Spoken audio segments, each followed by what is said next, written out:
Welcome to Charlie Audiobook Stories. Please like and subscribe. It helps us more than you can imagine. Subscribing and leaving a comment helps this channel more than you know, so please feel free to offer suggestion for future audiobooks or to just say hi. Thank you for listening. We hope you have an excellent day.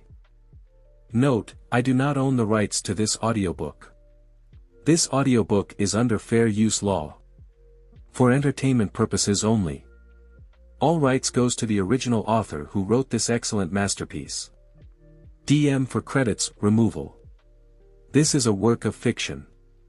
Names, characters, places, brands, media, and incidents are either the product of the author's imagination or are used fictitiously. Any resemblance to an actual person, living or dead, events, or locales is entirely coincidental. The author acknowledges the trademark status and trademark owners of various products referenced in this work of fiction, which have been used without permission. The publication, use of these trademarks is not authorized, associated with, or sponsored by the trademark owners. This book is intended for adults only. Spanking and other sexual activities represented in this book are fantasies only, intended for adults. The following story contains mature themes, strong language and sexual situations. All characters are 18+ years of age and all sexual acts are consensual. Chapter 1. Girlfriend, this is not your thing, Lance said as he passed over 3 napkins, then clucked his tongue. Tell me about it, Carrie Sullivan muttered. There was liquid everywhere and a lot of it had come from a very expensive bottle of 18-year-old scotch. Balancing 3 drinks on a small tray should be easy, she told herself as she took a deep breath and carefully lifted the tray. The trick was to not think about what she was doing. Or somehow do it better, she added as the tray dipped a little. This was her 3rd lunch shift at the Grill, an upscale lunch and dinner place in the financial district of Seattle. The decor was simple but elegant, the food totally recognizable. The Grill was the kind of restaurant that catered to the successful executive dining with his associates or an important client. She was already on probation from an unfortunate incident the previous day. It had involved crab cakes, a large leather handbag jutting out into the walkway and an oil-based sauce landing smack on a shantung silk jacket. At least I can do hair, Carrie reminded herself as she delivered the drinks and took the men's orders. Give her some foil and bleach and she could make anyone look like a movie star. But serving food seemed to be a challenge she couldn't meet. She'd gotten the job at the Grill by lying about her experience. Her glowing letters of recommendation had been printed out on her home computer. Lance, a waiter here and in on her plot from the beginning, had saved her but 3 times already. If she could just hang on until Nathan King showed up to claim his usual table, she could quit before she got fired. That was why she was here, to confront Mr. King and convince him to help her. She had her speech prepared. Even more important, she had a DVD with a copy of a program from the Discovery Health Channel she planned to flash at him. The small, portable DVD player was stuck down the front of her pants, the oddly shaped bulge hidden by her white apron. For about the 400th time, she glanced toward the table in the corner. It had remained annoyingly empty. But this time when she looked, she saw activity. There were fresh flowers, a wine list and a bread basket. She raced off to find Lance. His table's ready, she murmured as she pulled her tall, model-esque friend into a corner. That means he's here, right? Lance sighed heavily. He was pretty enough to be on a billboard and funny enough to make her want to have dinner with him. Just for the company, of course. Lance wasn't into women and she wasn't into relationships. He's here, Lance confirmed. You're going to get fired, you know that, right?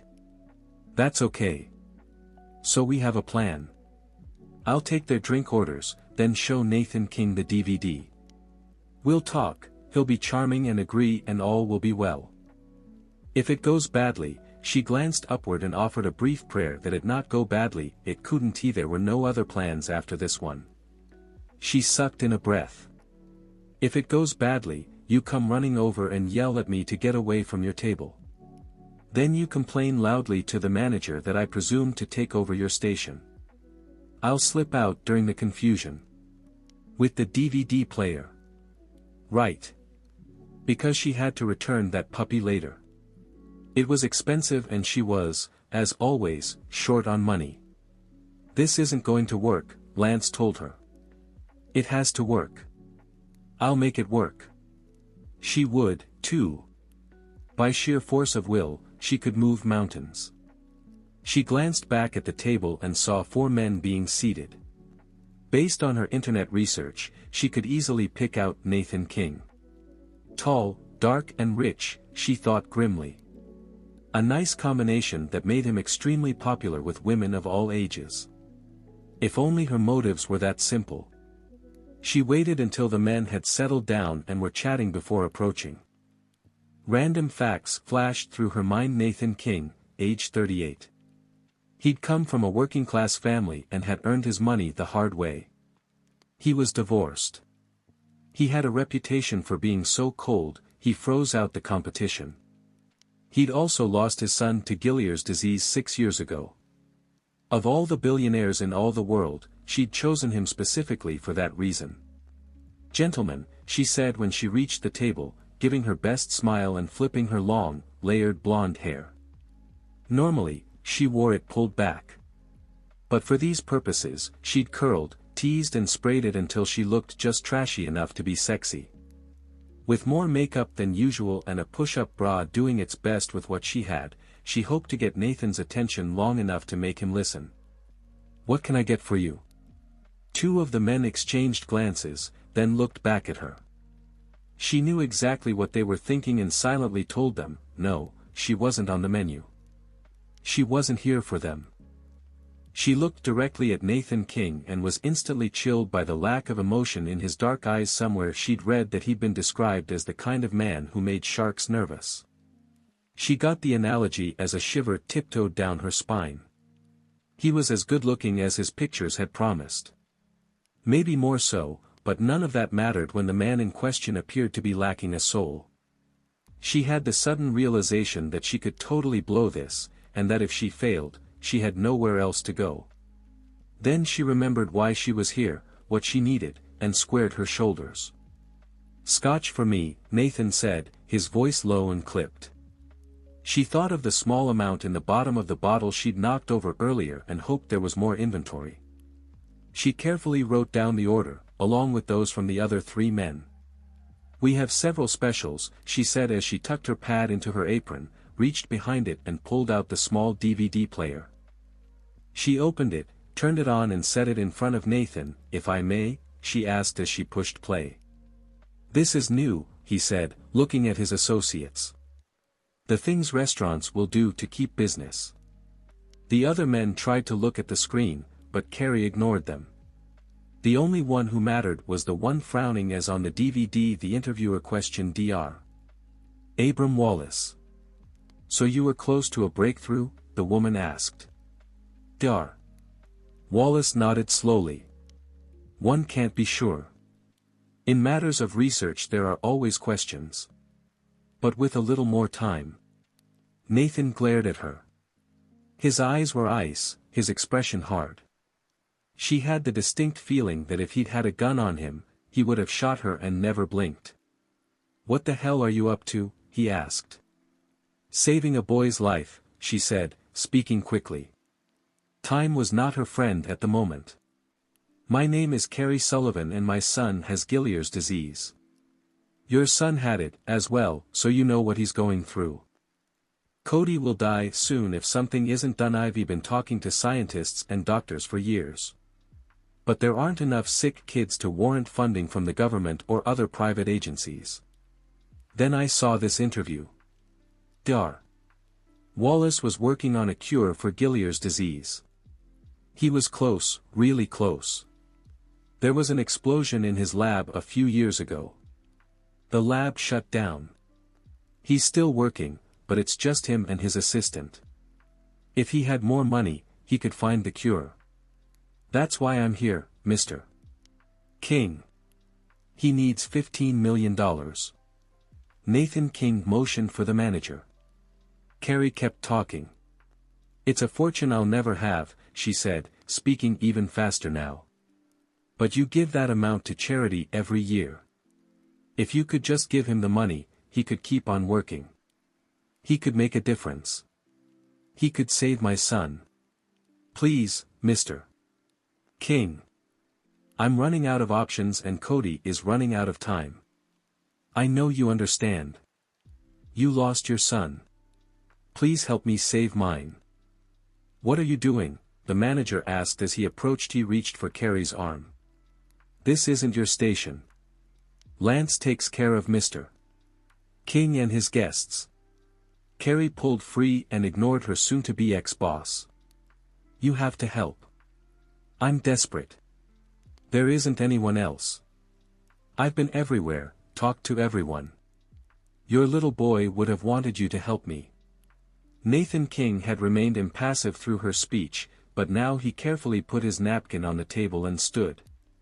He was a whole lot taller, so he bent over until they were eye to eye and his face was only inches from hers. Get the hell out of here, he growled. Get out now, or I'll have you arrested. No. Her voice rose as she was grabbed from behind. I won't give up. You have to do this. That kind of money is nothing to you. Why won't you save a child? He's just a little boy. He doesn't deserve to die. Carrie fought against the men dragging her out, but they were bigger and stronger. She found herself propelled through the front door and actually thrown onto the sidewalk. She went down on one knee and stayed there, trying to catch her breath. You're fired, her boss screeched. Fired. You're a lousy waitress. I'll bet your recommendations are all fake. You're lucky I don't have you arrested. She slowly stood and stared at the short, fat man frothing at her. I've already been threatened with that today, she said, suddenly exhausted. You'll have to try something else. I'm not paying you for the last 3 days. I'm ripping up your time card and your application. You never existed. Carrie waited until he'd stomped back inside before leaning against the brick building. It was spring in Seattle, which meant cool air and a constant threat of rain. She needed to drag her butt back inside to get her purse, her coat and the DVD player. Although how she was going to accomplish that without being seen seemed hard to imagine. But it was easier to deal with logistics than face the reality of failure. Nathan King hadn't just said no, he'd refused to listen. How was that possible? He knew exactly what she was going through. He'd suffered, he'd felt the aching sense of helplessness. How could he not be compassionate? Tim, Nathan King's chauffeur, approached. He didn't listen, he asked. Carrie shook her head. You said he wouldn't. Tim had actually said more than that. He'd warned her against her plan and told her his boss liked to support his charities from a distance. He sent a check. He never got involved. You had to try, Tim reminded her. I'll try again. How? Good question. She'd been so sure Nathan would help her. She'd put all of her energy into getting to him. She'd tried infiltrating his secretarial staff, but her office skills were more pathetic than her server skills. Next she'd attempted to become one of his maids. But while the company that took care of his many buildings had been willing to offer her a job, she'd found out that she'd need seniority to work anywhere close to the boss. She didn't have years to work her way up the food chain. As a last resort, she'd attempted to seduce Tim, and when that hadn't worked, she'd tried to bribe him. The $500 she'd put on the table, all the money she had in the world, hadn't impressed him. Still, he'd listened as she talked about Gillier's disease and Cody and how Nathan King could be the one miracle they were waiting for. Tim had offered to introduce her to his significant other, and Lance and the lunchtime ambush had been hatched. I'll come up with something, she said. I'm a great ideas person. Maybe I could kidnap him and hold him for $15 million in ransom. You wouldn't like prison, Tim said. Plus, I'd be forced to shoot you, and that would be a drag for both of us. Despite everything, Carrie had to smile. Tim was about 6'4", 250 pounds of muscle. He wouldn't have to shoot her, he could simply crush her like a soda can. I'm open to any suggestions you have, she said. Mr. King doesn't like publicity he doesn't control. It makes him very angry. Okay. Interesting, but not helpful. And? Tim hesitated. She suspected he was weighing his loyalty to his boss and thinking about the afternoon he'd spent with her son, remembering Cody didn't have as many afternoons left as other children. Sometimes it's more helpful to ask for forgiveness than permission. Did he have to be so cryptic? For those of us not flirting with a 160 IQ, that means. Say you already got what you want. Then maybe you'll get it. Before she could absorb that, Lance burst out the front door of the restaurant. I'm not supposed to be doing this, he said as he thrust her belongings at her. I have to get back to work. Nathan King is fuming. The staff is in an uproar and some of the customers want to know why they didn't get to see their specials on a DVD player. Speaking of which, he handed the player to her. Don't forget your receipt when you return it. Carrie hugged him briefly. I owe you. Seriously. Anything. It's yours. A kidney? I'm so there. I know you are. Lance smiled at Tim. See you later, big guy. Tim grinned. I'm counting on it. Lance ran back inside. Carrie shrugged into her coat. She had turned to Tim to clarify his slightly confusing suggestion when the door opened again, but this time Nathan King was the one stepping outside. He looked from her to Tim. What's going on? He demanded.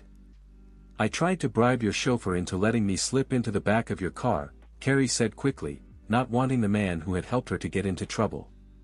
He said no. You have very loyal employees, Mr. King. I pay for loyalty. She briefly thought about debating the merits of paying versus earning, but let it go. There was only one greater good here, please help me, she said. I will do anything to keep my son alive. She hesitated. I'll find a way to convince you. He folded his arms over his chest. How? He nodded at the DVD player. If that's the best you've got, you've already lost. She stiffened. I've only begun this battle. His face was unreadable, and his body language screamed that he was unapproachable. I don't get it, she said. It can't be about the money. You give away millions. Why not to this cause? Why don't you care? Why don't you want to fix this? His dark gaze bored into her, digging down to her soul. My son is dead. Why the hell should I care about yours?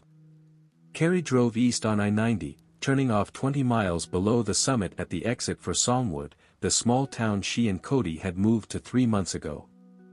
The once thriving mountain community had taken an economic and emotional nosedive 3 years ago when the large biomedical research facility run by Abram Wallace had exploded on a dark, snowy night. A case of bad electrical wiring had caused the disaster, killing the 4-member janitorial staff, 2 security guards and 3 scientists. They had all been local, leaving the 200 other employees in the town keenly feeling their loss. Dr. Wallace had shut down the lab and become a recluse. Songwood had tried to limp along, gathering up a few tourist dollars during the winter ski season and attempting to lure the outdoor types to hike and stay in the area during the summer. As soon as Carrie had discovered that Dr. Wallace had been working on a cure for Gillier's disease, she'd packed up Cody and moved to the town. So far she'd been unable to meet the researcher himself, but she'd become friends with Linda, his assistant. Linda had been the one to tell her about the lack of funding. Which was still Carrie's problem. She rented a chair at the local beauty salon. Even on the best of weeks, her tips would never get her to the needed $15 million mark.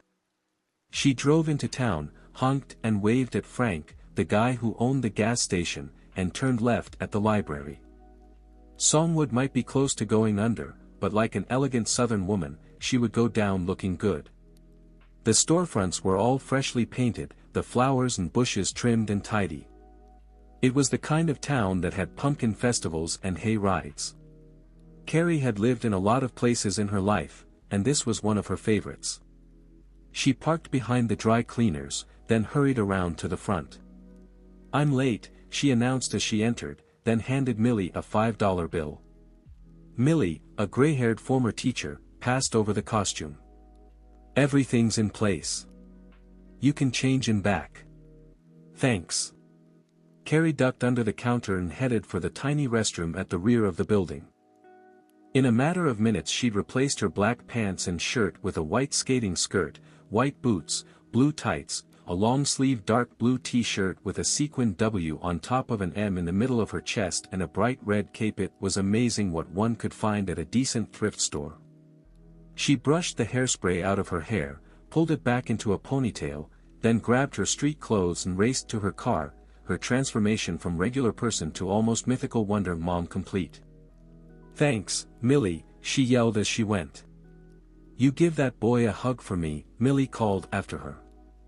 Carrie waved, then jumped in her car and drove the 3 blocks to Michelle's house. Cody was playing with Michelle's son, Brandon, and Carrie planned to use that as an opportunity to flaunt her extra special powers. Well, technically she was a single mom in a cheesy outfit, but in the right light it was almost like having superpowers. Right on time the back door opened and Michelle appeared with the family cat in her arms. "Good luck," Michelle whispered as she passed over the plump tabby. "Thanks." Carrie stared at the sturdy tree beside the house and at the ladder Michelle had put in place. Climbing the ladder was scary enough. Climbing it with a less than cooperative cat in her arms could be challenging. But she needed to make an appearance as Wonder Mom, and this was the best idea she'd been able to come up with on short notice. She stroked Tiger until the cat was purring, then started up the ladder. The purring stopped. A couple more steps and the cat began to struggle. "Cut me a break," Carrie whispered quietly. "If we fall you'll land on your feet and mock me. I'll be lying flat on my back with everyone looking up my skirt. Worse, I'll probably break something." The cat seemed unimpressed by the argument and continued to try to twist away. Carrie kept hold of her, careful to grab onto the back claws to avoid having them slice through her stomach, which only left her one hand for ladder clutching, not a good thing. She finally reached the thick branch more than halfway up the tree. After getting into position on the branch and doing her darndest not to fall off, she kicked the ladder free. "We're committed now," she told the unamused cat. Carrie battled very legitimate fear. What had she been thinking? A cat? A tree? Was she insane? From inside the house came a cry of distress. "Tiger's gone," Michelle said loudly, sounding desperate and worried. "Did she get out? What if she climbed the tree? She always does that, then she can't get down." "Oh, no." The blinds at the rear of the house opened and 2 boys stared out into the backyard. Carrie took that as her cue. She pushed Tiger onto a higher branch. The cat clung on, swaying and meowing in protest. "I've got you," Carrie told the unhappy cat. "Hang on, Tiger. I'll save you. I'm Wonder Mom and that's what I do." She retrieved the cat, who glared at her and tried to swipe Carrie with her claws. But Carrie kept clear of the weapons. She lowered Tiger to the branch at her feet and watched as the disgruntled feline made her way to the ground. Then Carrie turned her attention to the trampoline carefully positioned just below the tree. She slowly eased along the branch, grateful she'd taken her thrift store boots into a shoe repair shop for a gripping sole. When the limb narrowed and began to dip, she paused, sighted the trampoline, ignored the knot of fear in her stomach and jumped. She hit the trampoline, rose in the air, managed an ungraceful flip before hitting again where she landed on her back. After catching her breath, she crawled to the side and climbed down. She might be pushing 30 but she still had it, she told herself as she smoothed down the front of her skirt. Sort of. Too bad she'd never taken gymnastics. Training like that would have really helped to convince her son that she was Wonder Mom, a mom with amazing powers, practically a comic book hero. She turned to the window and waved at the 2 boys, then walked toward the house. Tiger ran ahead of her, all bushy and annoyed at her part in the drama. "We need to work on your motivation," Carrie told the cat. We need more fear and less annoyance. Mrs. Barkley's cat is always willing to work with me if you're not interested. Tiger ignored her and raced into the house. Michelle held open the back door and grinned. Not bad, Wonder Mom. Chapter 2. I heard about the cat rescue. Carrie's friend Linda said that evening after the dinner dishes were done and Carrie had tucked Cody into bed. Half the town thinks you're a saint and the other half thinks you should be institutionalized. I'm not a saint, Carrie said as she leaned back against the sofa. I'm just trying to do the best I can. She'd already told Linda about her disastrous meeting with Nathan King. I don't know what else to do, Carrie admitted, which wasn't her style. She never allowed herself to even think about failing. After all, she was Wonder Mom. The idea for the crazy name and costume had popped into her brain 4 years ago, shortly after Cody had been diagnosed with Gilliard's disease. He'd been 5 and in a lot of pain. He'd gotten so down, he refused to go to school or hang out with his friends. In a move that many would consider too bizarre for words, Carrie had come up with the idea of being Wonder Mom. If she had secret powers, they would also be passed on to her son. And if Cody had secret powers, then he could certainly conquer his disease. With the help of some neighbors and a hydraulic jack, she'd arranged for her son to see her lift a car with one hand. He'd been so impressed he'd begged her to let him sign up for T-Ball. Over the years she'd figured out a costume, a logo, and had made regular appearances doing the seemingly impossible. She didn't know if it was the whole Wonder Mom persona or just good luck, but Cody's disease had progressed more slowly than expected. If looking like an idiot was helping, she was happy to do it every day. What about what Tim mentioned? Linda reached for her glass of wine. Say it's happened and maybe it will. A little clarity would have been nice, Carrie murmured. All I can come up with is that he was suggesting I announce Nathan King agreed to give the money. Why not? Linda was an attractive brunette in her late 40s. She'd spent 20 years working with Abram Wallace in the research facility in town, and Carrie had come to rely on her intelligence and practical sense. She had met her when Linda had come to her with a hair emergency. Would it work? Carrie asked more to herself than Linda. Can I do that? Lie. Linda smiled. It won't be the first time. It's not like you actually had the references you claimed to have to get that restaurant job. I know, but the reference thing would fall in the white lie category. Is announcing a donation that hasn't been made illegal? I'm all Cody has. If I were to go to jail, she opened her mouth, then closed it. Somewhere deep inside her brain a light went on. She straightened. I'm having an Oprah aha moment, she said, hardly daring to think the whole thing through. Was it possible? Could she pull it off? I have letters, she told her friend. Form letters from King's company.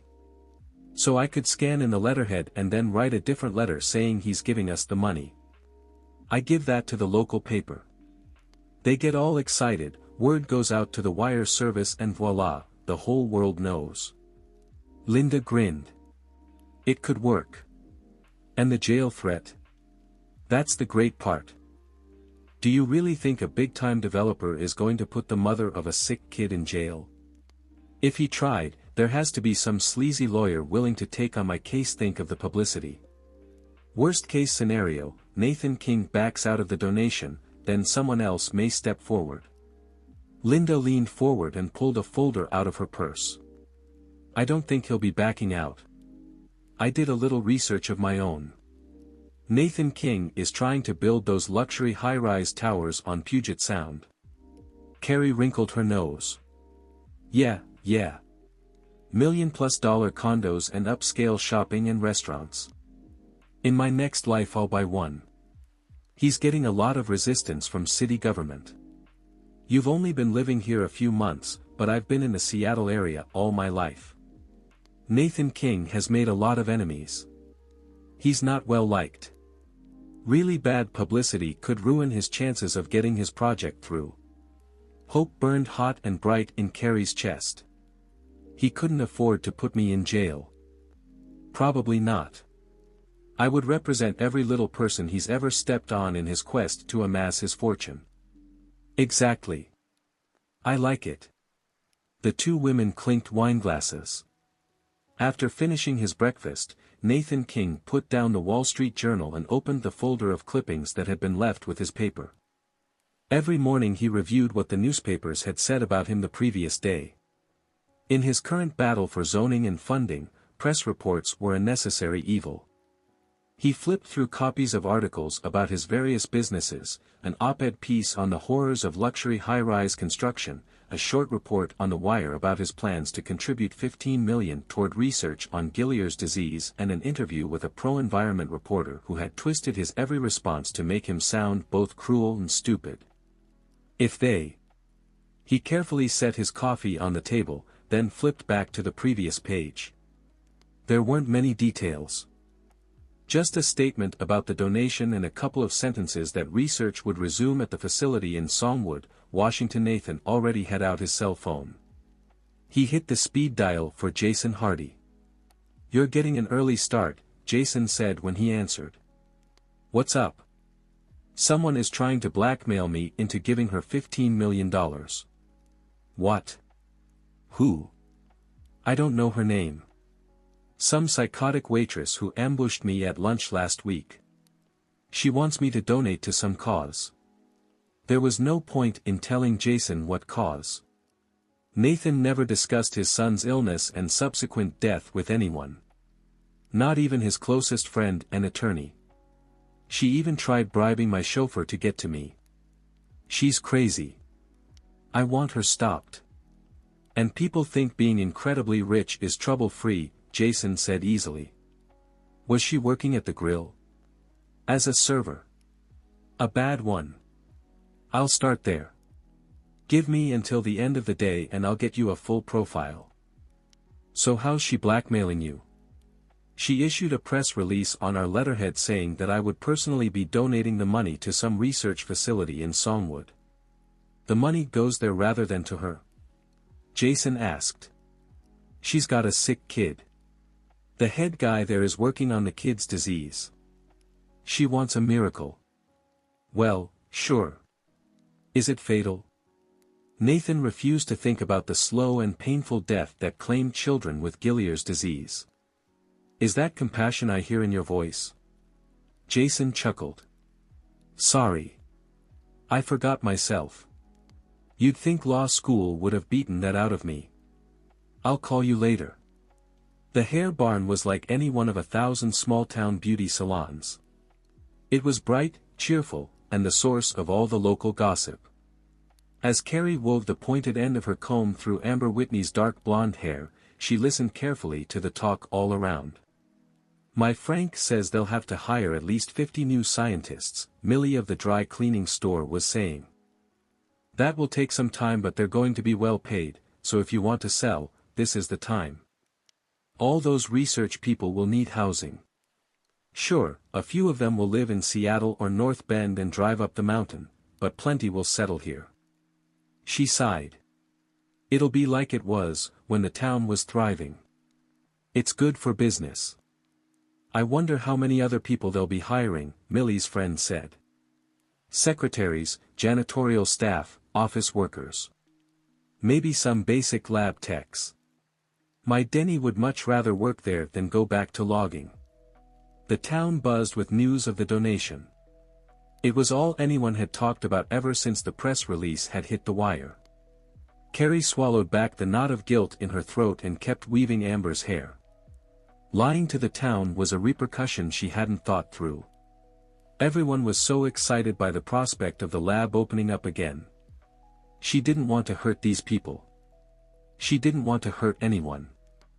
She'd been so intent on simply getting the funding for Dr. Wallace that she hadn't considered there were other lives on the line. If Nathan King didn't come through, he had to, she reminded herself. Just that morning there'd been an article in the Seattle paper about how Nathan's charity work should be considered when it came to giving him the zoning he wanted. If he was exposed as a man who went back on his word, maybe he wouldn't get his towers. Of course, if she were exposed as a liar and a fraud, he might get the sympathy vote. "Hey, Mom." She turned and saw Cody at the front of the salon. Most days she tried to be done before he got out of school, but Thursdays she worked late. "Hey, kiddo. How was your day?" "Okay." Cody balanced on his crutches. Carrie was pleased to see that the new style, with the bracing around his forearm, seemed to be helping his balance. That and the fact that she'd finally cleaned out his backpack. It had gotten so heavy, she'd been afraid he would fall on his back like a turtle and be unable to get up. "Be right back," Carrie told Amber, then crossed to her son. Cody was on the short side for his age group, not a surprise, considering his condition, but smart, with that emotionally mature edge sick kids seem to get. At 9, he'd reached the point where he was uncomfortable being kissed by his mom in public. Carrie had yet to reach the point where she didn't care. "Math test," she said as she pulled him close and dropped a quick kiss on the top of his head. "Tell me you kicked fraction but." "They're all totally kicked," he said as he squirmed away, then smiled at her. "I missed one. One. Oh, man. I have to disown you now. Leave me on the curb for some stranger to take me away," he asked with a grin. "Absolutely. Someone who doesn't care about kids who aren't perfect. You missed one. I may never recover from the disappointment. Spaghetti with garlic bread." She opened her eyes wide. "Excuse me. Young men who miss one question on their math tests do not get to demand things like spaghetti with garlic bread for dinner." "It was an A, Mom. You know missing one is still an A." "Are you kidding? An A? What is this world coming to? I'm appalled. And you know how I get when I'm appalled." She reached for him. He ducked away, but the crutches hindered him. Carrie dove in and began tickling him. She was careful to stay away from his ribs. Like all his bones, they were fragile. He giggled and squirmed, then relaxed in her arms. "I'll make spaghetti," she murmured into his hair. "Then we'll tackle the spelling words. You'll wait for me at Brandon's." "Aha. Good. Try to keep Tiger out of that tree, okay? I'm on a Wonder Mom break for the next couple of days." Cody looked up at her. "I will, Mom. See you later." She was supposed to let him go and she would, in a second. But staring into his eyes like that, she was reminded of Cody's father. Cody was so much like her late husband, it was a unique combination of pleasure and heartbreaking pain. "Be good," she said. He nodded and left the salon. "Don't be stupid," Jason Hardy said. "I'm telling you this based on my personal experience as your lawyer. You pay me $300 an hour for that experience, Nathan. So listen." "I'm listening." "No, you're not. If you were still listening, you'd be back in the city. Instead you're driving up I-90 by yourself. I don't want you confronting that woman alone." That woman was one Carrie Sullivan. A single mom and hairdresser. Nearly every detail of her insignificant life was listed in the folder next to him on the passenger seat of his Mercedes. She'd been an average student in high school, a cheerleader. Her parents had been killed when she'd been fairly young and she'd been raised by her maternal grandmother. She'd gone to community college, but had dropped out after less than a year to go to beauty school. She'd met and married Brian Sullivan. Brian had been in the army and died when his truck had overturned. 8.5 months later, she'd given birth to her only child. Cody Sullivan, age 9. His Gilliers disease had been diagnosed when he'd been 5. He'd lived longer than most and was only now entering the truly degenerative stage. In the past 4 years Carrie had lived in Texas and Minnesota. She supported them by working in beauty salons. Her location choices weren't random. She moved to where the research was being done. She'd run out of options, until she discovered Dr. Abram Wallace's work in Salmwood. She'd moved there 3 months ago. "I won't let her blackmail me," he told Jason. The built-in speakerphone in his car picked up his low voice. So what are you going to do? Threaten her? That's my job, and let me say, for the record, I resent you trying to take the fun out of it. Jason sighed. I mean it, Nathan. You're going to get angry and say some things you shouldn't. She thinks she's trapped me. She thinks I can't back out because I'll look bad. Who the hell does she think she is? A desperate mom? Jason asked. You have nothing to say to her. I'm going to make her stop. No one holds me hostage. You're going to make the situation worse. You have a very competent staff. We want to do our job. Let us deal with her. You don't need any more negative publicity. I want her ass in jail, Nathan muttered. Not going to happen. Let's imagine that headline. She's got the sympathy factor. I don't like what she's doing either, but let's be logical. Logic? Nathan wasn't interested. Whether it was a well-thought-out plan or just dumb luck, Carrie Sullivan had gotten plenty of play from her bogus statement. He'd actually been contacted by someone at the research facility in Songwood, asking about the particulars for the donation. They were, she'd informed him, ready to begin hiring.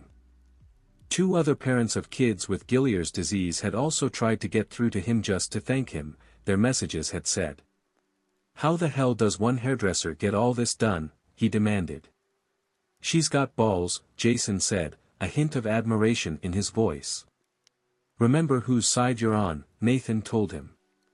You don't have to remind me. Being on your side is the reason I'm telling you to turn around and come home.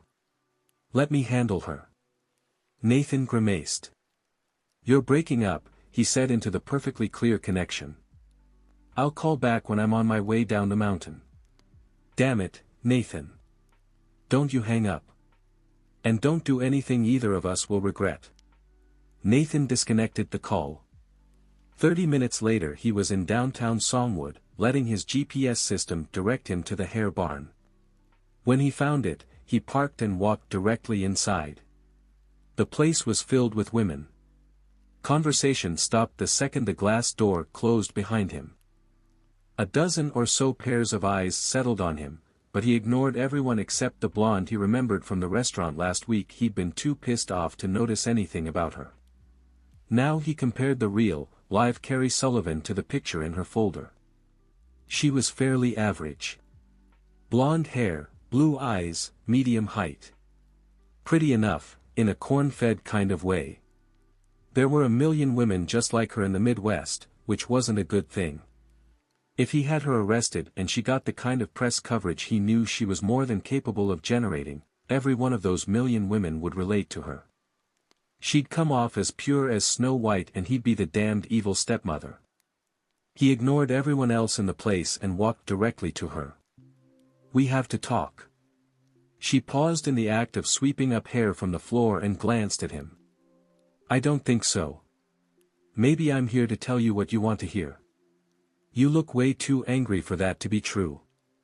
I'm guessing you want to threaten me.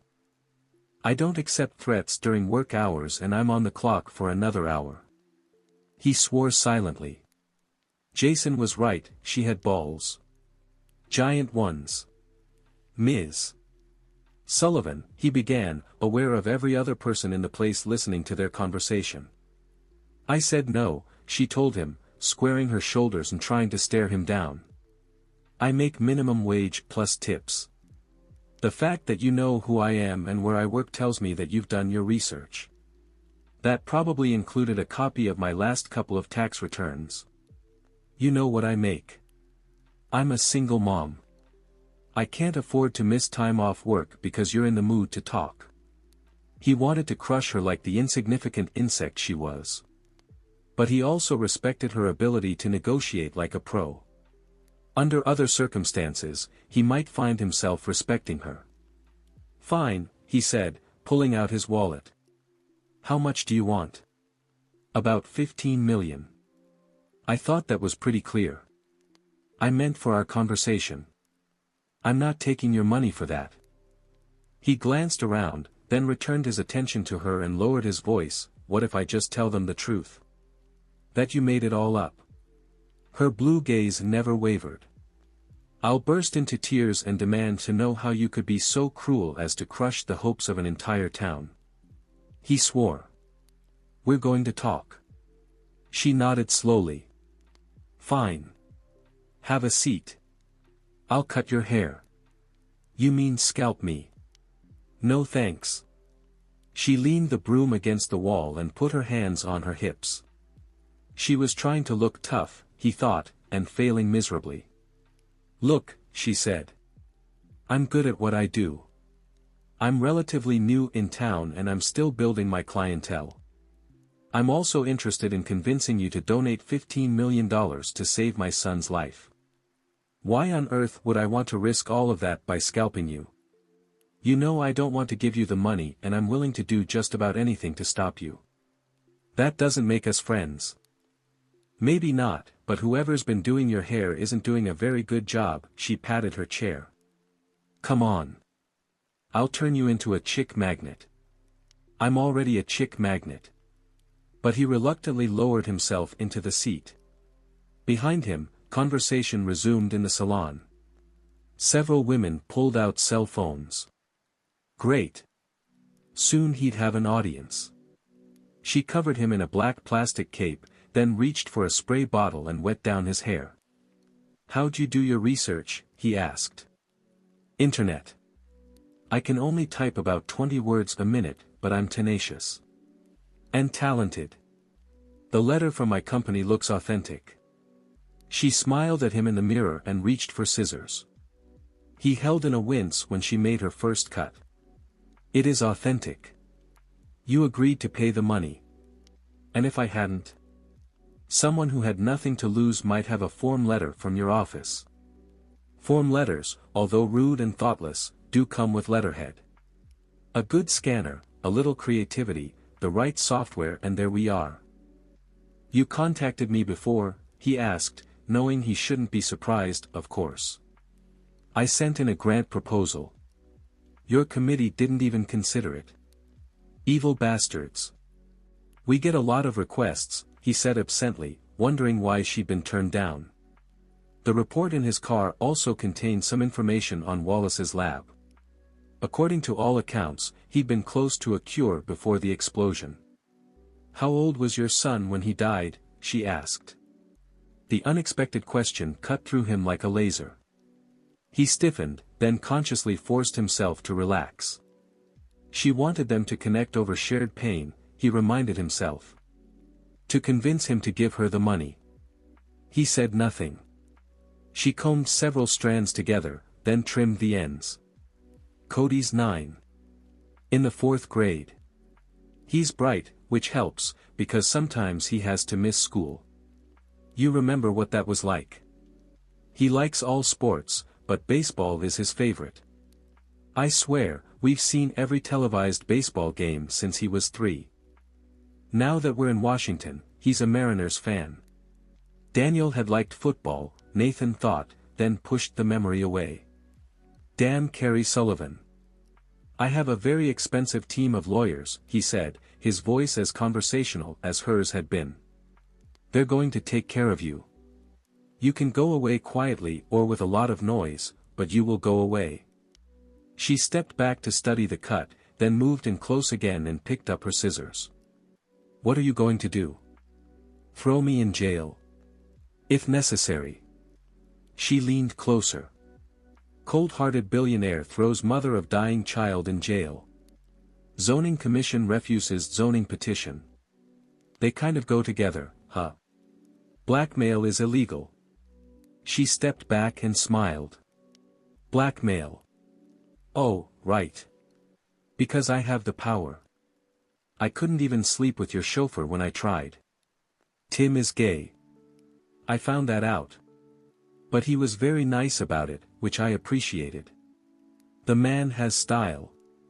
You could learn a lot from him. She trimmed more hair. Face it, Mr. King. I've already won, you can't go back on your word. You'll look like the villain most people think you are. Write the check and walk away. Consider it your good deed for the month. I will not be manipulated by some hairdresser. Of course you will. You got to the top by doing what has to be done. Think of me as an unexpected expense. He narrowed his gaze. You don't care what you do, as long as you get your money. The chair spun so fast he started to slip. He grabbed the arms and found himself facing Carrie directly. Her blue eyes were the color of the ocean during a storm. You want to build your fancy-ass condos, have at it. I don't care. But let me be completely clear. I am fighting for my son's life. So you're right. I will stop at nothing. I will march into that zoning commission, place my hand on a Bible and lie. I will tell everyone who asked that you promised the research facility the money and now you're trying to get out of it. I don't care if I go to hell, Mr. King. I care if my son lives. He recognized her desperation. He'd felt it once. He'd been just as determined and it had all been for nothing. He'd lost and the morning he'd buried his 7-year-old son, he'd vowed he would never care about anyone ever again. The door of the hair barn opened and a teenager with a camera walked in. He marched over to Carrie's station, aimed and took a picture. The local paper? Nathan asked when the kid left. Aha. I'm guessing one of the other customers called the paper to say you were here. I'm doing this for Cody, but there are other lives on the line. This town is dying, and opening the research facility again will bring it back to life. He swore under his breath. He didn't give a damn about the town or her kid. He just wanted his permit to build his towers. The ones with his name on them so he could show the world what he'd done and who he was. Carrie turned him back to the mirror, rubbed something sticky into her hands, then through his hair. She smoothed and squished and then whipped off the cape and stepped back. I'm done. He studied himself. The cut was good. Damn good. Unless the crap she'd put on his head gave him a rash, she'd been totally professional. He stood and reached for his wallet. How much do I owe you? $70, plus tip. She smiled as she spoke. His gaze strayed to the sign hanging over the mirrors. The one that said a man's haircut was $17.50. He handed her a $100 bill. Keep the change. She took the money without blinking. I will. I can sue you, he said. Drag you into court. Interesting. There is the problem of perception, she told him. And oral agreements. I'm not a lawyer, of course, but for all intents and purposes, you're here to firm up the final details. We have a picture to prove it. Do you think after all the promises you made, if you back out and the town takes you to court, we can get punitive damages? Shit.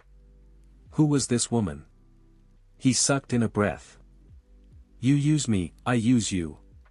It was as if someone had turned a light on inside of her.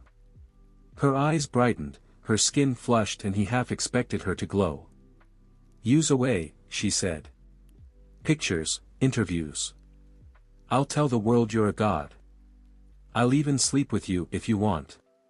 He looked her up and down, then smiled slowly. I just might take you up on that. Chapter 3. Carrie pulled into the driveway in front of her tiny garage and wondered if maybe offering to sleep with Nathan King had been a mistake. He was just cold-blooded enough to take her up on the idea, if only to prove her determination had limits. Which meant she was going to have to prove him wrong by saying yes. The man was good-looking enough to be appealing under other circumstances, assuming she was into tall, dark and ruthless. But he wasn't her type. She preferred a man who had a heart. Like Brian, she thought as she got out of her car and waited for Nathan to pull up behind her and do the same. Her late husband had been perfect, or at least perfect for her, funny, caring, giving, loyal. Oh, sure, he'd been male, so there were times when he'd made her crazy, but not crazy enough to ever regret marrying him. She knew she'd gotten lucky when they'd met and fallen in love, something she wasn't expecting to happen again. Lightning didn't strike twice. Besides, all she cared about these days was getting Cody better. There was no time or energy left over for anything else. A strange man in the middle of the day. What will the neighbors think? Nathan asked as he followed her up the steps and into her small two-bedroom house. The rental was much like all the other places she'd found over the past few years. Run down and cheap. The latter was her only requirement. Unfortunately, it usually came attached to the former. Carrie smiled at him, then led the way into her kitchen. The neighbors all know who you are. They're going to think the truth, that you're here to talk about the money you're giving to Dr. Wallace' research facility. I'm here to talk about our deal. Same thing. She motioned to the chairs flanking the narrow table in the corner. I'll make coffee. It's that or water. I saved the milk for Cody. He needs it more than you do. I didn't realize there was a milk shortage. He shrugged out of his jacket and sat at her table. There isn't. Have you priced milk lately? Do you know how much a boy Cody's age can drink in one sitting? No, to both. Right. Because it would never occur to him to check the price of anything. She would bet that he had someone to do his grocery shopping for him. She focused on that because it was a whole lot easier to think about than to remember that Nathan had already been through what she was desperate to avoid, the loss of a child. Coffee is fine, he told her. She nodded, then dumped the old grounds in the trash, put in a filter, new ground beans, water and flipped the on switch. Unable to put off the inevitable, she turned to face him. Even sitting, Nathan was a big guy in a relatively small room. She had a feeling he was one of those people who used up an unfair amount of air. He had to be, because it was oddly stuffy in here. I'll have my lawyer draw up the paperwork, he told her, his expression determined.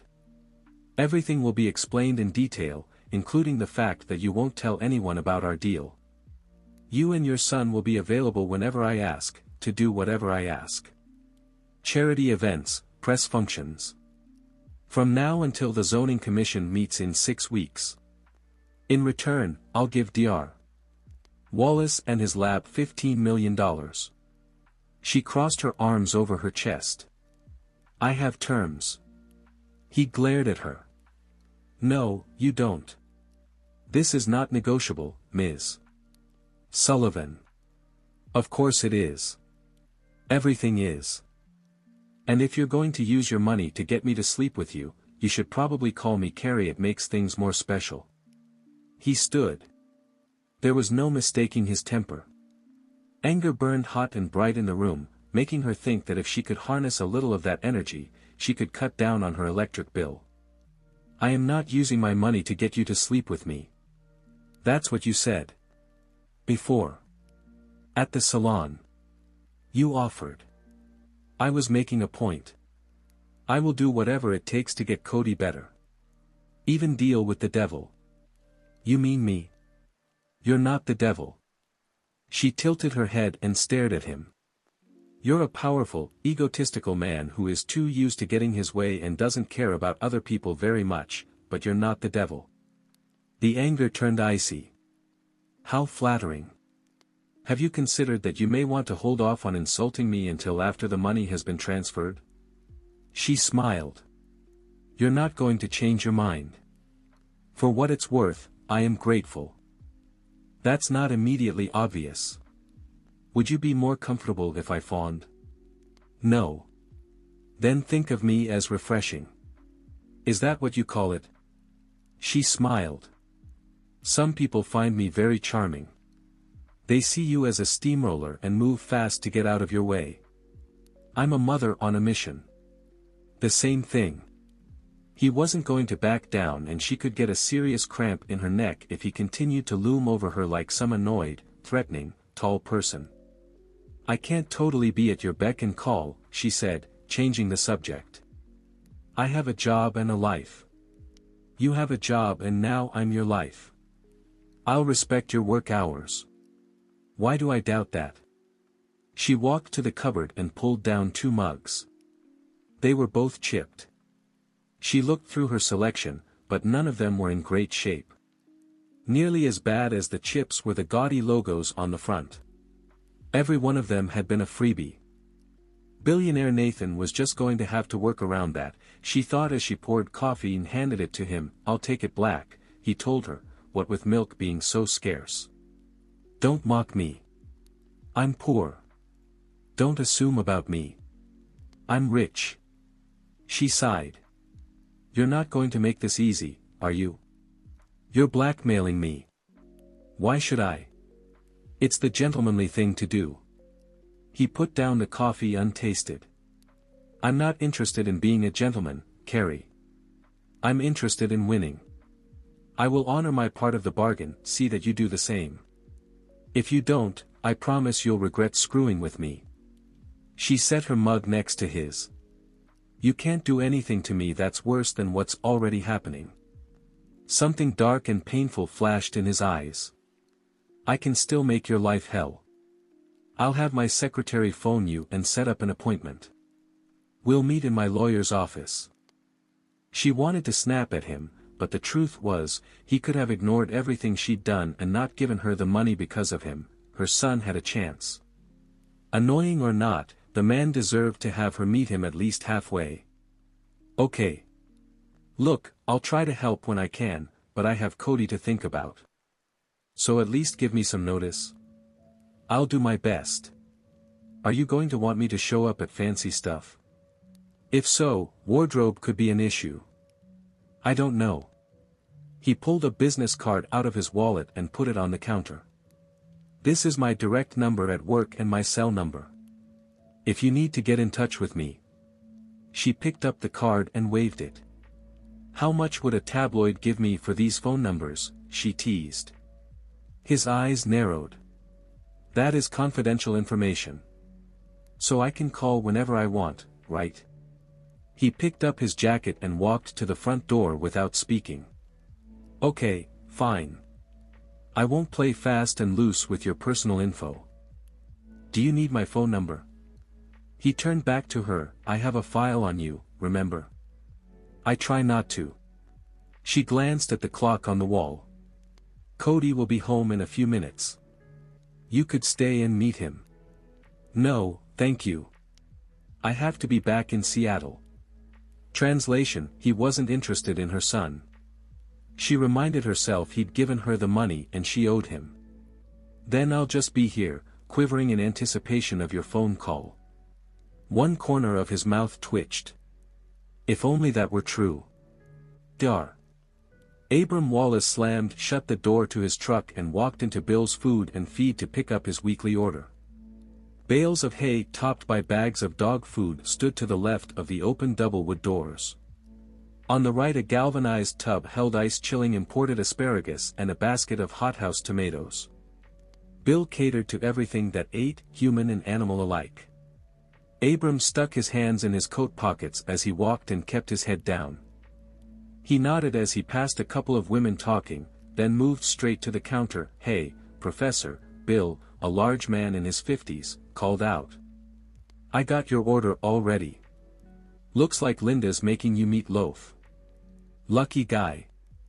Linda, Abram's assistant, hadn't mentioned making dinner, but it was something she took on once or twice a week. He didn't pay attention to food and only ate because it allowed him to keep working. If it was up to him, he'd eat the same thing day after day. But Linda insisted on variety and making homemade meals, so he wasn't always heating up something from a can. You must be excited, Bill said as he passed over a large box containing Abram's order. About the money for the research facility. Nathan King's giving you $15 million. Abram gave him a blank look. You haven't heard? Bill paused. You know, so you can start up again. Healing those sick kids. Abram avoided newspapers and he didn't own a television. Linda kept him informed of any major events and reminded him to vote every few years. I don't know what you're talking about, he grumbled. Money? For research. He'd closed down the lab years ago. After the fire, he'd had to. There was no going back. He couldn't do that again. Couldn't take the chance. You're going to open the lab, Bill insisted. With the money. Everyone's talking about how it will save the town. Abram took his order and left. Fool, he thought as he retraced his steps to his car. There was no saving Psalmwood. It was too late for both of them. Linda had asked him once why he stayed. He hadn't answered her, but he knew the reason. He'd killed the town. The least he could do was stick around and die with it. "You're an idiot," Jason Hardy said as he led the way into a small conference room. "So you've said. Just trying to do my job. You shouldn't have gone up to Psalmwood by yourself." "You're repeating yourself," Nathan told him as he walked over to the table against the far wall and poured himself a cup of coffee. "At what you make an hour, you should be more original." "You're not cooperating," Jason muttered. "I have a bad feeling about all this." Nathan reached for the container of cream, then paused as he remembered Carrie Sullivan hoarding milk for her son. As if milk was hard to come by. Although given her paycheck and her medical expenses, perhaps it was a luxury. He remembered his mother complaining about the amount of food he'd put away when he'd been a teenager. But there had been affection, at least from her. His father was another story. Involuntarily he turned to look out the window. The conference room offered a sweeping view of Puget Sound, including the spot where Nathan's towers would go. Too bad his old man wasn't around to see them built. Not that the dead could ever admit they were wrong. "If word of this gets out, you're screwed," Jason said. Nathan shrugged. "It's a calculated risk. There's a confidentiality clause in the paperwork. Carrie and I will keep silent. And you're bound by client privilege. Who else is going to know?" "I don't like it," Jason told him. "You should have let me handle this. It'll be worth it." Nathan sipped his coffee. "The $15 million means nothing to me. If using Carrie Sullivan and her kid gets me my permits, I'm happy. If I'm happy, I'm happy," Jason said with a shrug. "You're the boss. I just worry you're getting in over your head with her." "Carrie? No way. She's nobody. A hairdresser. She was capable of getting you to back down and hand over $15 million. Just be careful." Nathan appreciated the sentiment, even as he found the idea of Carrie having any impact on him laughable. "How long have you known me?" he asked Jason. 7 years. Close to 8. "How many times have I screwed up?" "None." His attorney nodded. "I agree with what you're saying. Just be careful. You're paranoid." Jason grinned. "That's why I make the big bucks." There was a knock at the conference door and then Carrie stepped inside. She wore a dress and high heels, surprising Nathan. Her hair hung loose and she'd put on makeup. She was still farm girl pretty. Not his type. But she would make a good impression on the people who mattered. Nathan ignored her and glanced at Tim, who stood behind her. "Any trouble?" he asked his driver. Carrie sighed. "I was a very good girl. I was ready on time and I told funny stories nearly the whole ride here." Tim's face remained impassive as he said, "No, sir. We shouldn't be more than an hour. Then you can take Ms. Sullivan home." "Yes, sir." Carrie smiled at Tim. "You should call him Nathan. I think he'd like that." One corner of Tim's mouth twitched. "I appreciate the advice, Ms. Sullivan." "Oh, sure. Now it's Ms. Sullivan. And we were so close just a short time ago." Tim closed the door.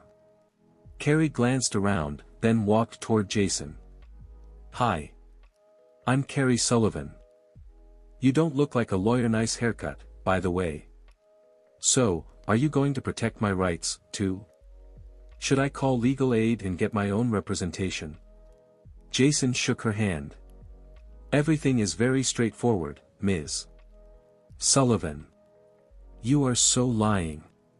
Jason grinned. "Not as much as you'd think. I kept things simple. Mr. King provides the money to the research facility, you allow yourself and your son to be exploited, she asked sweetly. Jason ignored that. You and your son allow Mr. King to present himself in a more favorable light. Lucky us. Nathan stayed by the window, watching rather than participating. He admired Carrie's bravado when it was obvious, at least to him, that she was terrified. Her hands trembled slightly and she kept inhaling deeply, as if consciously telling herself to breathe. None of the indicators were blatant, but he knew what to look for. It always paid to know what the enemy was thinking and feeling. Not that she was his enemy. She was too far out of her league for that. He kept thinking he could squash her like a bug, if he took the time. Except he couldn't, he needed her. He, who prided himself on needing no one. Jason led her to the conference table and set a folder in front of her. Here's the paperwork. If you would please look it over before you sign. She opened her purse and pulled out a sheet of paper. I have a few requests of my own, first, she said. Excuse me? Jason asked. Nathan ignored him and turned his attention to Carrie. The hell you do? I mentioned it when you were at my house. You were kidding. I was at the time, but when else am I going to be able to negotiate with the great and powerful Nathan King? She fluttered her lashes at him. I've been reading about you online. You're even richer than I thought. So I'm going to need a little bit more to cooperate. Did I mention the money hasn't been transferred yet? She was bluffing, he thought. She had to be, but damn, she was good. You'll do it, she pushed the list toward Jason. The top two are not negotiable. Nathan took another sip of coffee. Read it, he said, intrigued even as he prepared himself to be taken. He could guess what she would want. A new car. Hers was a piece of crap. Some dented, rusting import with an engine that missed and bad tires. Maybe some cash. He eyed her cheap handbag. A shopping spree. The women he knew always wanted to go shopping. New baseball uniforms for the Songwood High School baseball team. Jason looked up at him. Apparently their old ones were destroyed in a flood. They store their equipment in the basement, Carrie said. A pipe broke last week and everything was ruined. They've been fundraising and they're doing pretty well, but they aren't going to have enough for new jerseys. The pants, too. And before you ask, you don't get to put your name on the back or anything. This isn't about you. If he'd been drinking, he would have choked. Baseball uniforms? A commitment to provide all the turkeys needed by the First Baptist Church of Songwood for their Thanksgiving and Christmas dinners. Jason continued, 2,000 tulip bulbs for the Songwood Community Center to plant in the fall. A new fence for the elementary school playground and $5,000 for the local library. She had to be playing him, Nathan thought. No one got him alone with what they thought was a blank checkbook and asked for tulip bulbs.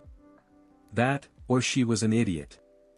What about for yourself, he asked. She looked at him. I have what I want. Money for research. I wish I could just buy a cure, but I can't. This is the next best thing. You made that possible and I appreciate it. I can tell, he said drily. No, I mean it. You're paying for a miracle. How often does that happen? Nathan shifted uncomfortably. He looked at Jason and nodded. Fine. Carrie beamed. Seriously? All of them? I should have asked for low-cost housing for the needy. She didn't mean herself, he thought, amazed when he would have assumed he was beyond amazement. She had nothing but her current paycheck in the bank. No savings, no IRA, no nothing. It was a game. A strategy. She would reveal herself soon enough. There's just one more thing, she said, smoothing her skirt. It's personal. He put down his coffee and folded his arms over his chest. Here we go, he thought. Now they were going to see the real Carrie Sullivan. I need help with something. She stared at Jason, rather than Nathan. Something big. I need to fly. You want a plane ticket? Nathan asked. No. She sighed. You're not getting a private jet. She turned to him. I don't want a private jet. I want to fly. By myself.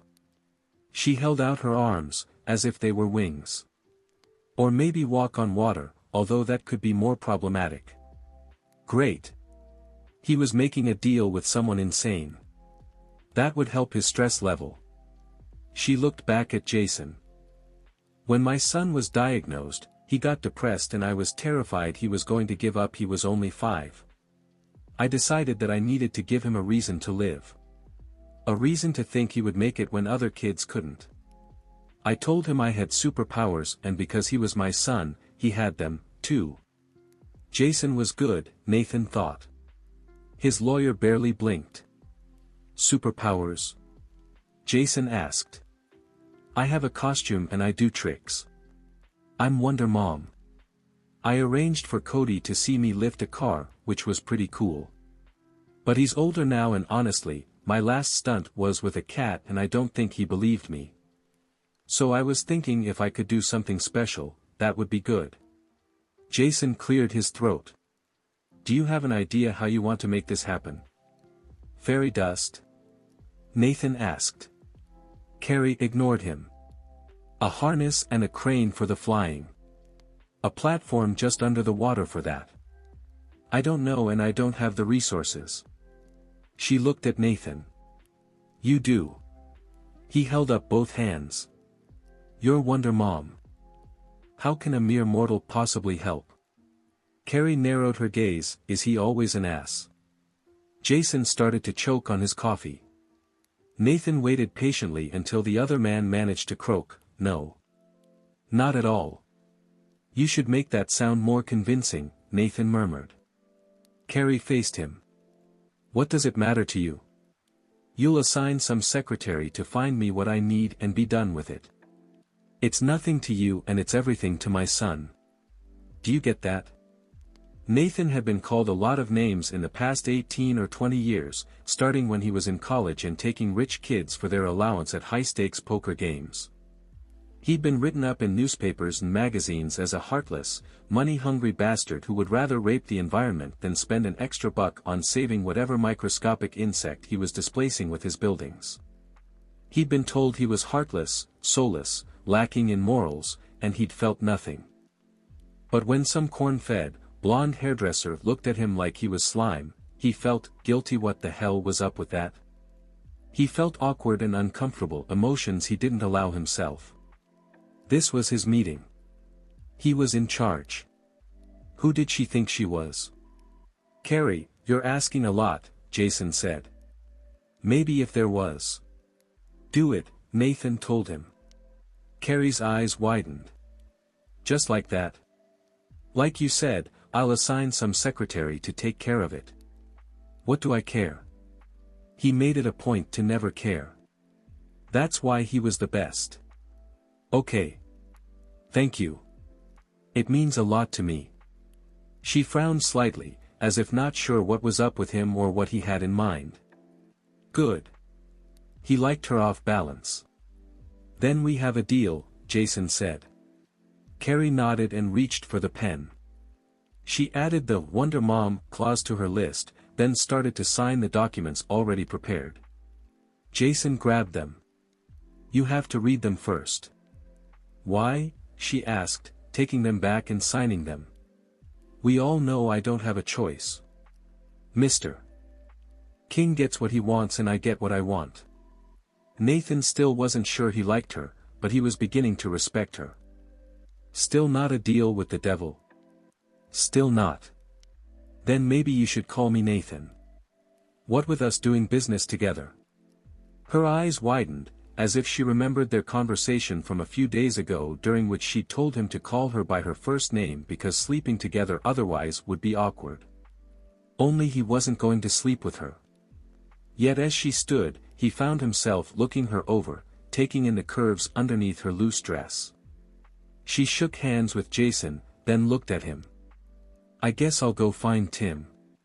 I'll walk you down. She smiled. Still don't trust me. I want to keep an eye on you. Because I might run off with a stapler. It's a law office, Nathan. What possible trouble could I make here? You'd be surprised. He led her to the elevator, then pushed the down button. Jason will mail you a copy of the documents you signed. I know he will. He seems very efficient. And nice. I didn't expect that from a lawyer. Have a lot of experience with them? Not really. Is he married? Annoyance exploded hard and hot inside of Nathan. Is that the game? You can't get me, so you want Jason?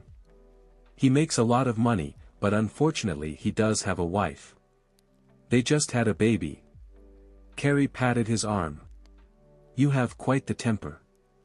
Do you know what all that built-up anger is doing to your cardiovascular system? It's not healthy. The elevator arrived. She stepped on, then looked expectant. He put out a hand to hold the door. You didn't answer the question. That's because I thought it was rude. She sighed. I saw a sign in one of the big corner offices on the way in, "It's a boy." I wondered if it was his. I was going to send a card. Nothing more. Nathan couldn't remember the last time he'd felt like an idiot. He was confident he'd been a lot younger and somehow his father had been involved. He got on the elevator. I'm sorry, he said, the words unfamiliar and hard to form. You should be. That's gracious. You assume the worst about me. How was this his fault? He was a master of negotiation. He didn't get flustered or confused or run out of things to say. But this woman made him crazy.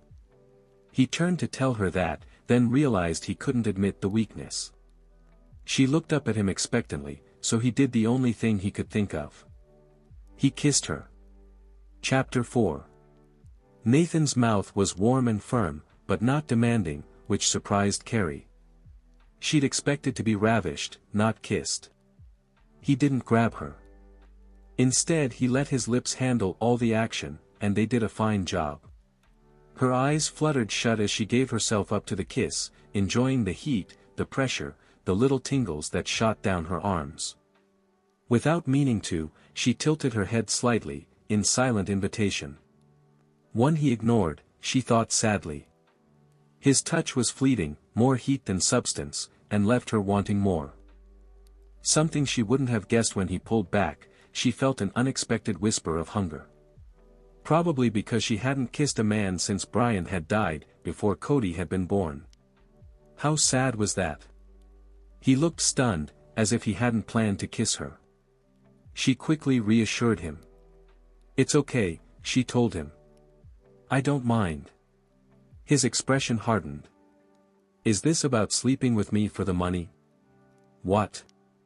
No. Besides, you kissed me. It's your fault it happened. That's mature. Why was he making this so difficult? I don't mind. It's fine. I owe you. So you'll have sex with me? Not the most subtle come on. She considered the question, then answered honestly. If it's important to you. She touched his arm. You came through for me. That means a lot. $15 million worth of meaning. She smiled. At least I'm not cheap. Her smile faded. Don't make this more than it is. I was grateful and I spoke in a moment without thinking. I offered Tim a kidney. That doesn't mean I'm scheduling surgery. So you won't sleep with me? Are you asking me to? No. I'm looking for clarification. Is sex on the table? Do you want it to be? This isn't about me. He sounded frustrated. But you're the one asking. I'm not asking. I'm not interested. Then we don't have a problem. But if I was, you'd say yes, he asked, sounding as if he really wanted to know. I don't know. Maybe. She eyed his mouth. Maybe with a little more kissing. Then she jerked her head away. No, she reminded herself. She had to put all her energy into Cody. If she turned her attention from him for even a second, something bad might happen. You don't want me, so it's not an issue, she said. Right? The elevator doors opened and she stepped out into the parking garage. Tim was waiting by the limo. She sighed. It had been a lovely ride. She looked forward to the return trip. Maybe they could stop by Kid Valley for burgers before they headed up I-90. She was starved. She turned back to Nathan. I'll see you soon, she called. He muttered something she couldn't hear and pushed a button. The elevator doors closed. Strange man, she said to herself, and walked toward Tim. Frankie typed frantically on her computer keyboard. Even when she wasn't sure what to say, she kept typing because the rhythm was as important as the words. Her to-do list hovered in the periphery of her mind, but most of her attention was on her article for the monthly newsletter. She had the lead.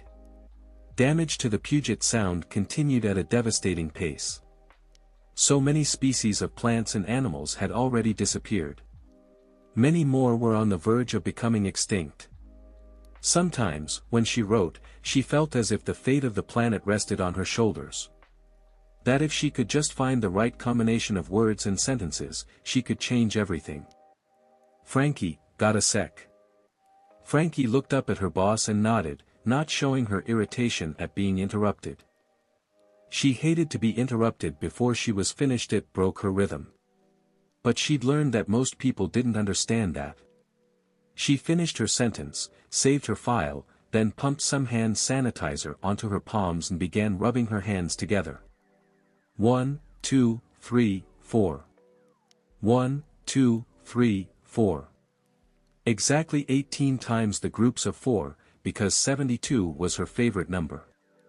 She followed Owen into his crowded office.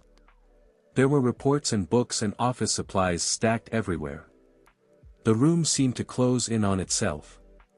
Sometimes Frankie couldn't stand to be in there, she needed order, but today she was strong. She looked at her boss. What's up? He sighed heavily. We're not going to make it, Frankie. We don't have the funding. I've been fighting them for nearly 2 years and it's a battle that can't be won. We're shutting down. No, she breathed, unable to believe him. No. This is where I belong. We have to stay in business. We have to make a difference. We're needed. Owen, a 30-something, heavy-set man, shrugged. We've let most of the staff go already. The truth is we're too radical to get mainstream funding, and the fringe element that agrees with us is generally lacking in funds. Right now the only thing that keeps us from going under is the money you put in. I can't keep taking that from you. I don't mind, she said quickly. She didn't need the money. Blood money, she thought as she closed her eyes and saw the blood on the living room walls. It wasn't like in the movies. It wasn't clean or neat or organized. When someone got shot in real life, it was messy. It smelled and it stayed inside your brain forever. It's not right, Owen told her. You need that money yourself. I don't. For what? This place was her life. We need publicity, she said. Something big. Owen's eyes were kind. Frankie, let it alone. I figure we've got a month left. I'll understand if you want to leave now and look for something else. Or hell, take a vacation now that you're not spending every penny here. Check out the endangered plant life in Hawaii. We can get him, Frankie told Owen. He wants those towers and there's going to be a lot of protesting. We can use that. We can get him. It was what she wanted more than anything. To destroy Nathan King. To punish him in every way possible. To leave him weak and alone and afraid. You can't keep doing this, Frankie. I can. I will. I'll find a way. It's time to put the past behind you. She'd trusted Owen enough to tell him the truth about what had happened. She'd never thought he would use it against her. She stood. It will never be time. I'll never forgive him. I'll get him, then people will listen and we'll have enough money. Owen rose to his feet. Frankie, he's your brother. He's the one who gives you the money. You can't use it to destroy him. Sure I can. That's what makes it a perfect plan. She walked back to her desk and returned to her typing. But her mind wasn't on the article anymore, it was on how she was going to destroy Nathan once and for all. But I don't wanna, Cody whined. It'll be boring. Probably, Carrie said as she smiled at her son. Long and boring. So we could stay home. You're right. Why should we worry about all the kids in the world who don't have food or a home or toys? I mean, they should just have to put up with that.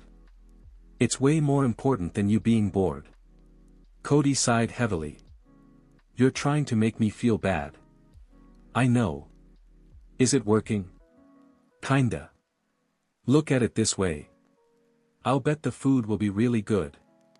And it's a charity for kids, so there might be some fun stuff for you to do. Either way, we're helping and that matters. Okay. The consent was grudgingly given. Carrie could have just told him they were going and he didn't have a choice, but she preferred to have him a willing partner. Besides, he had to learn about the importance of giving to others. Although technically they were attending the charity because Nathan King had emailed her that her presence, along with her son's, was expected, but she preferred to put a happier spin on things. Can we have some of the charity? Cody asked. Not this week. But what if there's really cool stuff there? Then you'll know what to put on your birthday list. Although if it was too expensive, she wasn't going to be able to afford it. Something to worry about later, she told herself. Fortunately, Cody's wants had been fairly manageable to date. Although he'd asked for a video game system at Christmas last year, it hadn't been one of the really pricey ones and she'd been able to swing it, barely. Tell you what, she said. Events like this usually have a raffle. If it's for something really cool, I'll give you $5 for tickets. Sweet. He grinned. Think we'll get lucky? If it's a car, I really hope so. Me, too. But don't buy any tickets if it's weird, okay, Mom? Remember that year's supply of soup you won a couple of years ago? They were really bad. I know. It had seemed like a great prize until they'd sampled the first can. The soups had been inedible. You wouldn't even give some of them away, he grumbled. We had to eat them all. I didn't want to make anyone else suffer. But it was okay to make me suffer. Of course, she told him with a grin. You're my child. I can do all kinds of horrible things to you. Like make you eat vegetables. He laughed. And clean my room. And do homework. Or like now, when I tell you to go pick out something nice to wear. He grumbled under his breath as he turned on his crutches and moved out of the kitchen. She watched him go, seeing so much of her late husband in her son. Every day Cody reminded her more and more of Brian. She treasured the similarities, even as they continued to break her heart. Someone knocked on the front door. She walked through the living room and let in her friend Linda. I come bearing basic black, Linda said. Along with a couple of blazers and accessories. Thank you. You're saving me here. I don't have a charity-worthy wardrobe. It's just an afternoon thing, but I know all those rich people are going to be really well dressed and I need to fit in. You'll do great, Linda told her. Now let's get you dressed. Carrie led the way into her small bedroom. She'd already curled her hair and put on makeup. After Linda closed the bedroom door, Carrie slipped out of her robe, then studied the selection her friend had brought. I like the black skirt, she said, picking it up and holding it in front of her. Basic, but a good simple style. I bought some black pumps at the thrift store last week. They've barely been used and they're Stuart Weitzman. Who gives those away? I figure somebody must have died or something and the family had no idea what they were donating.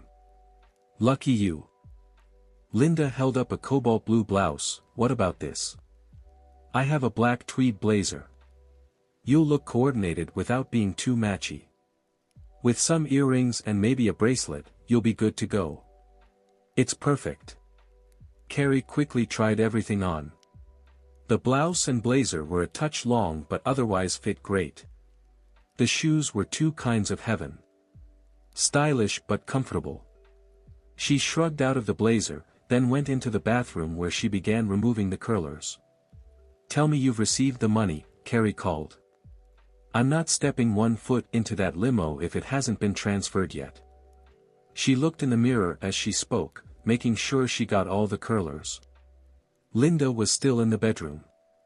It's been transferred, the other woman said. Good. So you're going to be hiring more researchers? It takes time to pull it all together. That didn't sound right. Carrie dropped an electric curler into the sink, then stuck her head in the bedroom. Is there a problem? Linda shook her head.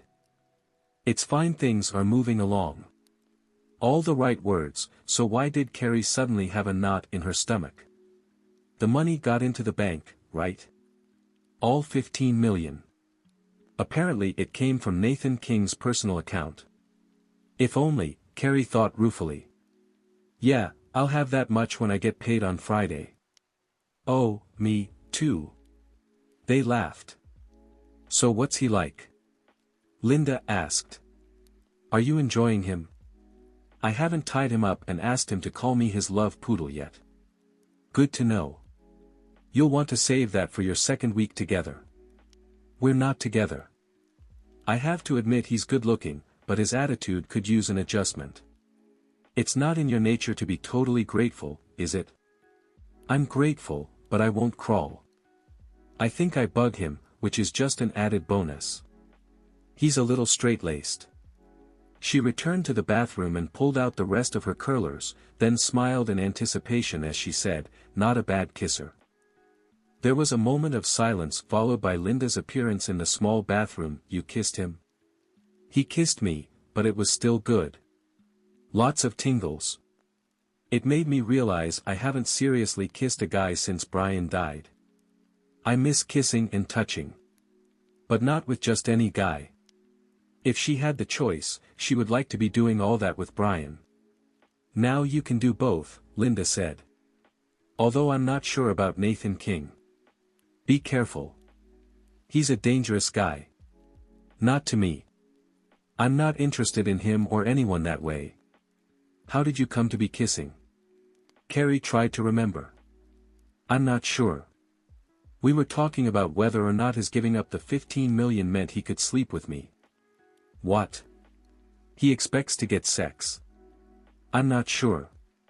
I think it was more an intellectual discussion. Then he kissed me. Probably to shut me up. Carrie bent over at the waist and brushed her hair. Then she fluffed it with her fingers, straightened and reached for the can of hairspray. It took a couple of good passes to get all the curls to stay in place. I'll do another spray right before we leave. She put on fake pearl earrings and a gold tone watch, then slipped into her fabulous shoes and pulled on the blazer. Then she stared at herself in the mirror. I still look like me, she said. I was hoping for better. You look great. Carrie knew that on a good day she could pass for pretty, but no one would ever describe her as elegant or sophisticated. This isn't my world. I won't know what to say to anyone. Just smile, and if someone gets bitchy, remember she gets cramps and bloats, just like the rest of us. There was another knock on the front door. That'll be Tim, Carrie said as she walked through the living room to answer it. I suddenly feel so popular. It's because you're a special person, Linda teased. I'm getting that. Carrie opened the front door and smiled as she saw both Tim and Lance on her tiny porch. 2 for 1, she said. It's my lucky day. Isn't that the truth? Lance said as he walked inside, then kissed her on the cheek. You're looking very ladies who lunch. Love the shoes. Aren't they great? Less than $10. Lance winced. You're not going to want to mention that today. I know. Hi, Tim. Carrie. Tim nodded slightly as he, too, walked into her living room. The space had never been big, but with 4 adults, one of whom was the size of a small mountain, the space shrank even more. Carrie introduced Linda. I've heard all about you, her friend said. You got Carrie the job at the grill so she could attack Nathan King. Tim shifted slightly. On anyone else, Carrie would call it a wince. Lance grinned. Did I tell you? I'm a hero at work. They're all talking about how I handled the crazy woman. Nathan came into the restaurant last week and personally thanked the manager for my quick action. I got a raise. Impressive, Carrie told him. So what did Nathan get out of it? Nothing, Lance told her. He glanced at Tim, then lowered his voice. There are untold depths to our Mr. King, sweetie. That's what they say about Antarctica, but those depths are chilly. He's not all darkly evil, Lance said. He gave you the money. I know. She looked at Tim. Want to chime in here and defend your boss? No. Tim is very tight-lipped about his work. Lance winked. A loyal employee. The only kind our Mr. King hires. You should call him Nathan, Carrie said. Using his last name makes him all the more mysterious. Because you like the guy? Tim likes him, Lance said. I trust Tim. As Tim had been the one to come up with the idea of announcing the $15 million grant, Carrie liked him, too. But that didn't mean she trusted his judgment when it came to Nathan. We should go, Tim said. I'll get Cody. 5 minutes later, Linda was waving goodbye as they climbed into the waiting limo. I want details, her friend called. Take notes. Promise. Cody maneuvered into the car. Carrie grabbed his crutches and followed him into the vehicle. Sweet ride, her 9-year-old said with a grin as he slid onto the long bench on the side. When I grow up, I want one of these to take me everywhere. I thought you wanted a sports car that goes really fast. Oh. Right. Get both, Lance said as he settled next to Carrie and closed the door. Yeah, Cody breathed as he rubbed the leather seat. I'll get both. His words made Carrie's chest tighten. Please, God, let him live long enough to make that decision, she thought, knowing that, without a miracle, odds were Cody wouldn't see his 12th birthday, let alone reach 16 and learn to drive. We should buy a lottery ticket, Mom, he told her. If we won big, we could get one of these now. And hire Tim. Tim would never leave Nathan, but you could hire me, Lance told her. It's a deal. Cody looked at Lance. Mr. King is, like, really rich, right? We're talking billions. Cool. He'd come from nothing, Carrie thought, remembering her research on the Mon had grown up in Bremerton, a Navy town across the Sound. He'd left for college and then had managed to amass an impressive fortune. Maybe that's what she'd done wrong, she thought humorously. She'd never graduated from college, and apparently beauty school didn't count. Is the charity thing going to be boring? Cody asked Lance. There are a lot of kids there, and games and the food is excellent, Lance said. You'll have fun. There's a huge arcade set up and all the games are free. Yeah. Lance nodded, then turned his attention to Carrie. I hate your lipstick. Do you have a different one? She dug in her purse and found 2 at the bottom. Lance studied them both, then handed her the pink one. Put this one on top. As she did, she looked at Cody, who rolled his eyes. Not your thing, she asked with a grin. He sighed heavily. Does this limo have a TV? Nathan kept a mental list of people he tried to avoid. Carol Mansfield was one of them. She was the tall, thin ex-wife of a high-powered executive and a successful boutique owner in her own right. She was the right age and had the right pedigree, she should have been someone he wanted to date. But there was something about Carol that made him think of a bird of prey coming in for the kill. "You don't usually attend these sorts of things," Carol said as she put her hand on his arm. "You're more the send-a-check type. Not that it isn't lovely to see you. I think this is an important cause. Children's charities." She raised her eyebrows. "How charmingly unexpected. Are you meeting someone?" "What? You keep looking around. Either you're meeting someone or I'm boring you." She laughed as if the idea of her boring anyone was impossible to imagine. "A friend." "I see. A female friend?" "Just someone I know." "Which means a woman." "I didn't know you were seeing someone." "I'm not. It's not like that." He told himself he didn't owe Carol an explanation, even as he wondered why he felt it necessary to make it clear he wasn't dating Carrie, maybe because she'd made it clear she wasn't interested in him. If she'd wanted to make sure nothing ever happened between them, she'd done a hell of a job, he thought grimly. Not knowing if her response was genuine or her twisted way of paying him back for the money put him in an impossible situation. Damn her. He heard the sound of laughter and turned. The sun poked through the clouds just in time to light the entrance to the hotel and cast Carrie in a golden glow. Maybe it was a trick of the light, but she looked good. Pretty and dressed to fit in. Her hair was curly, which was different but still appealing. She glanced behind her and he saw her kid moving easily on his crutches. Nathan felt a subtle shift beneath his feet, as if there'd been an earthquake. He blinked and, instead of Cody, he saw his own son. Daniel on crutches, then Daniel in a wheelchair, because that was next. He blinked again and his son was gone, but the reality of what would happen to Cody remained. Nathan knew what it was like at the end. How the body weakened, how he would go from the chair to bed. How at the end, the drugs didn't work and all the boy could do was scream from the pain. He wanted to walk away, to be anywhere but here.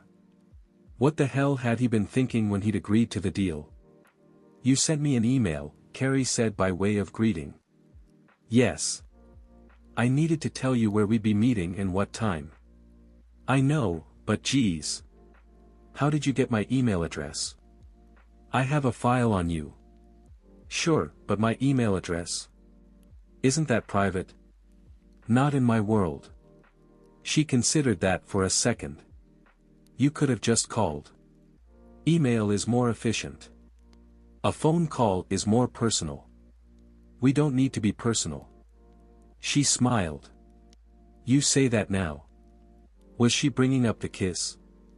Annoyance flared, but he ignored it. Emotions weren't productive, so what's the deal with this place? Carrie asked.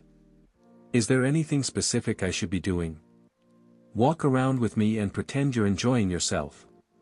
Should I carry a sign telling the world I think you're a god? You're a lot less reverent now that you have your money." "I know. Isn't it fun?" "Don't talk about the money," he said, ignoring her question. "Promise. Just be friendly. Don't give out personal information, don't volunteer anything. If someone asks if we're dating, say no, but don't use a facial expression." "What?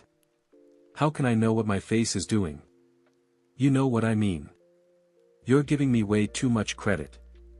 She waved Cody forward. "Cody, this is Mr. King. Nathan, my son." Trapped, Nathan shook hands with the kid without really looking at him. "Nice to meet you," Cody mumbled. "You'd rather be anywhere but here, right?" Nathan asked. He pointed to the far corner, where a multicolored balloon arch beckoned. "All the kid stuff is there, including the free arcade." Cody grinned.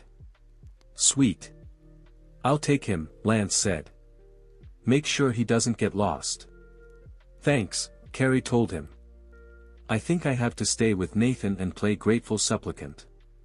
"And here I thought you were sincere," Lance said. "I am." Carrie's eyes sparkled.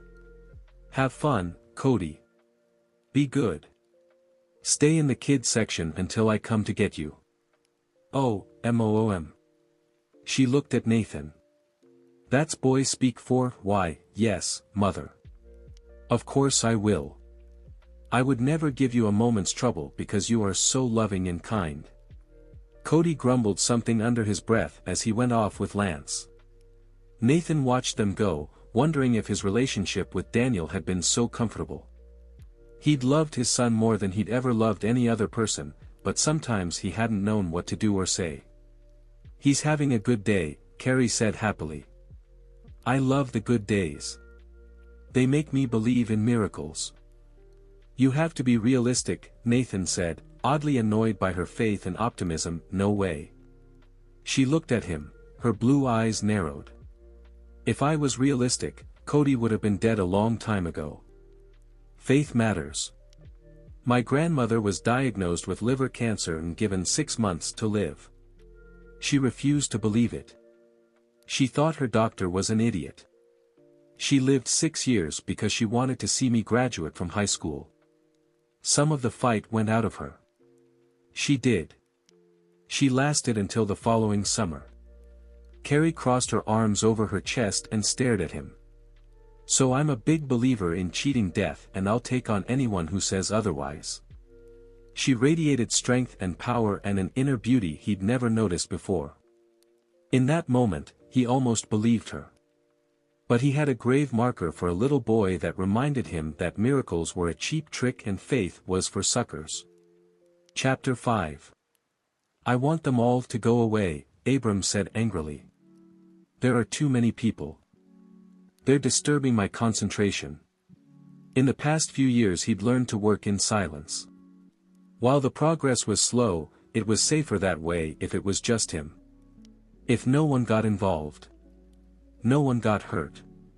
It's difficult to start up a lab without having people, Linda teased. We could try using something quieter, like mice, but without the opposable thumb. She paused, as if waiting for him to smile. He didn't. Nothing about this was funny. They need to go away, he insisted. They can go back where they came from and take their money with them. No, they can't, she said. Abram, this is a second chance for all of us. Not only for the sick children you'll save, but for you and your work. I don't want a second chance. I want to be left alone. He stood and walked into the lab, the one place he could lose himself in his theories and find peace. It's not going to happen, she said. You have to look at the resumes and choose the best people for the research. Time is precious. Children are sick. He didn't ever think about the children. Not thinking about them allowed him to go through the slow, methodical process that led to discoveries. He didn't hurry, he didn't push. He went one step at a time, as he should, following promising leads when they appeared, but always returning to the original premise. I can't do this again, he told her, sitting at his computer, staring at a blank screen. You can't ask me to. What are you talking about? You always said that with just a little more funding, you could find a way to control the disease. That was before. Before the nightmare that had ruined everything. Nothing bad is going to happen, she assured him. He turned on her. Do you remember? Do you remember the explosion, the fire? People died. Good people died. Everything was destroyed. We were left with nothing, and now the town is dying, too, and I can't stop it. I won't do it again. I won't take the risk. She walked toward him. Abram, no. You can't mean that. You have the money. You need to find a cure. At what price? I killed them, Linda. Me. I'm supposed to heal people, to make the world better, but I didn't. I put off the repairs, and in the end, they were dead. I won't destroy anyone else. I will live out here, doing my work, and when I'm gone someone else can take the money and continue. No, she said firmly. You'll do it. No one blames you for what happened. But you have to move forward. If you don't, more children will die. Don't you think the people who lost their lives would want you to continue? He stared at her. No, they wouldn't. You're wrong. He turned away. It doesn't matter. I want you to send them all away. Return the money, if you can. Otherwise, leave it for whoever comes after me. He reached for his lab coat, but before he could slip it on, he heard her say, "No." He glanced at her. His usually calm, pleasant assistant stared at him with a look of fury in her eyes. Abram wasn't one to guess at other people's emotions. When he tried, he usually got it wrong. His ex-wife had said it was because he didn't care enough to pay attention, and she'd mostly been right. But there was no escaping Linda's rage as she glared at him. "You can't refuse to do this," she said. "I already have." "No. Tell them to take back the money." "Tell them yourself." "What?" She'd never spoken back to him before. Never been anything but supportive. "Tell them yourself, you selfish bastard. This is wrong, Abram. It's bone wrong, and you know it. You're brilliant, and with that great mind comes an obligation to the world. You have always believed that. God has expectations. Isn't that what you said?" "This is different," he muttered, feeling strangely small and embarrassed. "It's exactly the same, and you know it. I won't be part of this." She raised her hands and let them fall back to her sides. "I can't believe it. I've given my life to you because I believed in your greatness, but you're just afraid, you're terrified to lose again, so you've stopped trying. You're not a great man. Greatness is measured by how one faces adversity. Everyone can be committed when things are going well. I'm so ashamed of you right now. I expected better of you, Abram. So much better." And then she was gone.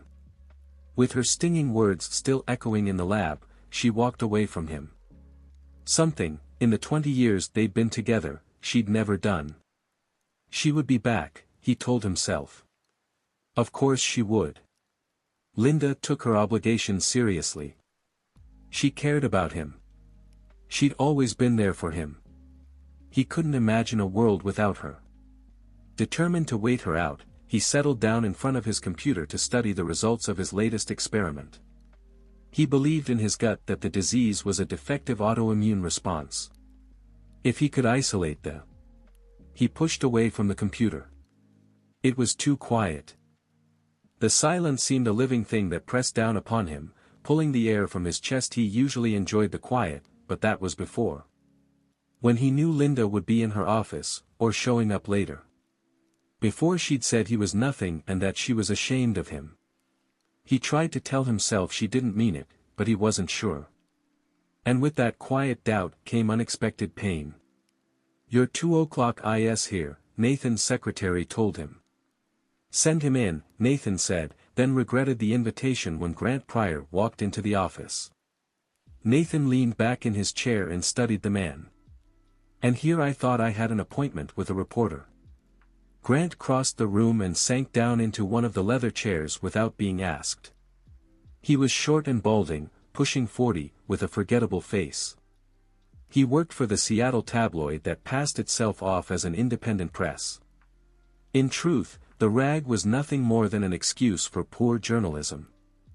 Grant Pryor had joined their staff about 5 years ago and had decided that Nathan King was his ticket to the big time. He made it a point to cover Nathan's doings, always putting a spin on them that made Nathan look like the devil trying to destroy the fair and innocent citizens of the Emerald City. "I was at the charity event on Saturday," Grant said. "Always a good time.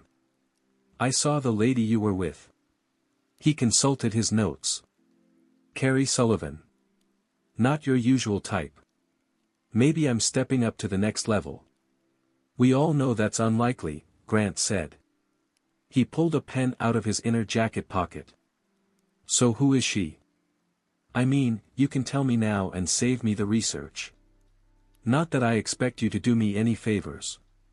Carrie and I are friends." "Bullshit. You, friends with a hairdresser from Salmwood?" "No way." Grant had a point, but Nathan wasn't going to concede it. "Have you ever stopped to consider that in all the years you've been doing stories on me, you've never found anything out of the ordinary? I'm just a businessman, Grant, nothing more. Grant ignored that. So what's the deal with her? You're working something. I just have to figure out what it is. Nathan wished briefly for a legal system that made it easier to get a restraining order against the press. But as Grant hadn't committed any crimes, Nathan was left with the pain in his ass and little he could do about it. No matter how hard you try, he said, you'll never get into real journalism. Not now. You've been a hack for too long. The New York Times won't come calling. That depends on what you're hiding. I'm not hiding anything.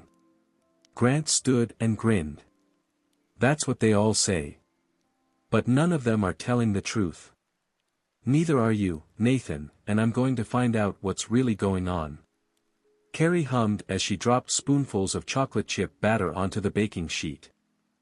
She always tried to be a positive person, but these days it was actually easy for once, everything was going well. Cody's string of good days continued, making her secretly dream about an unexpected remission. Gillier's disease wasn't especially kind to its victims, but there had been rumors, more urban legend than documented medical fact, about remissions. Sometimes for months. Please God, let it be so, she thought, knowing time was what she needed the most. Time for Dr. Wallace and his team to find a way to, if not cure the disease, then at least stall it. In her battle against time, she felt like Captain Hook, of Peter Pan fame, constantly hearing the steady approach of the end. But for the first time in years, the ticking wasn't quite so loud. She finished with the first pan and put it in her oven, then set the timer. She just started dropping batter onto the second pan when someone knocked on her front door. For a moment, Carrie wondered if it could be Nathan and found herself excited at the thought of seeing him again. She wouldn't mind another round of tweaking the tiger's tail, and if he wanted to kiss her just to prove something, she wouldn't object, even though she should. She was still grinning at the thought when she opened the door and saw Linda standing there. But her normally well-dressed, pretty, calm friend looked disheveled and blotchy. "What's wrong?" Carrie asked as she pulled her inside. "You're not okay, so don't pretend you are." Tears filled Linda's eyes. "I'm sorry," she whispered. "Desperately sorry. I didn't know. I knew there were problems, that he blamed himself for what happened, but I never thought it would matter. That it would get in the way. I didn't know. I swear, I didn't know." Carrie went cold without even knowing why. "What are we talking about? What's wrong?" Linda swallowed a sob, then wiped her face. "Abram. At the lab. He says he won't hire the researchers, won't open the lab up again. He says he's the reason those people died before, when it exploded. That he killed the town and he won't risk hurting anyone again. I told him no one blames him, but he doesn't believe me. I don't think I can change his mind, Carrie." I walked out. "I don't know what to do." Carrie went cold. It was as if her body temperature dropped 50 degrees. She expected to see chilly clouds when she exhaled. Pain was everywhere, starting at her heart and radiating out to her fingers and down her legs. The death of hope was excruciating. Then she turned her head and stared down the stubby hallway to the closed door of her son's room. Cody was finishing his homework in anticipation of a Mariners game on TV that night. She saw his happy smile, his trusting gaze. She remembered her promise to his late father. "I'll talk to him," she told Linda. "I'll go see him and convince him. He's going to get that lab up to speed again and they're going to find a cure." She would buy a gun and threaten Abram Wallace's life if she had to, she thought grimly. Because they were too close to a cure to stop now. Abram walked through the quiet office as he headed for his lab. Normally he enjoyed the silence, but not today. Nothing had felt right since Linda had left that morning. He tried to tell himself that it didn't matter, that she would be back later to scold him about how he wasn't eating or make him walk out in the sun. But he couldn't quite bring himself to believe it. She'd never been anything but supportive, anything but caring. She'd kept him going through the darkest hours of his life after the explosion. After he'd found out people had died because of him. Solace, he thought grimly. All he wanted was solace. A chance to forget, even for a minute. But he never forgot. He couldn't. A soft chime caught his attention.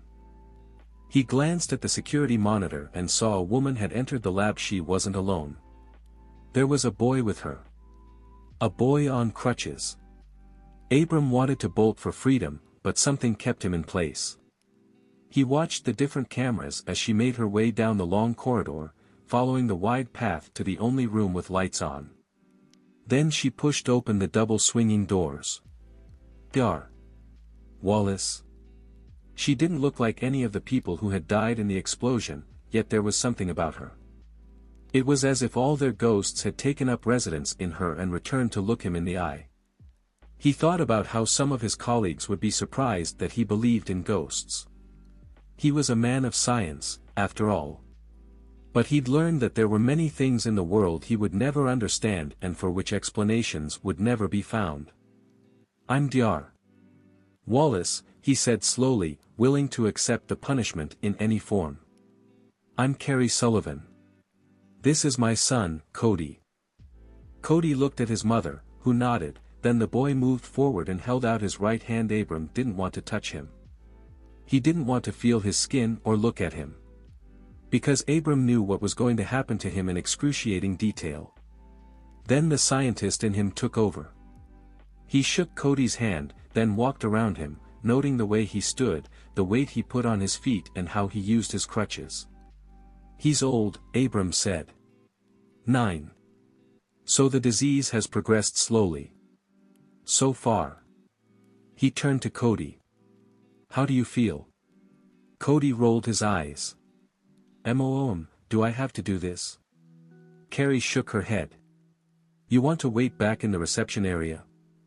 Aha. The boy went out into the corridor. Carrie turned to Abram. He's having a lot of good days, lately. Not so much pain.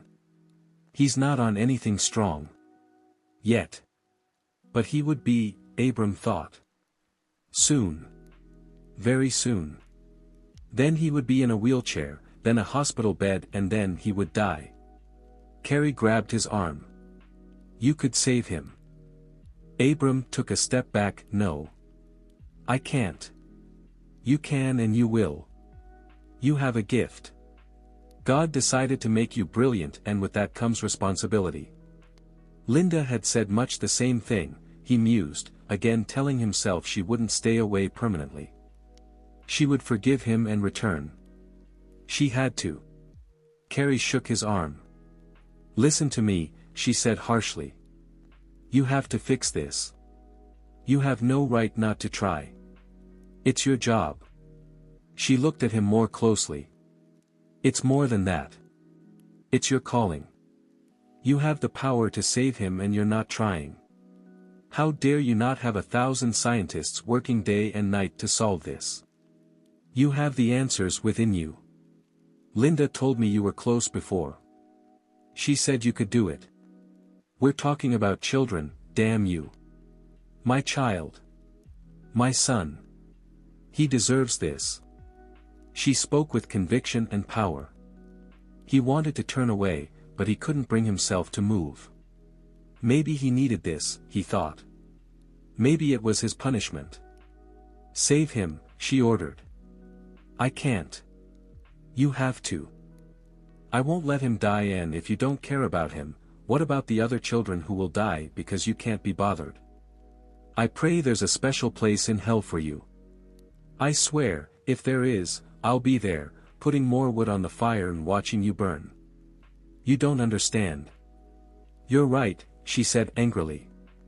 I don't, and I don't want to. If I had the power to fix my son, I would, but I don't. So I did the next best thing. I found you. Last I heard you needed $12 million to fund the rest of your research and find a cure.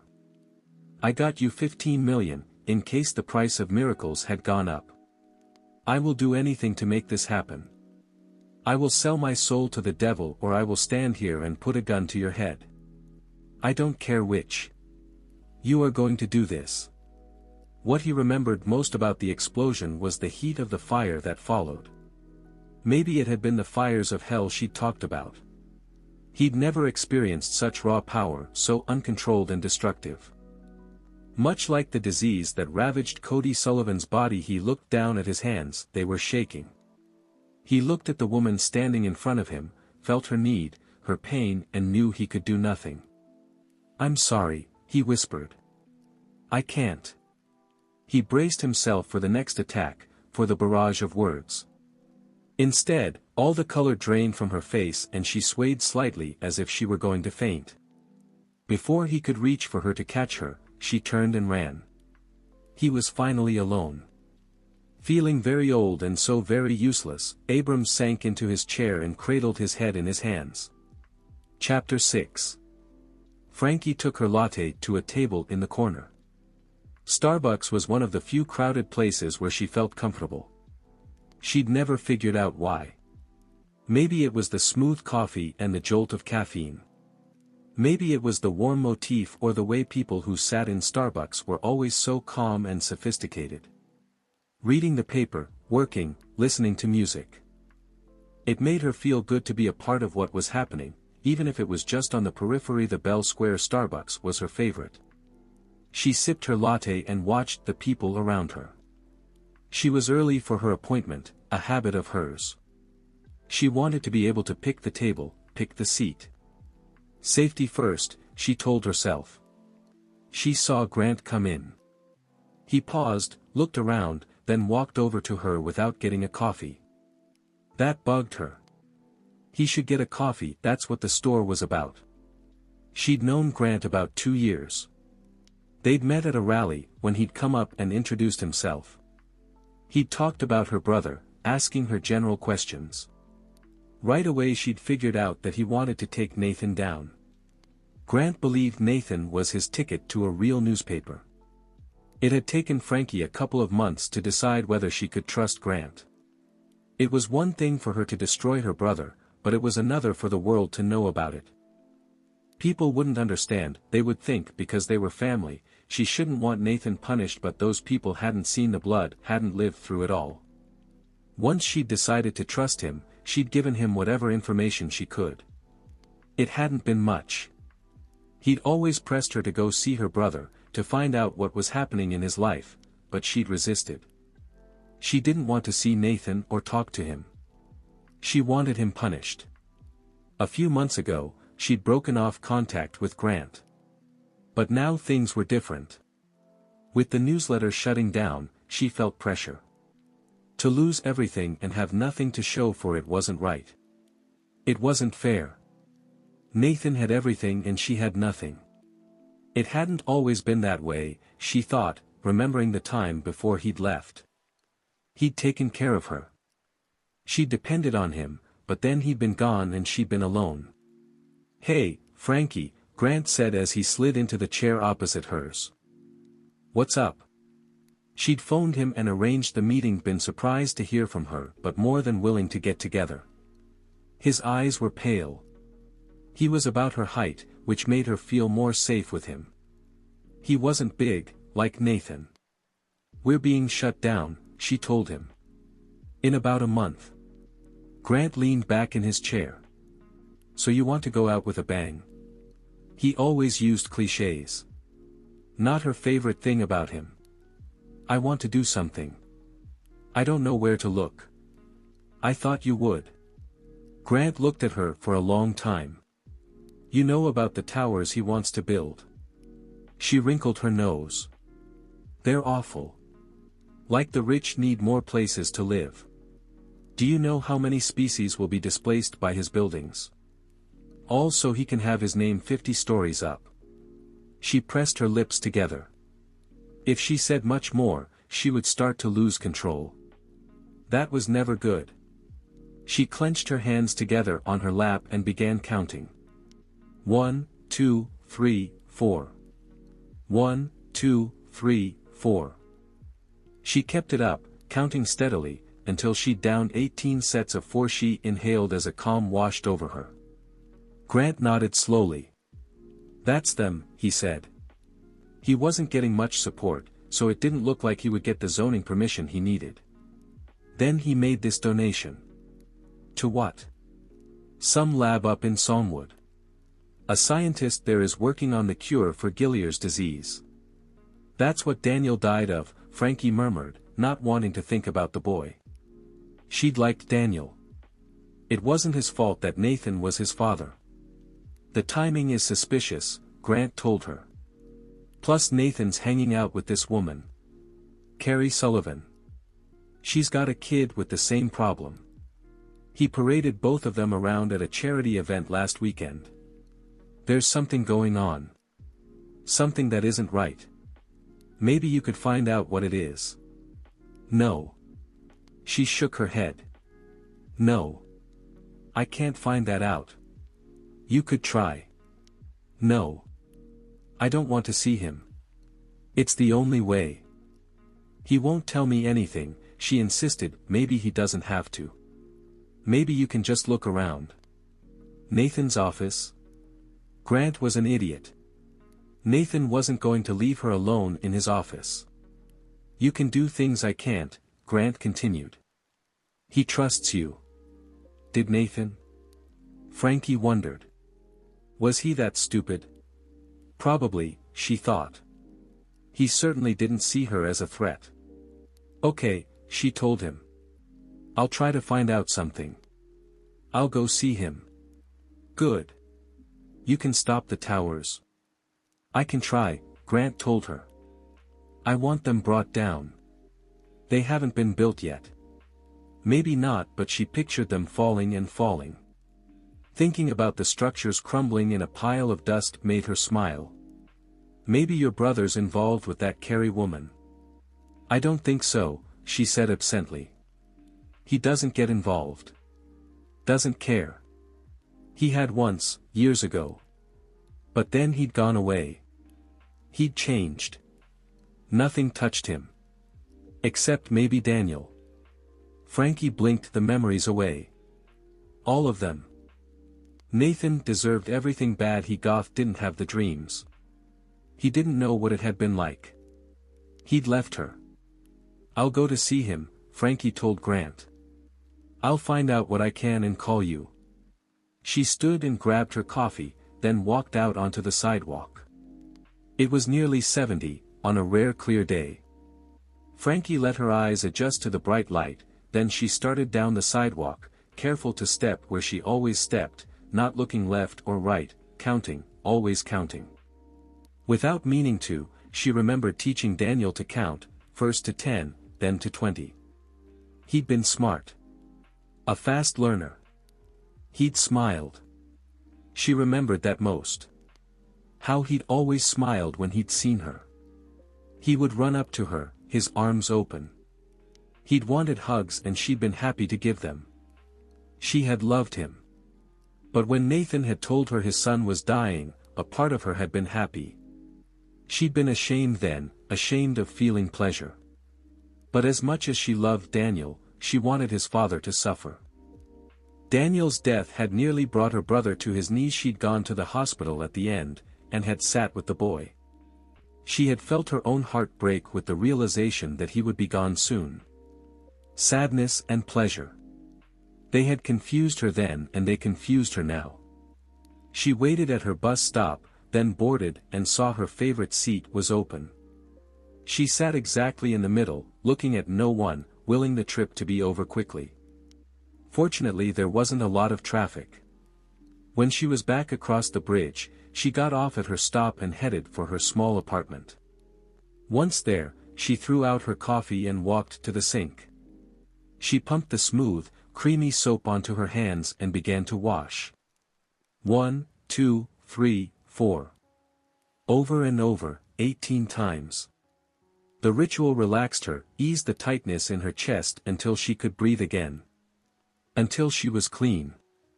When she was done, she dried her hands on one of her special towels, then walked to the window and looked up at the sky. It was a beautiful day, she thought wistfully, the kind of day that made her recall what it was like to be normal. She wasn't anymore. She knew that. She needed help. A doctor, medication. Someday, she told herself. But not just yet. She let her gaze drift lower until it landed on another building Nathan owned. Seeing it and the shadow it cast made her angry again. Better to be driven than cured, she told herself. She would destroy Nathan. When he had nothing, maybe she would feel better. Maybe then the blood would go away. Nathan parked in front of Carrie's small house. He still didn't know what the hell he was doing here. He'd gotten a call from Dr. Wallace's assistant saying there was a problem with the funding, but nothing more. When he tried to reach Carrie at work, he'd been told she'd called in sick. A first for her. But she wasn't answering her phone at home. Was she sick? Injured? And what had happened to the money he'd sent to the research facility? He looked at the beat-up car in the driveway. She was home, at least had something happened with Cody. If it was the latter, he wanted to be anywhere but here. He was not getting involved with that kid. The smartest thing to do would be to turn around and head back to Seattle. Or maybe the smartest thing would have been not to drive here at all. Damn it all to hell, he muttered as he climbed out of his car and headed up the front walk. He pounded on her door and waited. Seconds later it opened. Carrie stood in front of him, but not the Carrie he knew. Her blue eyes were red and swollen, her skin blotchy. She blinked at him, said, "Go away. I can't do this now," and started to close the door. He put a hand up to stop her, then pushed his way inside. "Can't do what?" "Whatever it is you want. Go somewhere. Do something." "I can't. This is a bad time."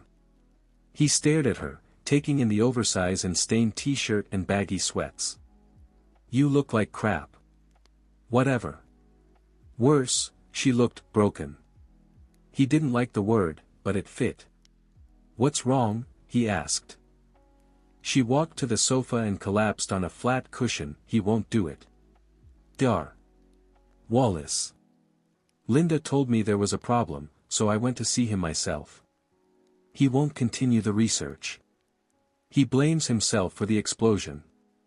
Nathan must have looked blank because she continued with, "Remember? He was working on a cure and the lab exploded. Something about an electrical problem.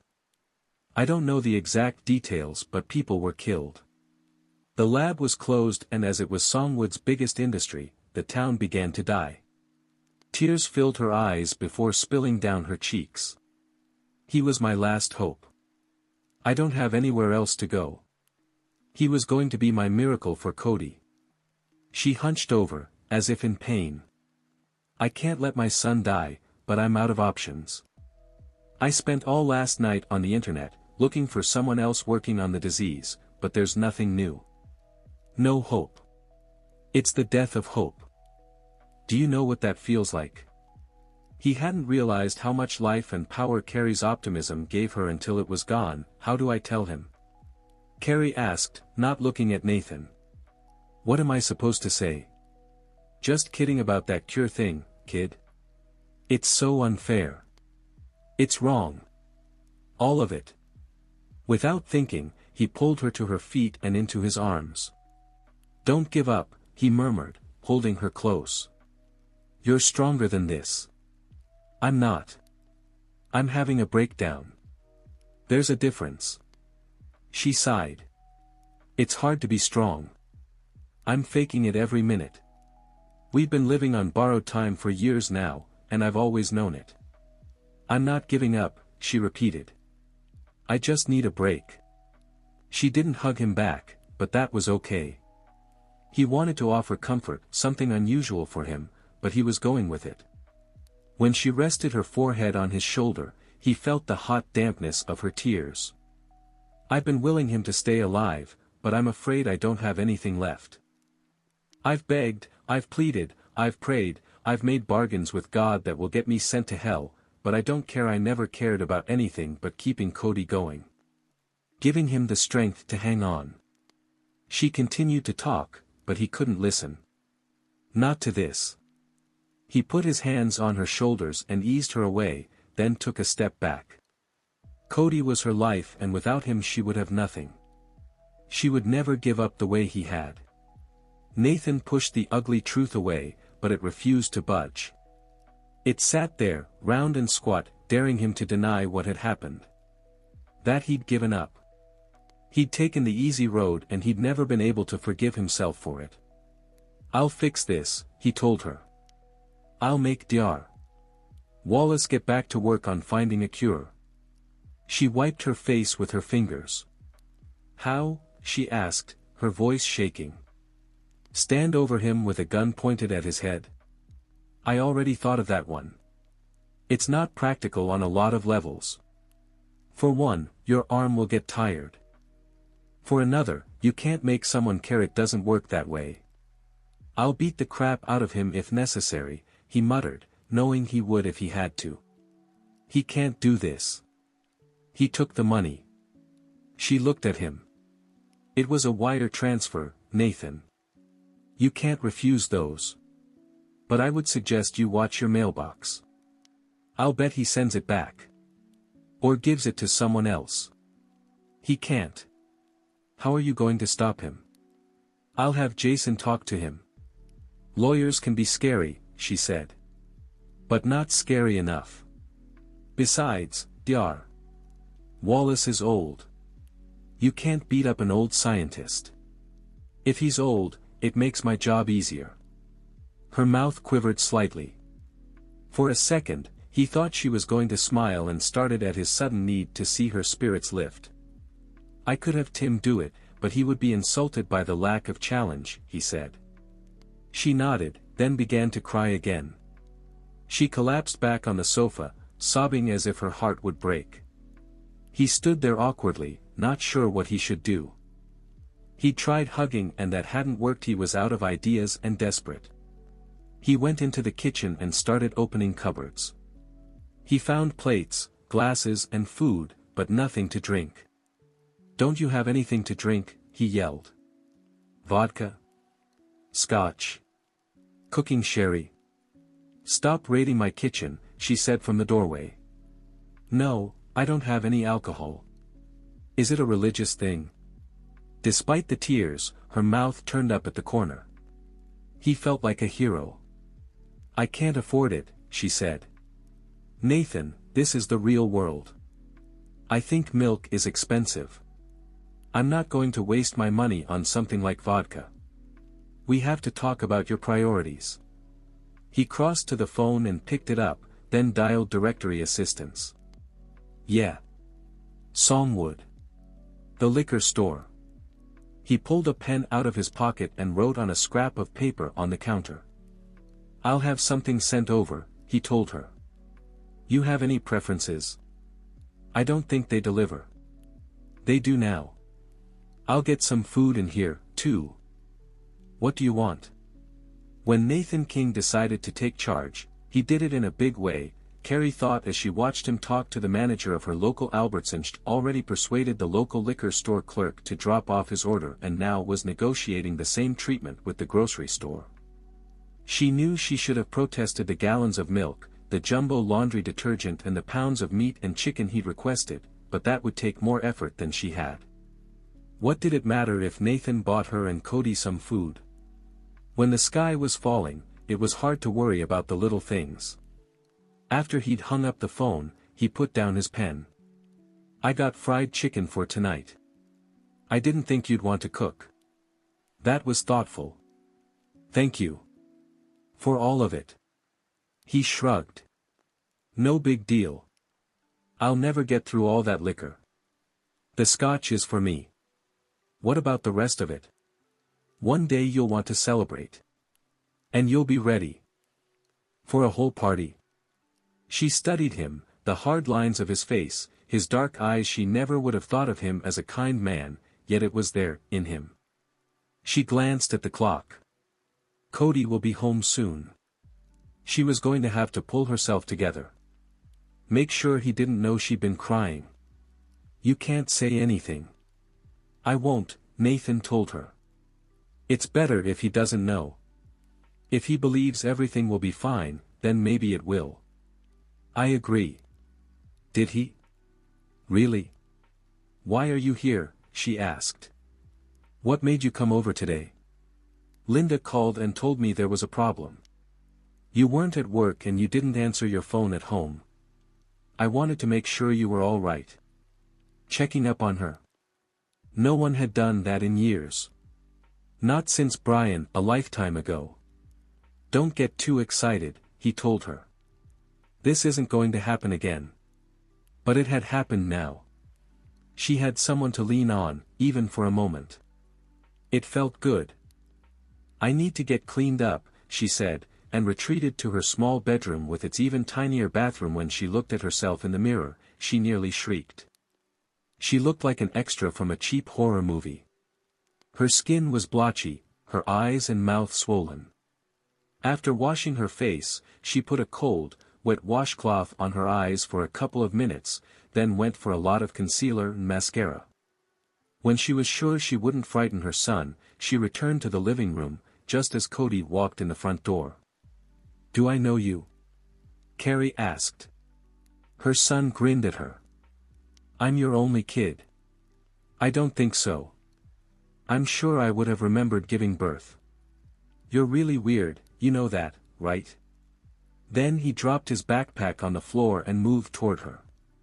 She let him hug her so she wouldn't squeeze too hard, even though she wanted to hang on forever and never let go. When he stepped back, she pointed to Nathan. You remember Mr. King, she said. Hi, Mr. King, Cody said. Call me Nathan. Okay. There was an awkward silence. Carrie picked up her son's backpack. Do you have any homework? Just some reading. I did it at lunch. I'm hungry. Are there any cookies left? She pointed to the cracked, twice-glued cookie jar in the shape of a football and tried not to think about the fact that her son could do his reading at lunch because he couldn't run around and play like the other kids. We're having fried chicken for dinner, she said to distract herself. Nathan is having it delivered. Cody spun around. Really? Takeout? You bet. Mashed potatoes and gravy, along with coleslaw and rolls. Sweet. Because there's something wrong with my cooking? Carrie asked, pretending to glare at her son. No, Mom. It's great. But sometimes, you know, a change is good. I like takeout. And restaurants. He made a fist and pretend punched her in the arm. But your cooking is the best. I know a pity compliment when I hear one. Cody grinned. Can Brandon come over after dinner? He asked. Sure. I'm going to my room. He took his backpack from her and maneuvered down the short hallway. Carrie turned back to Nathan and found him watching her son. She tried to read his expression and couldn't. Hardly a surprise. Are you okay? She asked quietly. Nathan turned to her. Of course. Why wouldn't I be? I didn't know if this was hard for you. Being around Cody. Your son has nothing to do with me, he told her. I'm trying to be sympathetic. Not required or welcome. We aren't all emotional basket cases. What? She glared at him. Excuse me. I'm a rock. Considering the setback, I think a small but tasteful breakdown was in order. Who do you think you are, judging me? She felt like backing the car over him. She wanted to be intimidating enough to make him cringe. He stunned her by smiling slowly. That's the Carrie I want around. Anger is a lot more useful than self-pity. It took a couple of seconds for his words to sink in. You are so not allowed to play me. Whatever works. Besides, you played me first. It was for a worthy cause. So is this. Which meant what? She wondered. You're not easy, she murmured. I don't try to be. Nathan shoved his hands in his front slacks pocket. You trust the world and I trust no one. I'm the optimist. Which one of us is going to end up being disappointed? He was right about that. But there's more to life than being right, she said. There's winning. Is that what matters most? She asked, already knowing the answer. It beats losing. Nathan hung up the phone and reached for his wine. Carrie sat across from him at the table littered with the remains of their dinner. Cody had inhaled fried chicken like he hadn't eaten in a week and then excused himself to go off to his room. Carrie was flushed from a single glass of wine, which fit with what he knew of her. She was a good girl, from the top of her glossy hair down to what he would guess were sensibly unpolished toes. You're scary, she told him. Dar. Wallace is in big trouble. Nobody screws with me, Nathan said. Jason will find out Wallace's weakness and use it against him. You could just sue him. That would take too long. He waited for her reaction to his words, but there wasn't one. The fact that her son was living on borrowed time wasn't news to Carrie. Laughter and a few shouts drifted back from Cody's bedroom, where he'd retreated with his friend Brandon. Carrie shrugged. Video games. Apparently it's very intense. You don't play? I've tried a few times. I always get my butt kicked. I don't have the time to devote to becoming an expert. I limit his access to the games, but not by much. He's a good student. If he enjoys them, why not let him? Nathan knew enough to read between the lines. Cody should get in as much fun now as possible, because there wasn't going to be a later. He remembered having the same thoughts about Daniel his son had. He drew in a breath as an unexpected pain shot through his chest. It was emotional rather than physical, but breath-stealing nonetheless. After all this time, he thought, surprised the ache still existed. He would have said he was over it. But maybe one never recovered from the death of a child. She picked up her wine and took a sip. So, Nathan King, tell me about yourself. I only know business stuff. Do you have family? There's no need to discuss my personal life. Ooh, doesn't that sound pompous? Does that stick up your butt make it painful to sit down? As soon as she spoke, her eyes widened and she set down the glass. Did I say that out loud? She asked, sounding horrified. Yes. I am so sorry. That was rude. This is my house and you're a guest and I should keep comments like that to myself. She took another drink. But if you don't tell me, I'll just go to Google and get the info that way. I'm surprised you haven't. I know some things from my research. There's a reporter who really hates you. Grant somebody. Grant Pryor. I know him. What's his deal? He wants to work for a real paper. He thinks the right story about me can get him there. That's a lot of pressure. For you, I mean. Holding someone's career in the palm of your hand. He smiled. Now you're playing me. I know. It's fun, isn't it? So why you? Why not some other rich guy? Because I'm a cold-hearted bastard and that makes me interesting. Do you really see yourself as a bastard? We're not having that conversation. All right, but now you have to tell me something about your family. You don't want to know. Yes, I do. She smiled. Come on, Nathan. We're practically friends. Who's around still?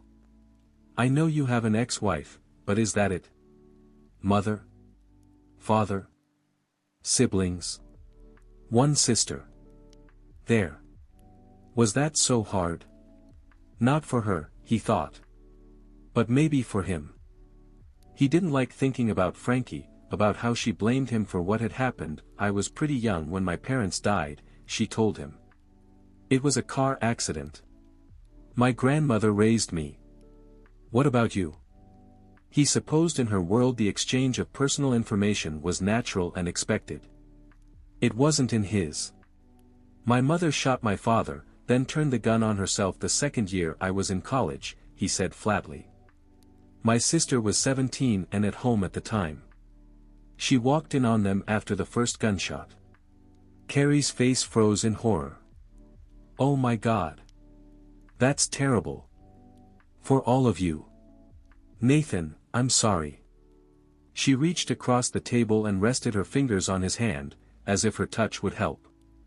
I'm fine, he told her. It was a long time ago. Where's your sister now? Here. In Seattle. Are you close? She blames me for what happened, he said. Because when I left, things got worse. My dad was a drunk. A mean drunk. He beat the crap out of my mom and me. Although he never touched Frankie, he wasn't an easy man to live with. I got out a football scholarship to USC. That left Frankie by herself to deal with it. Dad picked on her verbally because she wasn't, he hesitated. She has some problems. Carrie frowned. Like what? OCD, mostly. She gets something in her head and it doesn't go away. Is she seeing a doctor or a psychologist? I have no idea. Carrie's eyes widened. How come? We have nothing to do with each other. I've tried to talk to her, get her help, but she won't have any part of me. He'd done more than try. He'd practically kidnapped her to get her into a place that was supposed to be cutting edge, but Frankie wasn't sick enough to be committed. She'd simply walked out. Sometimes he was convinced she didn't want to change. That she was happy being on the fringe. I support her, he added, knowing it was stupid, both the mention and the reality of it. She used most of her salary to fund that idiotic out there ecology group she belonged to, and looked for ways to punish him. I'm sorry, Carrie murmured. Don't be.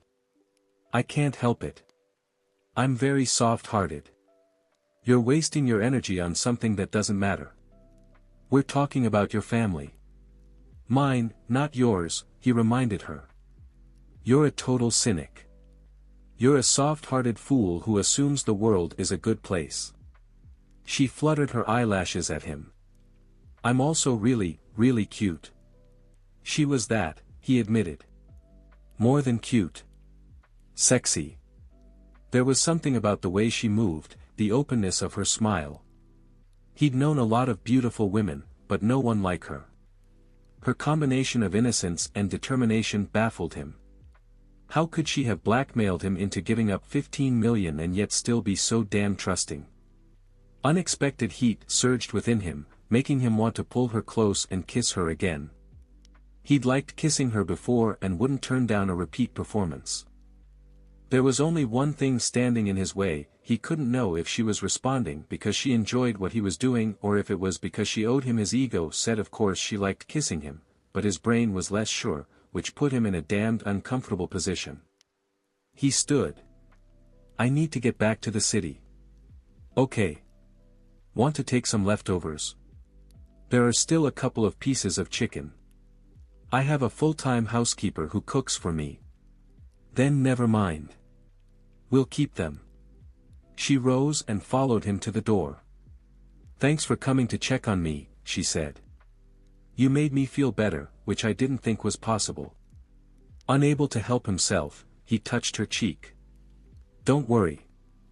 We'll get Wallace back into his lab and digging for the answers. Trust me. You just spent a lot of time telling me I was really dumb for trusting people. I'm different. She smiled. Why did I know you were going to say that? Chapter 7. Linda was gone. Abram felt it as soon as he walked into the lab the next morning. There was something in the air, something dank and moldy, as if the roof had started to leak. Only there hadn't been any rain and there was no reason to suspect the structure. He found proof on his desk, in the form of a letter. The contents were painfully specific. He was not the man she thought he was. She had devoted her life to him, assuming he was dedicated and honorable. Instead, she discovered he was little more than a quitter who would rather let the world suffer than deal with the past and move on. She could accept the rest of his flaws, but leaving children to die when he could prevent their demise was unforgivable. She regretted every minute she'd spent with him. The last statement was the worst. He could handle her accusations by telling himself she simply didn't understand.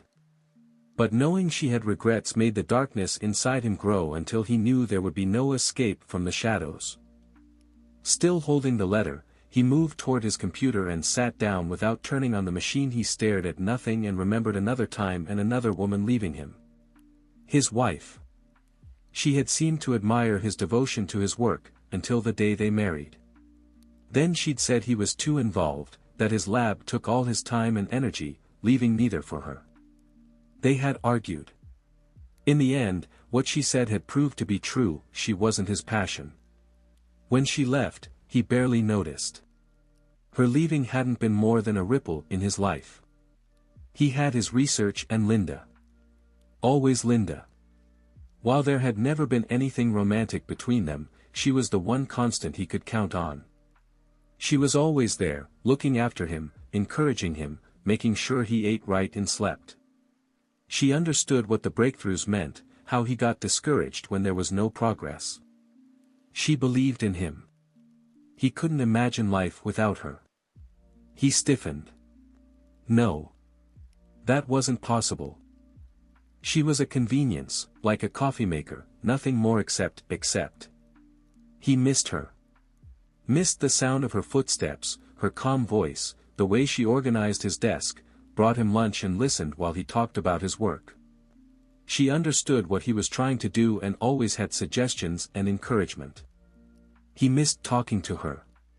He missed her quirky movie reviews, her attempts to be a vegetarian that always failed within 24 hours, the way they did Sudoku together over coffee. Which meant what? That he had feelings for her. For Linda. Abram considered the possibility and knew, while he might have great affection for her, what bothered him the most was losing her respect.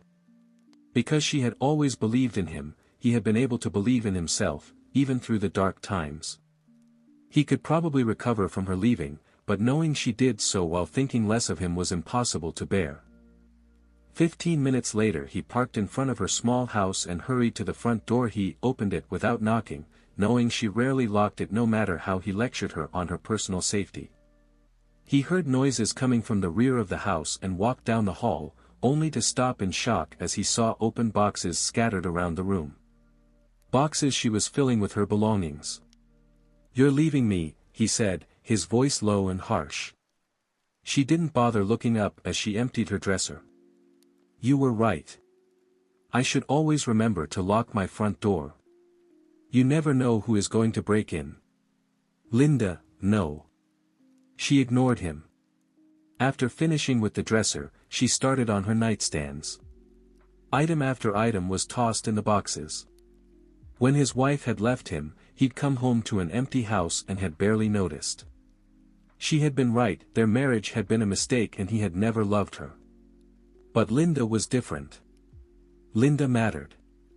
He wanted to physically reach out and stop her. To unpack the boxes himself. "You can't leave," he told her. "I need you. Ask me if I care." He'd never seen her like this. Distant and cold. His chest tightened. "I'll do it," he said. "I'll open the lab, hire the scientists. Whatever you want. Just don't leave." She straightened and stared at him. "Not good enough, Abram. You can't do this for me. You have to do it for yourself because you believe and for the children, because they deserve a chance." "I'll do it because it's what I'm meant for," he said slowly, praying the words were enough. "Because I've been blessed and because it's both my responsibility and my passion." She stared at him as if she didn't believe him. Disbelief thinned her mouth. "Please," he said, begging for the first time in his life. "Please." He took a step toward her and gently removed the t-shirt from her hand. "We will find a cure," he said. "For Cody. For the other children. Together. I will do it, Linda. Even if you leave, I will move forward with this work." He meant the words, even if he wasn't sure how he would work without her at his side, "But I'll work faster if you are with me. Please stay." "I don't know," she admitted. "Everything is different. I'm not. I can be the man you thought I was. One chance. Just one. She stared at him for a long time. Just one, Abram. Don't press me. I will leave if you screw this up. I know. I won't. You'll see. He would prove himself to her. He had no choice. Without her, he was nothing. Tim shifted his weight from foot to foot, looking uneasy and making Nathan feel they were both on a boat in restless seas.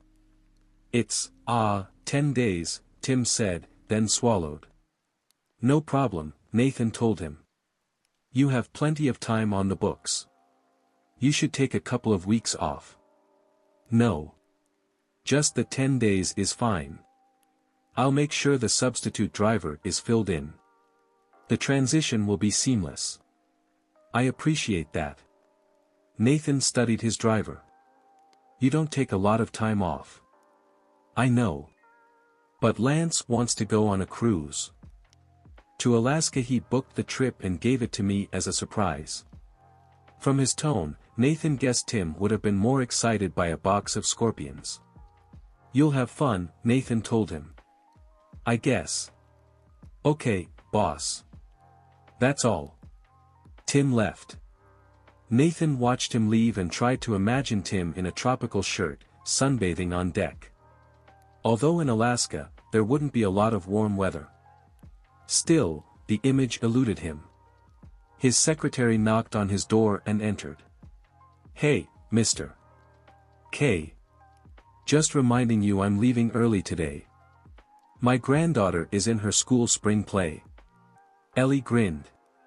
She's lead tree. You wouldn't want to miss that. I know. So I'll be leaving about 1:30. He nodded and she backed out of the room. It occurred to him that everyone he knew had someone else and he didn't. It wasn't a new situation. He preferred to be alone. It was cleaner that way, with less complications. He'd been married once and little about his relationship with Paige was something he wanted to repeat. Still, he felt a restlessness that had him reaching for the phone. Hair Barn, a female voice said. Carrie Sullivan. Hold on. Seconds later he heard, this is Carrie. It's Nathan. I want us to have dinner tomorrow night here in town. Somewhere people will notice. I'll have my assistant drop a few hints to local media. Tim will come pick you up about 5 and you can spend the night in a hotel. He'll take you home in the morning. Aren't you all imperious, she said. Sorry, I can't. He frowned. I own you. I said I would do my best to cooperate. There's a difference. Which you're not doing. Oh, please. I'm not just dropping everything for you. What about Cody? He's 9. I can't leave him alone for the night. He can stay with his friend. I have to work. Reschedule. I'm sure the old ladies of Songwood can wait to get their hair dyed blue. You're incredibly disrespectful, she told him, not sounding amused. For your information, tomorrow is prom Saturday. I'll be working all day, at least until 6:30, because there's always one emergency that requires a quick fix. You're saying no. I'm saying this isn't your finest hour, then I'm saying no. Before he could respond, she hung up on him. Nathan was still pissed off the next day. Carrie obviously didn't understand the finer points of their arrangement. Determined to explain them to her, he drove to Songwood, arriving a little after 4 in the afternoon. He went directly to the hair barn and found he had to park more than 3 blocks away. There were dozens of cars and when he walked into the salon, he understood why. Teenage girls filled every available chair in most of the open space. They were in groups, laughing, shrieking, running around with curlers in their hair. They didn't seem to notice him and as he wasn't into jailbait, he ignored them.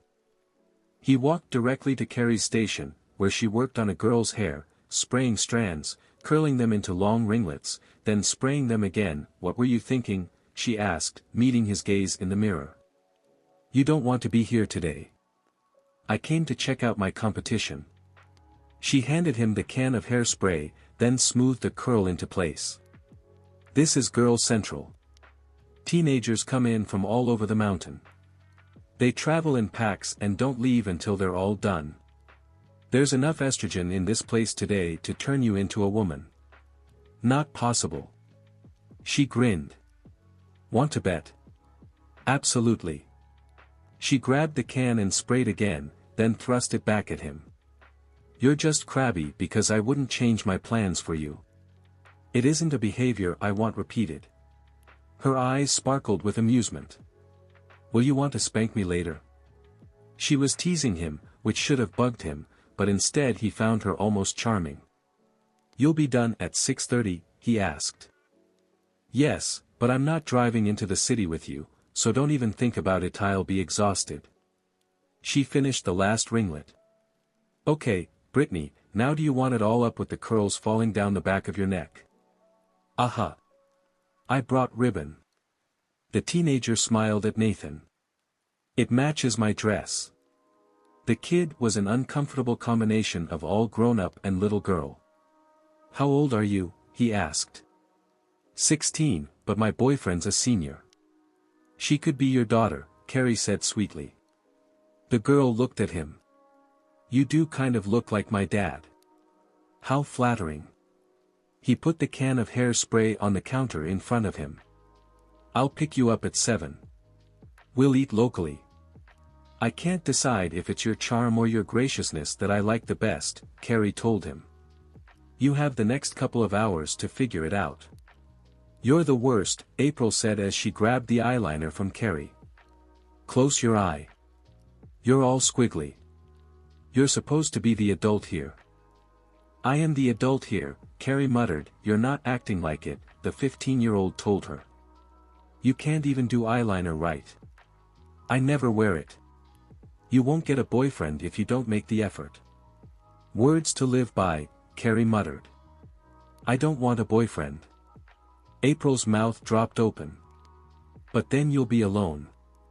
There are worse fates. I can't think of any. The teenager stepped back. Okay. That's better. Carrie looked at herself in the mirror. Her eyes looked bigger, darker and possibly mysterious. She turned slowly, checking out the black wrap dress she'd borrowed from Michelle. Her hair was still in curlers and her feet hurt from standing all day, but otherwise, she thought she just might be pretty enough to get a boyfriend. She checked her watch. It was 5 to 7. I'm late, she murmured as she began pulling the curlers out of her hair.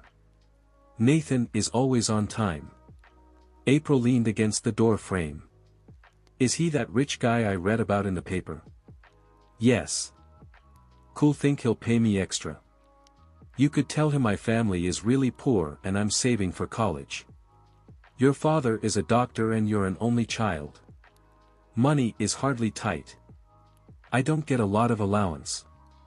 My dad says I have to come up with half the insurance money or I won't get a car next year when I turn 16. He says I need to learn responsibility.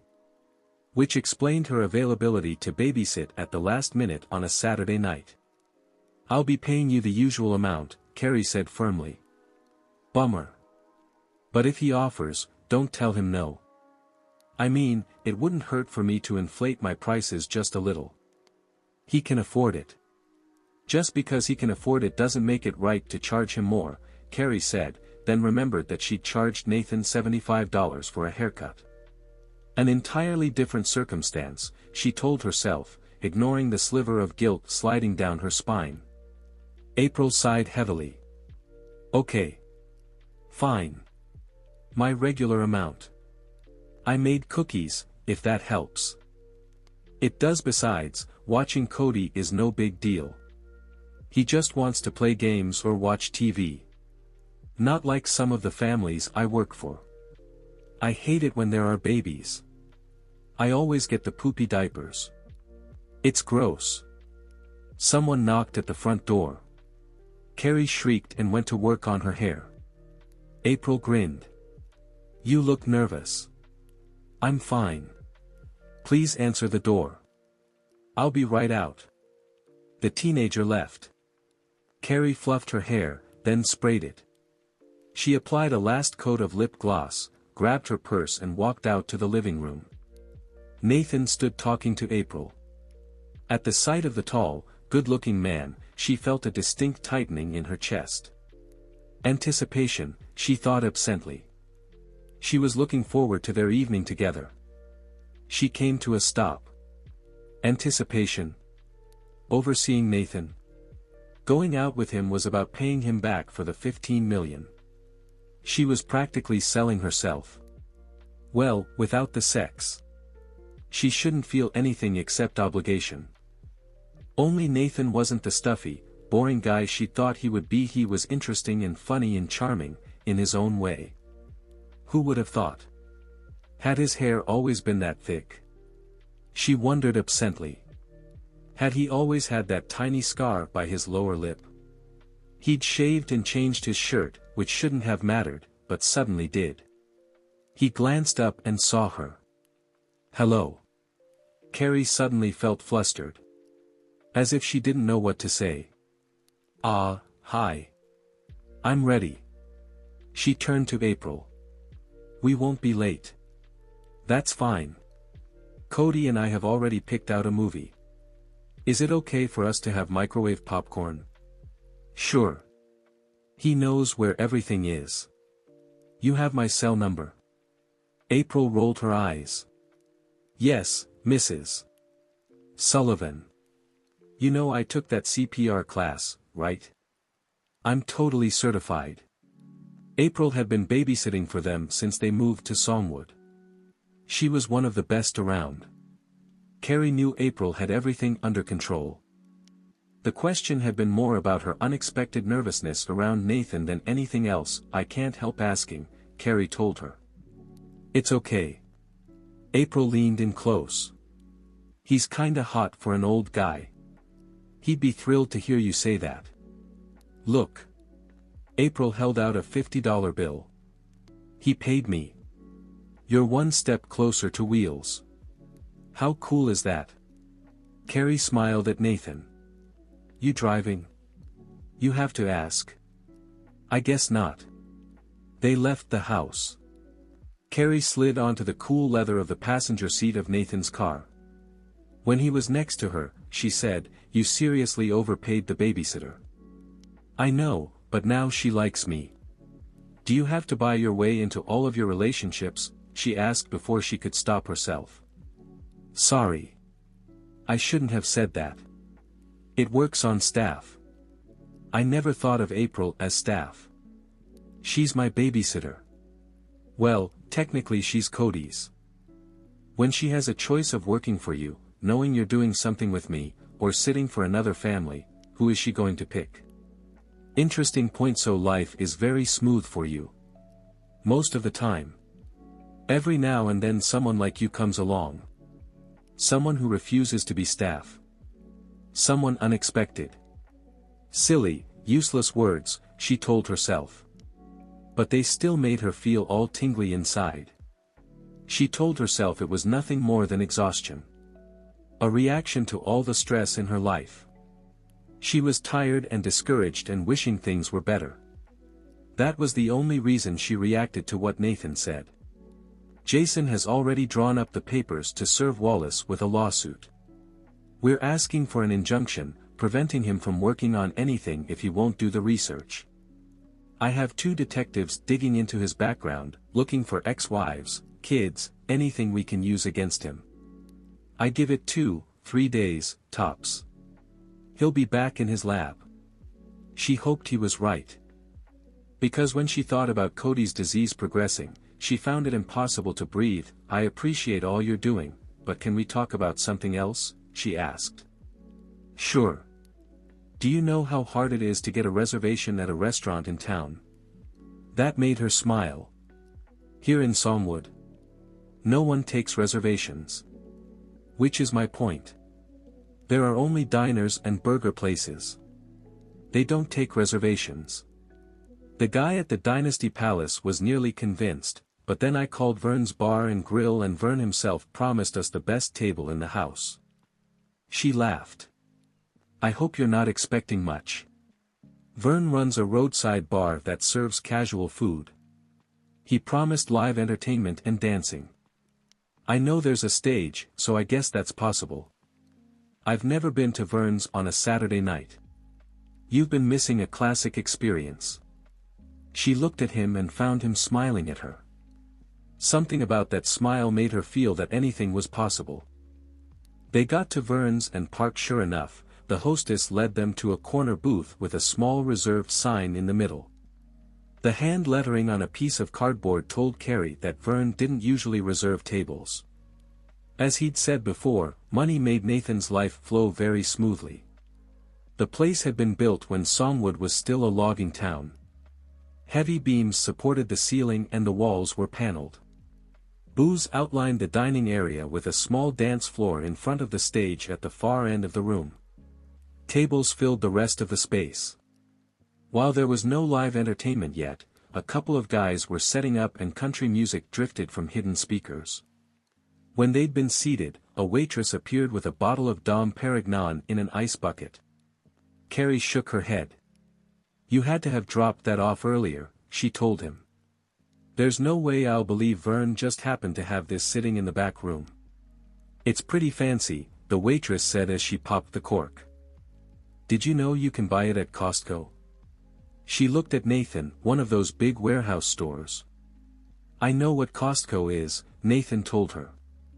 "Let me guess," Carrie said. "You have their stock in your portfolio." Nathan shrugged. "Some." The champagne was poured and their waitress left them alone. He picked up his glass. "Thank you for joining me this evening. A beautiful woman makes everything brighter." It was a line, she told herself. One he probably used all the time. But still, it flustered her. Thank you." She sipped the champagne. "It's nice.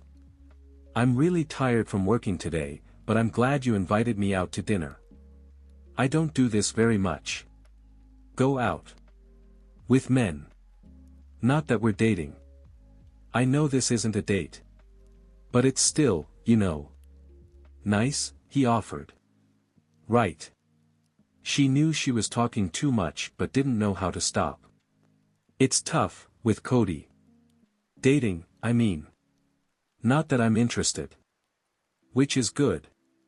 Single moms aren't exactly hunk magnets." He'd been drinking as she spoke and choked slightly after coughing. He asked, "You're looking for a hunk?" "No. I didn't mean it that way. I have no idea what I'd want. I had someone great once. Brian, Cody's father. He was a good guy. The kind of man who makes everything better just by being in the room." Nathan leaned back in the booth.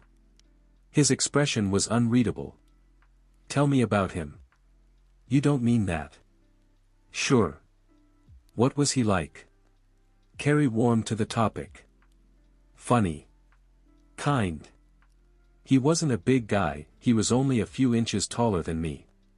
But he was such a presence. People just wanted to be close to him. We met at a mutual friend's barbecue. It was like in a movie. We saw each other from across the room and just knew we were meant to be together. He died before I even knew I was pregnant." She rubbed her fingers up and down on the stem of her glass. "That's the worst part. He never knew he was going to be a father." She took a sip. "Okay, this is really a bad topic. We shouldn't talk about Brian. He was a large part of your life. Except for Cody, the best part. He was. Since then?" Nathan asked. "Have you gotten involved with anyone?" "No. I couldn't. When Cody was a baby I didn't have the time or the interest. After he got sick I guess I still don't have the time or interest. I need to take care of him, be there for him. You get to have a life, too." "No, I don't. I know it probably sounds stupid to you, but I made a deal with God. I would give Cody 100% and he would keep my son alive. Giving up your life for his? Something like that. It's working. That's all I care about. You can't believe you're required to give up everything or Cody will die. She wondered if what he really wanted to say was that Cody was going to die anyway. Nathan leaned toward her. You could be so much more. You mean more than a hairdresser? No, thanks. You should have gone to college. How do you know I didn't? Nathan only looked at her, which reminded her of the file he'd no doubt prepared on her, the one that most likely mentioned her single semester at community college. There are so many opportunities, he said. You're smart, driven. You gave up too easily. Don't be judgmental. I was just starting to like you. I'm telling the truth. Your version of it. I like my work. There are people who can't be more. Leave that type of work to them. You're a snob and an elitist. You're selling yourself short. She should be annoyed with him and start telling him off, but she sensed he meant to be helpful. That he wanted more for her, which was kind of sweet. You could have the world, he told her. Maybe, but all she wanted was for her child to get better. Compared to that dream, the world seemed pretty small. She glanced at the tiny dance floor. There were two couples swaying to the music. Suddenly she wanted to join them. You could ask me to dance, she told him. He slid off the seat and reached for her hand. Yes, I could. Chapter 8. Carrie let herself relax in Nathan's arms. They drifted more than danced, one of his hands holding hers, the other at the small of her back. She tried to remember the last time she'd danced with a man and realized she didn't care. It simply felt good to be doing it now. One of the advantages of being with Nathan was that she knew it would never go anywhere. They had nothing in common, and if she hadn't been trying to blackmail him into supporting her cause, they would never have met. So she was free to enjoy the moment for what it was, a dance with a handsome man. She closed her eyes and breathed in the scent of him. He smelled clean and sexy. Heat from his body warmed her, making long dormant places wake up and take notice. She felt a heaviness in her breasts and a distinct clenching between her thighs. Sex, she thought, not sure the awakening was a good idea. She wanted sex. She had no intention of getting involved, even casually, which meant the only intimate relationship she could consider was with her shower massager. But for now, this was enough. Her head on his shoulder, their thighs brushing, his heartbeat making her feel connected to someone, if only for that moment. Are you enjoying this, or is this part of what you owe me? He asked, his voice rumbling against her ear. You have to get off the money thing. You didn't write me a check. I'm getting no immediate benefit. I'm hoping for a more long-term miracle, but until that happens, you're pretty useless to me. He chuckled. I liked it better when I intimidated you. That never happened. You called me Mr. King the first time we met. I was being polite and you nearly had me arrested. I think you called me a bad name. I know you swore. You were way out of line. It worked. That it did. The song ended and they moved back to their table. The waitress appeared. They gave their orders, then Carrie reached for her glass of champagne. So how did you get from where you started to here? She asked. I remember something about a college football scholarship. What position did you play? Do you know anything about football? Not really.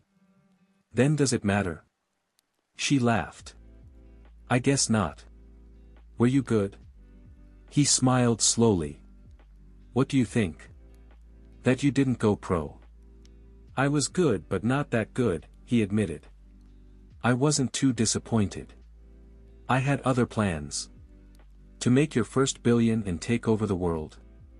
It was a goal. So how did you go from being a scholarship student to that first billion? I played poker with rich kids and won. His expression was self-satisfied. I started in my freshman year. They had money to burn and very little card sense. I built up enough money by April to buy a small house in South Central LA. I fixed it up and sold it for a profit. The following summer, I bought 2 houses. The next, an apartment building. She'd barely finished a semester of community college as she'd thought before, worlds apart. I took on a partner in my senior year and we started buying property seriously. We made our first million that year. I bought him out 5 years later. Did he want to be bought out? Nathan looked at her. Most people don't bother to ask that question. I'm insightful.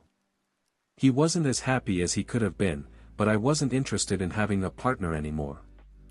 You used him to get what you wanted, then tossed him aside. His gaze never wavered. Yes. Just checking. The information didn't surprise her. The Nathan King who danced with her was a charming, handsome, sexy man, but underneath, he was and would always be a ruthless bastard. She knew it should frighten her, but, somehow, it didn't. The other day I counted how many Mario games Cody has, Carrie said as she and Nathan walked toward her front door. It's incredible what those video game people have done with one short guy. I think he was a plumber once, I can't remember. But he's all over the place. There was a gorilla before, wasn't there? They stopped in front of her door. Nathan smiled. You're nervous. I'm not. You're talking about video games, and not making any sense. He'd been standing a step below her. Now he moved on to the same one, so he was taller and, oddly, much more male. Not that he hadn't been male before, but it was more obvious now and she held in a groan. It was one thing to babble to someone else, but it was a real problem when she started babbling to herself. It was the circumstances. They'd just been out to dinner, they'd danced, talked, laughed.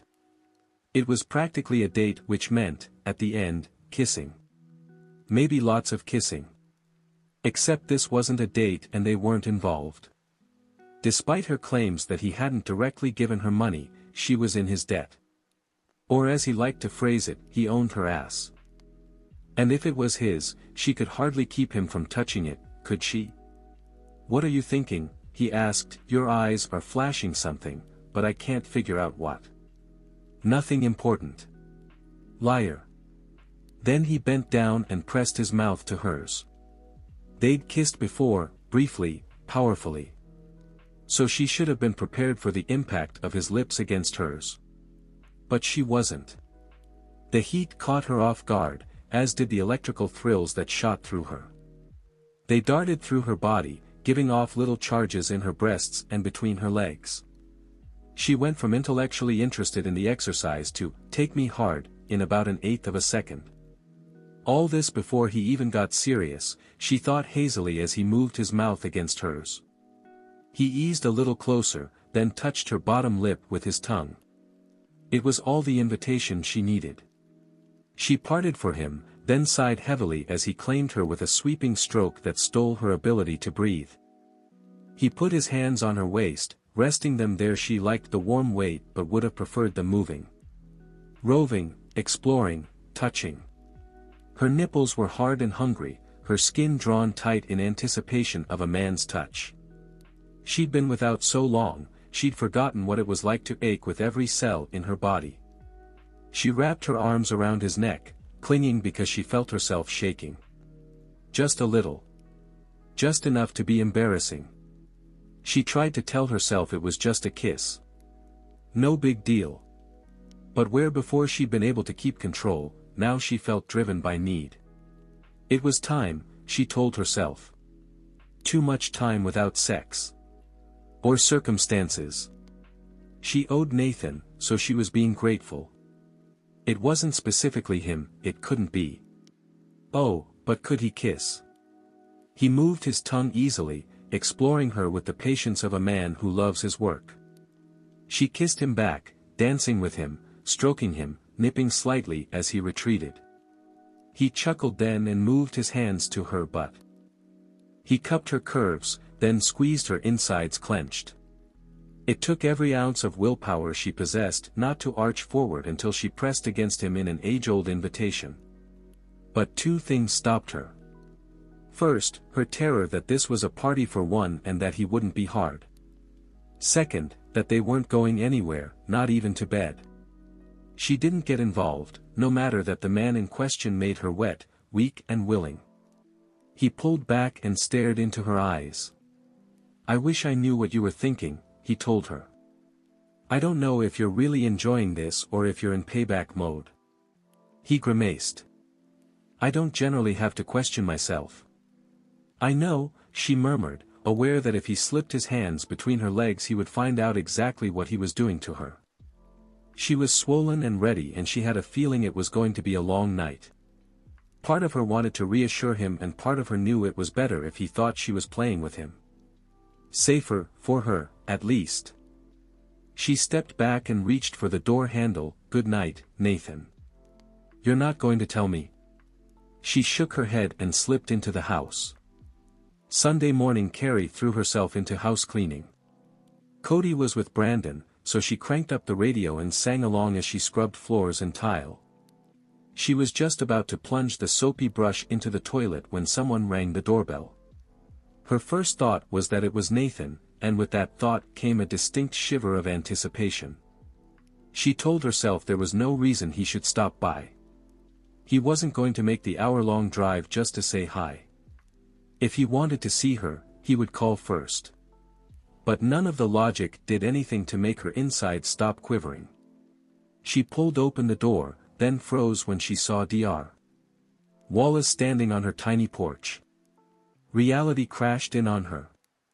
Fear and anger combined until she wanted to reach across the small space separating them and pull out his still beating heart. She wanted him dead. No, that wasn't right. She wanted him suffering. Writhing in pain for an endless eternity. Maybe after a few hundred years she would be willing to feel a little compassion. But not until then. Certainly not now. He twisted his hands together in front of his midsection. "I'm sorry," he told her. "That's why I'm here. To tell you I'm sorry and that I was wrong. I'm already back to work. We're hiring more scientists. This is my life's mission, finding a cure. I won't rest until there is one. We need a treatment, as well, something to slow the progression until we can isolate the cause. I still believe the enzymes hold the answer. I'm looking there." He stopped and stared at her. "Why are you crying? This is happy news." She reached up and touched her cheek, only to find it was wet. "I didn't know I was." She'd felt nothing but a down-to-her-bones wash of relief. Her legs ached, as if she'd run for miles. It was difficult to breathe, but all in a happy way. "I won't give up, Dr. Wallace told her. "I want you to know that what I said before," he shook his head. "I was wrong. I know I put you through hell. I can only apologize. You can forgive me later, when we save your son." Carrie dropped the toilet brush and lunged at Dr. Wallace. She wrapped her arms around his neck and hugged him and cried and hugged him some more. "Thank you," she breathed. "Thank you. Don't thank me yet. I still have so much work to do." He gently pulled her arms free and stepped back. "We'll celebrate later." She nodded, because she was still crying and it was tough to speak. She wanted to ask what had changed his mind, then decided it didn't matter. There was hope again. Hope where there had been none. "We should have something experimental soon," he continued. "Something your son can try." He hesitated. "It will be dangerous, before the medical trials." "I don't care," she said quickly. She and Cody didn't have time to wait for years of medical trials. "I'll sign whatever you want. Just get him something soon." "I will do my best, Dr. Wallace nodded and left. After closing the door behind him, she sank to the floor and tried to catch her breath. She wanted to shout her happiness. They had a reprieve. Pray God, it was enough. The phone rang. She stretched out her arm and grabbed it. "Hello. Carrie, it's Nathan. I just had a call from Jason. Wallace is back in the lab and they're ramping up to work at full capacity. She nodded, still fighting tears. Carrie. Are you there? This is good news. I know. Are you crying? His voice was sharp. What's wrong? Nothing. I'm happy. He was just here. You did this. You made him start up his research again.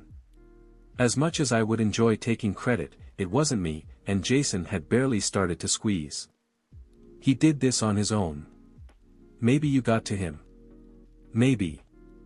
The truth is, I don't care why. I just want a cure. I know. She drew in a breath. Sometimes it's hard to keep going, she said, voicing the thought for the first time. Sometimes it seems like it's just me and Cody against the world. You're not alone. You have a whole team now. Did she? She'd been carrying the burden herself for so long that it was difficult to imagine being in a place where she could set it down for a while. Dar. Wallace is the best, he continued. He'll find something. I know. She believed, because she had to. While I'm glad this got resolved, Nathan said with a smile in his voice, it puts me in a hell of a situation. I was all geared up to fight. I have to walk away without the thrill of victory. She gave a strangled laugh, then wiped her cheeks. You'll get over it. I like going to battle. Of course you do. You like to win. To take, to pillage. I haven't pillaged in a long time. I miss it. She had the sudden thought they weren't talking about battles anymore. She remembered how she'd felt the previous night, standing on the porch, in his arms. She'd forgotten what it felt like to be held by a man, kissed by a man. She'd forgotten what it felt like to want. Now that she remembered, she didn't know how to make the need go away. But she would figure it out, she reminded herself. Nothing mattered but Cody, especially now that they were back on track. I appreciate your letting me know about Dr. Wallace, she said. I'm relieved it all worked out. Me, too. You still owe me for prom night. You blew me off. I was busy, and I don't owe you. Sure you do. You can come to Seattle and we'll have lunch. I'll show you the mock-ups for the towers I want to build. You can be impressed.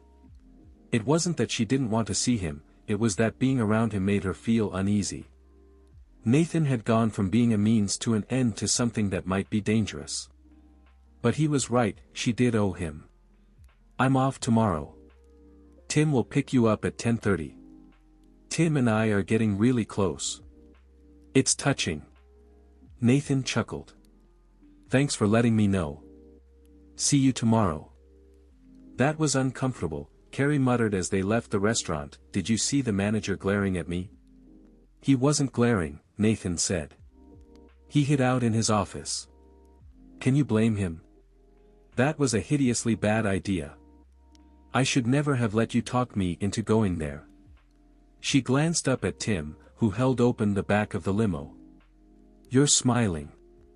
You think this is funny? No, ma'am. Ma'am. You're going to pay for that.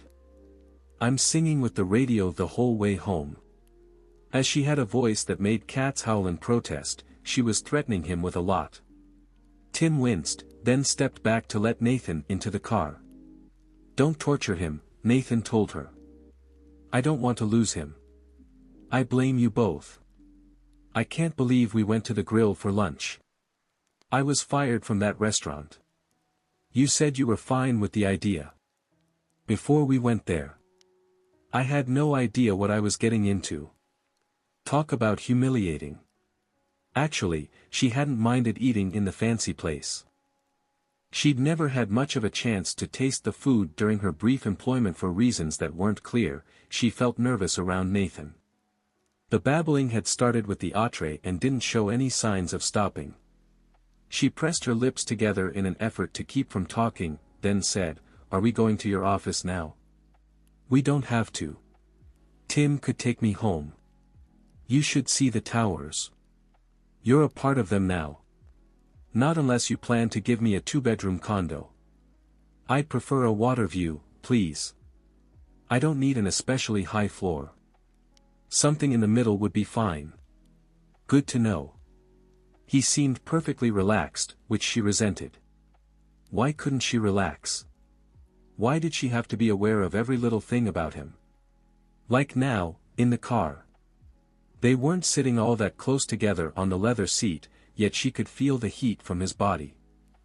She caught any movement he made, was aware of the tone of his voice, the rhythm of his breathing, the fact that he'd gotten his hair cut. If she didn't keep her attention firmly on the conversation, she started to think about kissing him, touching him, having him touch her. When she got home, she was going to give herself a stern talking to and maybe even think about punishment. She had to get herself mentally focused. If she allowed her energies to stray for even a second, Cody would suffer. She believed that as surely as she believed air was necessary for life. "Is your office bigger than Jason's?" she asked.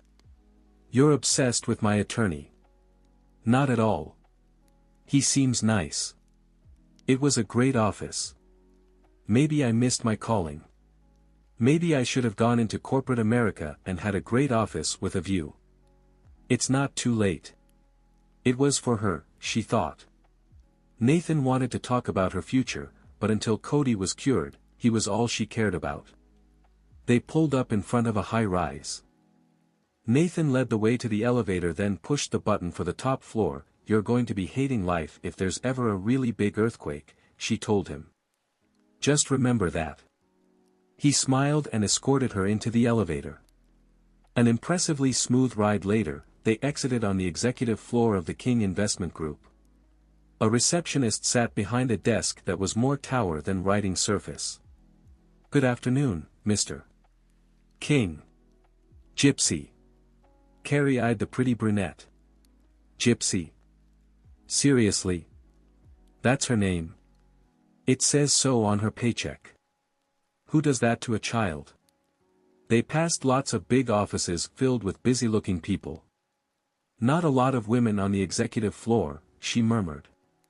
"Over 30% at senior levels. I don't care about gender. I don't care if they're extraterrestrials. I want people who do a good job." The desk in front of the double doors was empty. Nathan opened the door on the right, then stepped back to let her go first. Carrie braced herself to be impressed and walked into Nathan's sanctuary. His office was about 3 times the size of her whole house.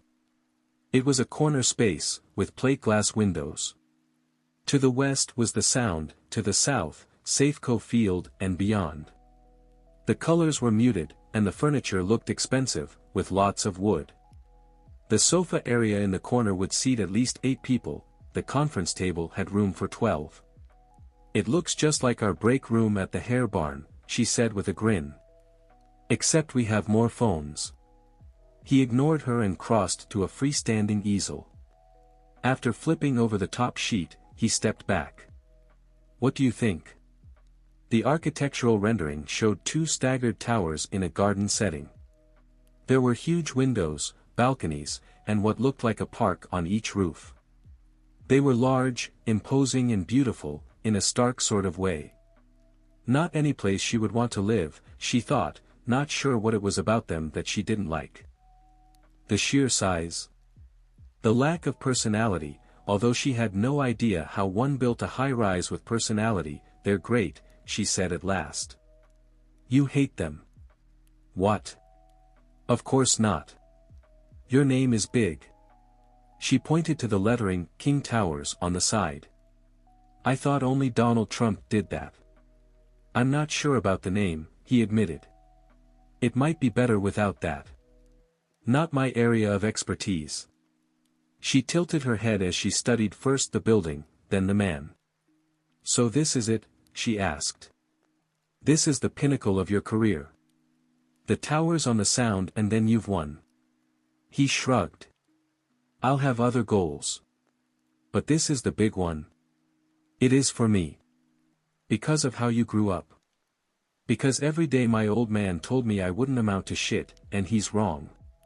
Recognition from the dead couldn't be easy to get, she thought, wondering if the towers would be enough. Or if Nathan would need something bigger and more impressive next time. He had billions. At what point was it enough? "Are you happy, Nathan?" she asked. He looked at her. "Hell of a question." "I know. Are you?" He was silent a long time, then he grabbed her arm, pulled her close and kissed her. When his firm lips claimed her, she decided she might be willing to let the question go. When he nipped at her lower lip, then eased the spot with his tongue, she decided that conversation was a total waste of time. When he put his hand on the curve of her rear and squeezed, she forgot what they'd been talking about. The man knew how to kiss, she thought hazily as their tongues circled and teased and aroused. He knew how to do a lot of things. All that intense focus. What would he be like in bed? Even though she wasn't going to go there, she allowed herself a moment of speculation. A moment of imagining his hands everywhere. He broke the kiss to nibble his way along her jaw. She held in a moan, but it was tough. Long sleeping nerves awoke to find there was a party going on and they liked it. He licked the skin below her ear, then nipped at her lobe. Shivers raced through her body, making her tremble. She clung to him because the alternative was to collapse on the floor. When he squeezed her rear again, she couldn't help arching against him. Her belly came into contact with his arousal and she had to hold in a scream.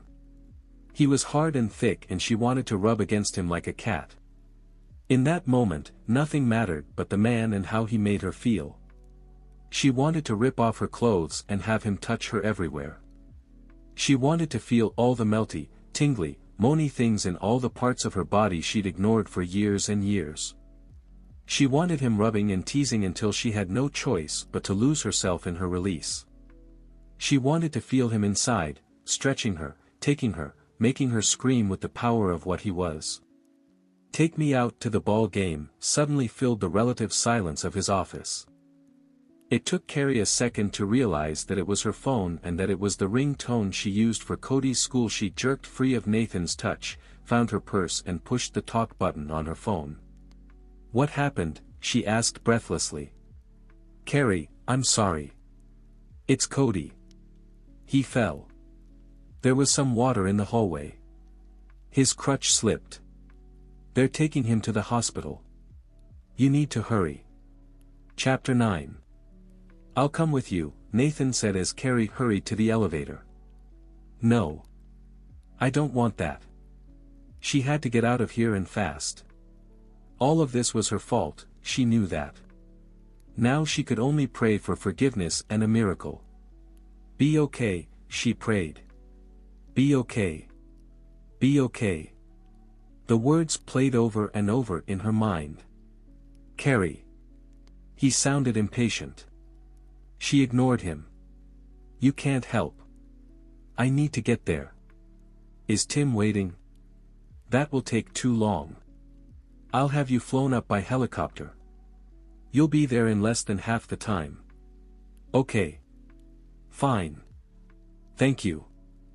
She supposed she should protest, but hiring a helicopter would mean nothing to Nathan, and if it got her to Cody's side more quickly, all the better. "Carrie, it's going to be all right."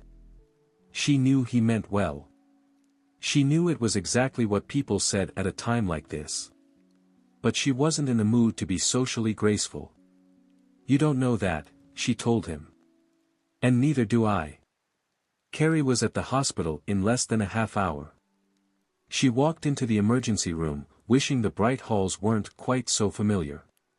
She'd been here too many times with Cody. No child should have to be in a hospital this often. It just wasn't right. She hurried to the nurse's station, then smiled at the familiar face. "Hi, Sharon." "Hey, Carrie. He's in room 4. Go on back." Sharon, a pretty nurse in her mid-30s, touched her arm. "He's okay."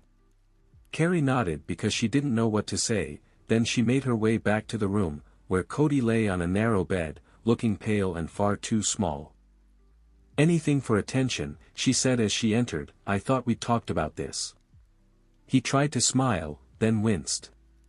"Sorry, Mom. Don't be mad, okay? When am I mad? When I don't clean up my room or I flip channels on the remote. That really gets you all parental. It's totally annoying. Pick something to watch. Anything. Then she was holding him, desperate to squeeze and knowing she couldn't. He felt solid in her embrace. Familiar. Her son. Brian's son. She wanted to curl up and cry at the pain her child suffered, at the unfairness of it all. But tears weren't allowed. Not with him and rarely when she was alone. They were a weakness. Besides, she'd already given in once this month, when she'd thought Dr. Wallace had walked away from the research. There would be no more tears for a long time. She waited until he released her, then she straightened. But she kept stroking his hair and held his hand in hers. "So what happened?" she asked, her voice deliberately calm. "They said you slipped. It was totally dumb. I turned and then I went down. Everybody saw me." Which probably mattered more to him than injuring himself, she reminded herself. He was growing up. What his friends thought would soon matter more and more. "Nothing's broken," Cody told her. "There's not even a fracture. I'm bruised, though. I'll bet it hurts. Some. More than some, but he always tried to be brave." "Did they give you anything?" Cody waved his other arm, the one with the 4. Saline and a painkiller. "Dr. Vinton did a bunch of x-rays. You should probably go find him." "I probably should." She kissed Cody's cheek. "You'll be okay by yourself for a minute." He rolled his eyes. I'm 9. I'm not a baby. Don't flirt with all the nurses. You know how they take that seriously and then you break their hearts. Can I help it if I'm so good looking?" She smiled, then kissed his cheek. "You're right, you can't. I'll be back." She stepped out of Cody's room and paused to catch her breath. It hurt to breathe. There were no words to describe how much she hated this. How much she hated seeing him in pain, broken and weak. She needed a miracle. What were the odds of that? She walked slowly back to the nurse's station. Dr. Vinton stood there with a chart in his hands. He looked up and saw her. "Carrie. You're here. Good. If it were good, I wouldn't be here. Nothing's broken, right?" That's what Cody said. Dr. Vinton, a kind man in his late 40s, nodded slowly. "Nothing's broken. We thought it might be, but the x-rays are fine. Okay, so why don't you look happier?" Dr. Vinton put his arm around her and led her to a small sitting area at the end of the hall. Carrie knew from experience that wasn't a good sign. Cody didn't slip because there was water on the floor, the doctor told her when they were seated. It may have contributed, but it wasn't the reason. He fell because he can't support his own weight anymore. He doesn't have the strength. We're doing some tests to be sure. This is the normal progression of the disease, it's what we expect to find. He paused. "I'm sorry, Carrie. It's time to put him in a wheelchair." Her throat tightened as her body clenched in protest. She wanted to jump up and shriek out her complaints to the universe. This couldn't be happening. It was so wrong. No. She wouldn't believe it. "He can't," she whispered, knowing the wheelchair was a symbol of the end. It meant the disease was winning, that Cody would get worse, probably more quickly now. The pain would increase, as would the need for drugs to control the agony of his bones dissolving. Dr. Vinton didn't speak. What was there to say? The disease progressed. Cody had had a good run. Blah, blah, blah. Her eyes burned, but she wouldn't give in to the weakness. It served no one. "I don't want a timetable," she told him. "I want to believe that it's all going to work out. Don't tell me otherwise." "I won't." Maybe with physical therapy he could get strong enough to compensate. Dr. Vinton studied her. Carrie, it's not going to help and the exercises will only make him hurt more. I know. I'm sorry. I'm reaching. Me, too. I want to find something, anything, that will stop this. I'm out of things to try. I won't give you a timetable, but you need to be prepared for what's going to happen. Prepared for her son to die. How did that happen? Was there a class? An article? No one could help her deal with that impending loss. I wish you could just cut me open and take what you need from me, she told him. My bones, my heart, any part of me. I know. But there was nothing any of them could do except wait for a miracle that might or might not come in time. Dar. Wallace, thank you for inviting me to join you in your work. Ah, yes. You're welcome. Your work is most impressive. His colleague, a tiny woman with bright red hair and green eyes, smiled. I've studied all your experiments. In graduate school, I duplicated several of them. It's quite an honor for me to be here. Abram swallowed nervously. Yes. Good. We'll get going right away. I know we can do this, the young woman told him. She clutched a clipboard to her chest and walked purposefully away. Looking at them makes me feel old, he said.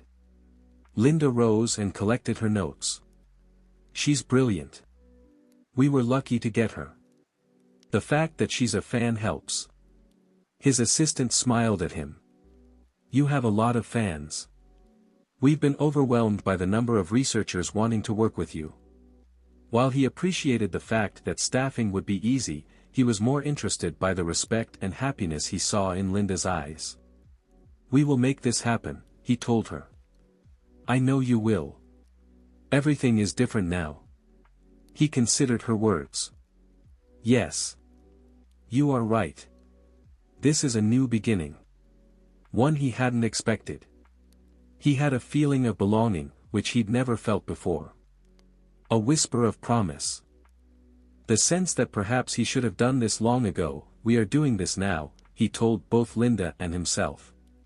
He only hoped he had not left the work too late. How are you holding up?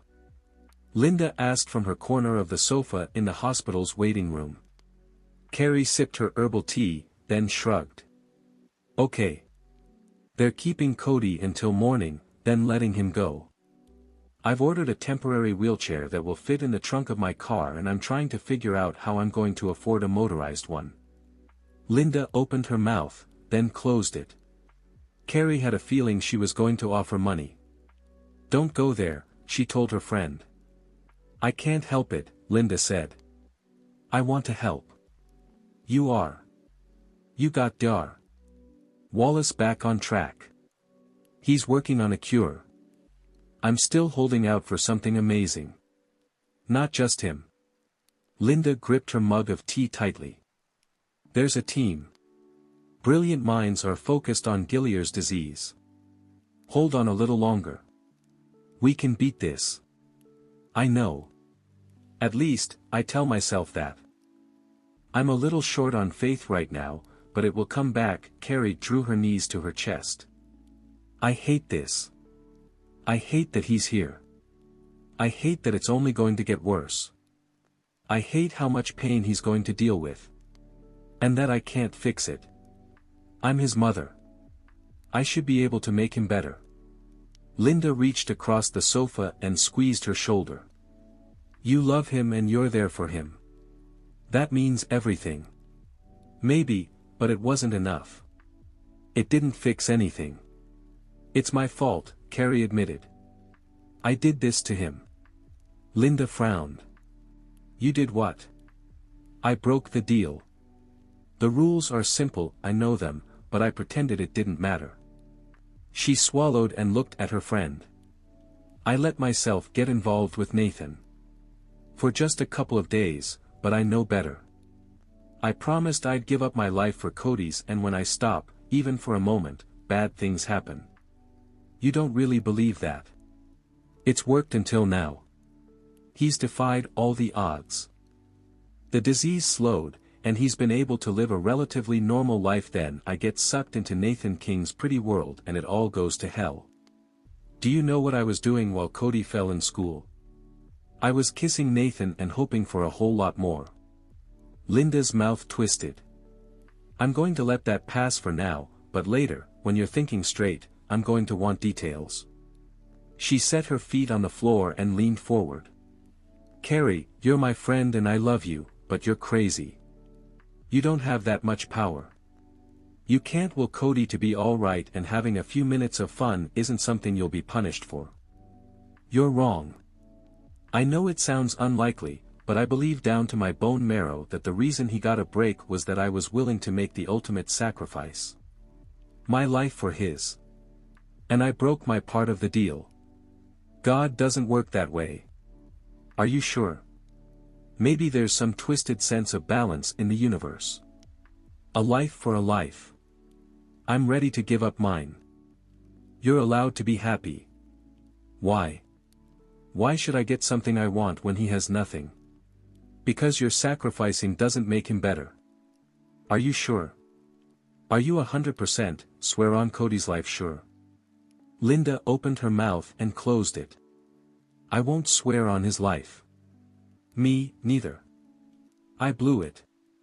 I can't change the past, but I can keep it from happening again. Because your son is sick, you're not allowed to care about a man. Carrie considered the question. It's not just Cody. What about Brian?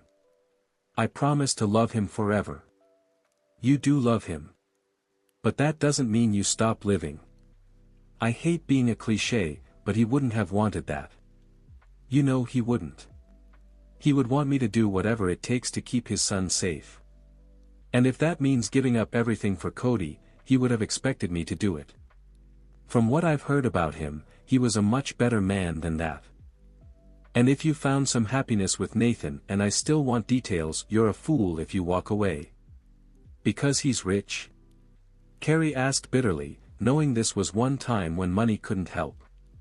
Because you smile when you say his name. How long has it been since that happened?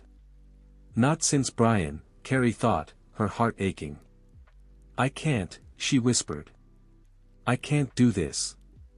I have to live my life for my son. If I don't, he'll die. Linda didn't answer, but Carrie knew what she was thinking. That Cody was going to die anyway. Nathan walked through the hospital, toward the pediatric wing. He did his best to ignore the smell of disinfectant and despair, along with the memories that returned as he stepped off the elevator. He'd only spoken with Carrie for a few minutes the previous night. She'd told him that Cody hadn't broken anything but that he would now be in a wheelchair. She'd asked him not to come by. He'd planned on staying in Seattle, but somehow he'd found himself taking the limo up the mountain. If nothing else, he could have Tim drive them home. He found Carrie talking with a doctor. She looked tired but still beautiful, Nathan thought as he watched her. Shadows darkened her eyes. There were lines by her mouth and a slump to her shoulders. He waited until the doctor stepped away, then approached. Morning. She turned to him. Nathan. You didn't have to come. We're fine. He knew that wasn't true. I can give you a ride home. We have one. She pushed her hair off her face. I'm sorry. I don't mean that to sound harsh. There's just so much to do. I have to get Cody home, get his assignments from school, then get to work. I can help with some of that. I don't think so. He frowned. Since when? She folded her arms across her chest. Look, you've been really great and we both appreciate everything you've done, but this isn't going to work. What the hell? You're giving me the brush off. He held back, reminding her that he owned her. This isn't a good time. I can't, she swallowed. What happened between us before? I can't go there again. It's too dangerous. It took him a couple of seconds to put the pieces together. You blame me for what happened to Cody? No. Of course not. I blame myself. But I'm a part of it. No. It's complicated. Look, we have a deal and I'll be there for whatever you want for the towers. Photo ops and whatever else there is. But nothing else. Nothing personal. He didn't want her. He'd never wanted her. Okay, maybe she'd turned out to be more interesting than he'd first thought, but she didn't matter. No one mattered. That works for me, he told her curtly. I'll get out of your way. She reached toward him, as if she were going to touch him, maybe offer comfort. Which was bullshit. He was Nathan King. He played the game and he won. She was nothing. Thanks for coming all this way, she said. He nodded and started walking rather than wait for the elevator. He took the stairs and he never once looked back. Frankie had timed her visit perfectly. She knew exactly when Nathan's secretary left for lunch. 5 minutes later, Frankie stepped out of the ladies' room and made her way to her brother's office. She was shaking, which was better than crying. She'd already cried too much. That morning, she'd gone into work only to find out it was going to be her last day. She'd run out of time. It was over. Terror gripped her. Without work, she had nowhere to go. It was only the realization that her future was a giant black hole of nothing that had propelled her to her brother's office. Nothing else could have gotten her there. Now, as she pushed the door open and stepped inside, she felt the fear fade away. There was only the certainty of being right and the knowledge that somehow she would make him pay. Nathan sat at his desk. He was on the phone and looking out the window. He obviously hadn't heard her enter. She stood on the plush carpet and stared at the man who had once been the person she loved most in the world. Years ago, when they'd been small. When they'd only had each other. Before Nathan had left her. For a second there was only the blood spatters on the wall, but she pushed them away. She had to stay in the moment. She had to remember why she was here. She looked around the room, taking in the beautiful oversized furnishings, the big desk, the fancy globe on a stand. It was one of those expensive ones with all the countries done in semi-precious gems. Except this was her brother. Maybe they were all the precious ones. Carefully, quietly, she took the globe from the stand. It was heavy, but that was okay. She lifted it in her arms and threw it as hard as she could against the wall. The impact was as loud as an explosion. Nearly as loud as a gunshot. The globe shattered, raining shards onto the carpet and leaving a sizable dent in the wall. Nathan turned slowly in his chair and looked at her. "I'll have to get back to you," he said into the phone, and hung up. He stood. "Frankie. I wasn't expecting you. Doesn't that make this fun?" He walked around the desk. "How are you? What do you care? You never have. But that's okay. Because you're a terrible man. I'm going to destroy you, Nathan. How does that feel, hearing that? I'm going to destroy you. Are you hungry? Do you want something to eat?" He wasn't taking her seriously. She hated that. "Are you listening? I'm going to sue you. You're not getting the towers. Not ever. You can't have them. You have too much and I'm going to take it away from you." "Why, Frankie? You never cared about material things before." "I don't care, but you do. You want your name so big and high. You want to be famous. But you can't be. They won't like it when your own sister sues you. People will talk. The newspapers will say things. You're going to be in trouble. You can't hurt me. Want to bet?" Anger burst into life. "I can destroy you, Nathan." He leaned against his desk. "Frankie, I want to help. Maybe if you talk to a doctor." She laughed. "So you can say you fixed me? I'm not going to give you the pleasure of that. I'll be there for you." "No, you won't. You were never there. It was all a lie. You said everything would be okay and it wasn't. It wasn't, and you didn't come home and I was alone. Her eyes burned with tears. She blinked away.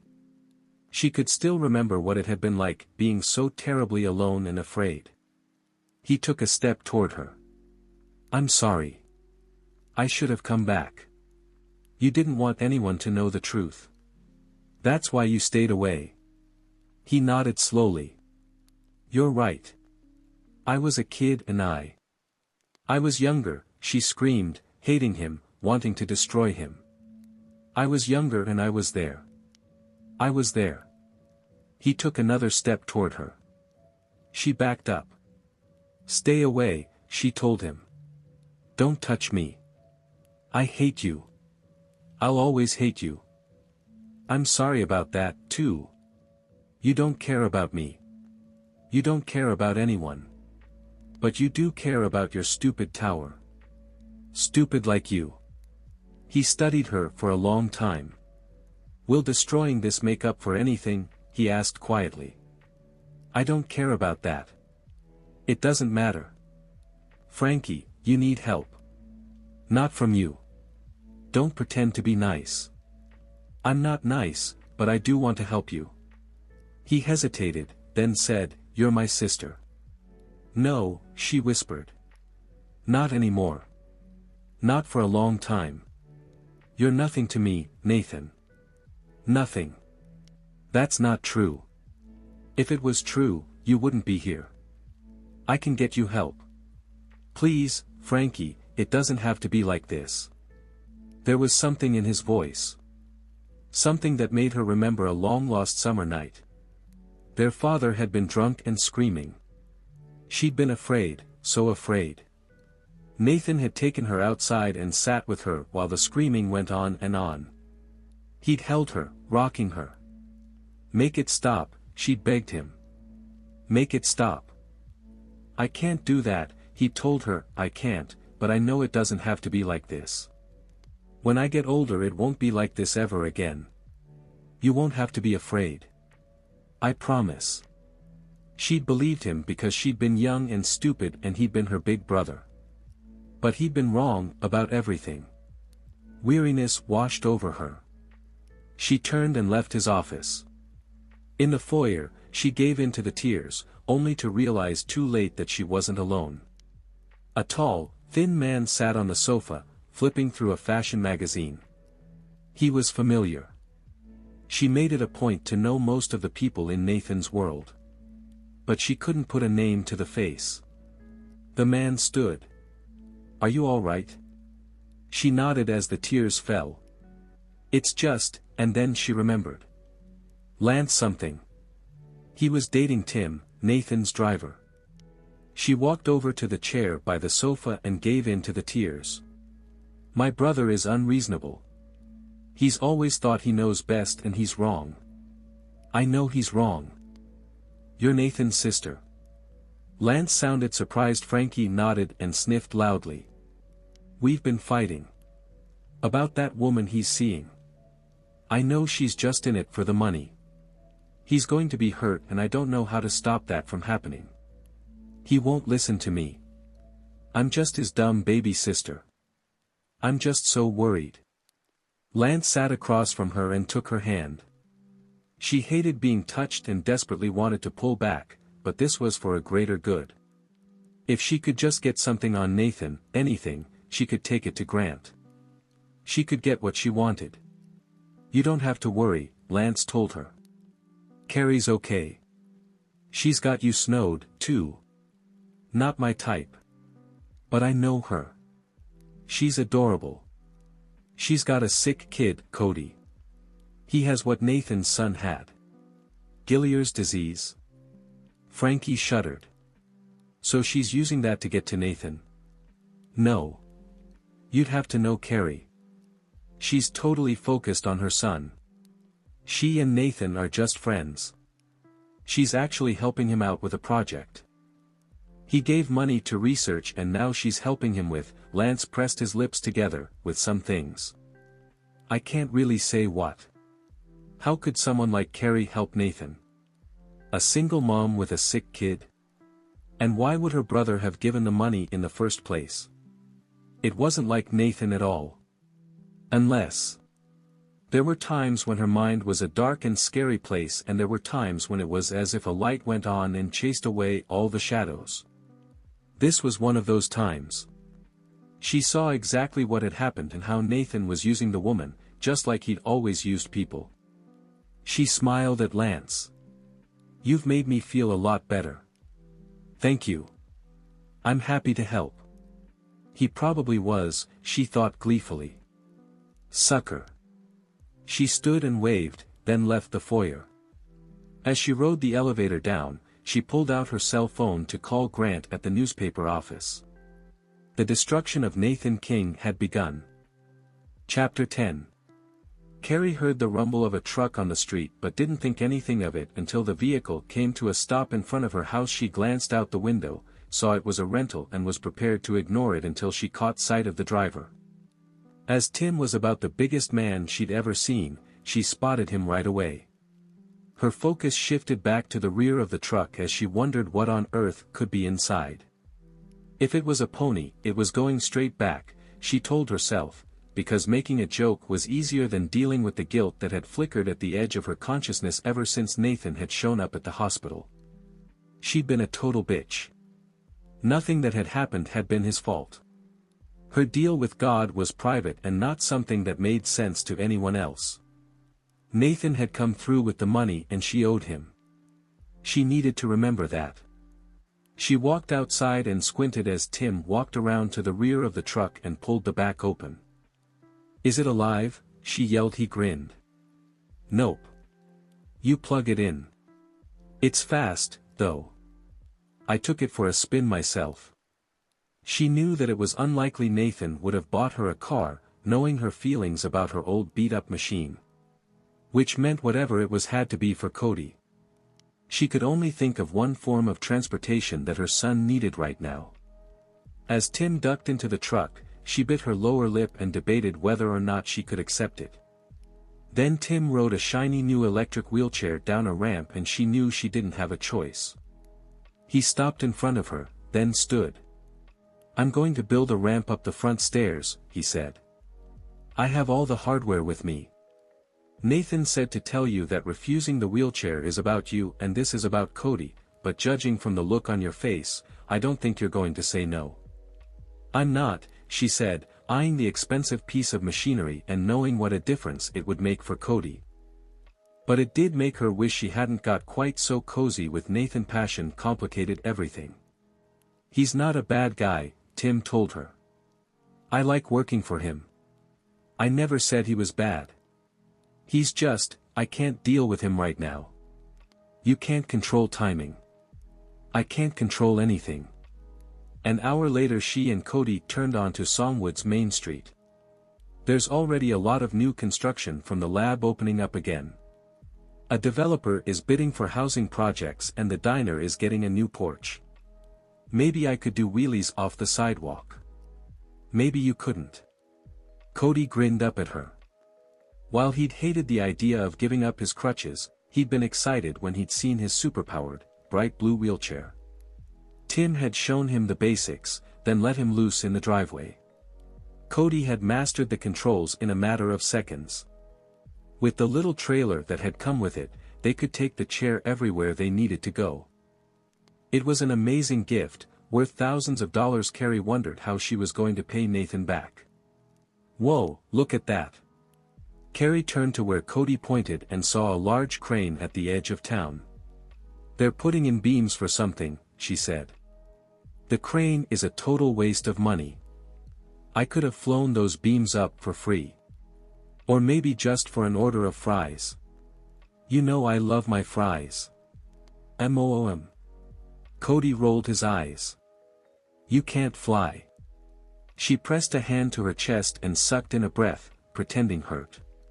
"What? Of course I can fly." "I don't think so." He patted her arm. "But it's important to have goals." Having him say what she said was both funny and annoying. He was just so sure. "I could fly if I wanted to." She'd already talked to Nathan about the possibility. Aha. They turned at the next street. Cody put his hands on the control. I want to go really fast to Brandon's. Sure. I'll hang back, just to be polite. Because I could fly there if I wanted. He rolled his eyes again, then shot forward. The wheelchair raced along the smooth sidewalk, leaving her behind in a matter of seconds. By the time he got to Brandon's, he was laughing. Carrie closed her eyes and breathed in the sound. Happiness. At least for now. She wanted so much more for Cody, but it was the best she could do at the moment. Find a way to make him laugh. The next step was going to be to make a miracle come true. I feel so guilty, Carrie said as she clutched her mug of tea. He was only trying to be nice. And now I want to ask him a favor, and I know I shouldn't, but it's for Cody and, she looked at her friend. Are you even listening to me? Linda smiled. Of course I am. You seem distracted. Carrie covered her eyes with her free hand. Something's going on in your life and all I'm doing is talking about myself. I'm a terrible friend. You're not. You're dealing with a lot of stuff. Carrie straightened. Stuff we don't have to talk about right now. What's happening with you? I want details, which is what you're always telling me. Linda shrugged. There's nothing to tell. Abram is making great progress at the lab. And? Linda ducked her head. He really fell apart when he thought I was leaving. While that's not why I did it, it's nice to know that I matter. He would be lost without you. I always thought so, but now he knows it, too. He's been different. Attentive, caring. Carrie knew that Linda stayed with Dr. Wallace because he was brilliant, but also because she loved him. You could tell him how you feel, Carrie pointed out. That would be mature and sensible, her friend said. I'm not there yet. He's not going to reject you. Maybe not. But I want to be sure. I think it's better if the first move comes from him. Carrie didn't want to push, although she couldn't help thinking that after 20 years, Linda had waited long enough. Carrie Sullivan online too, his secretary said. Nathan studied the phone before picking it up. If you're going to say no, I'm not listening, he told her. I can't refuse, she said. Her voice was soft and familiar and hit him right in his groin. It's for Cody. He needs something like that to get around. I couldn't possibly afford it. Tension he'd ignored faded. I figured. He remembered when Daniel had gone into a wheelchair. He'd been horrified, but his son had adjusted quickly, enjoying the speed and freedom. At least until his disease had reached the next stage. Thank you, she said. You're welcome. I didn't expect anything like that, especially after what happened when you came to the hospital. You were upset.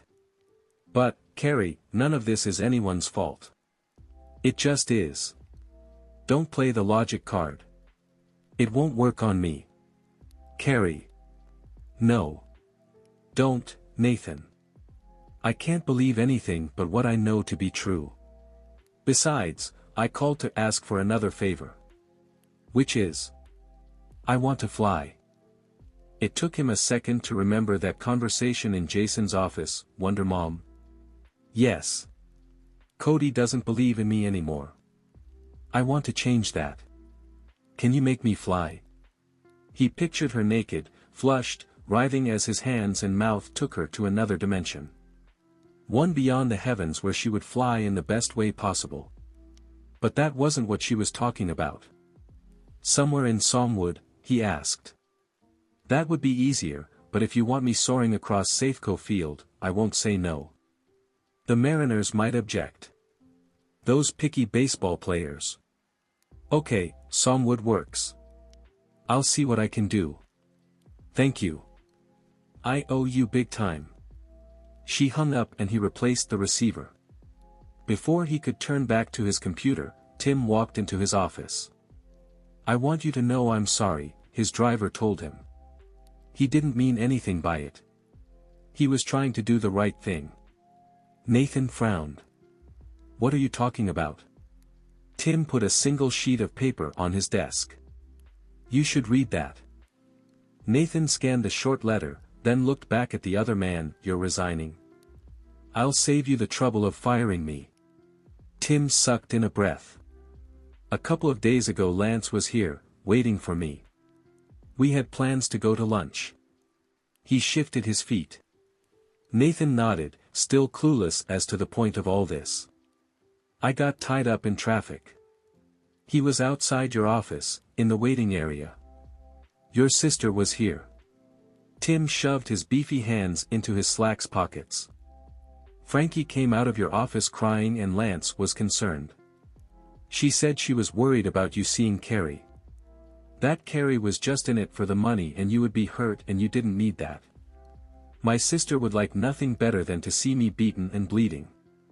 Yeah. I know. But Lance doesn't, so he explained that Carrie wasn't in it for the money. That you have an arrangement with her and everything is fine. Frankie knew about the deal. Nathan stood and crossed to the window. She'll go to the press. With his luck, she would go straight to Grant Pryor, I figured. I just found out this morning. What were the odds? He'd known the truth would come out eventually, it had a way of surfacing. But like this? He stared at the view, at the clouds chasing across the sky, and wondered when things had gone so badly with his sister.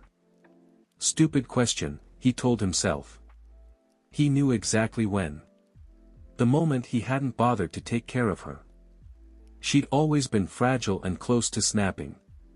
What she'd gone through would push a rock over the edge. Frankie hadn't had a chance.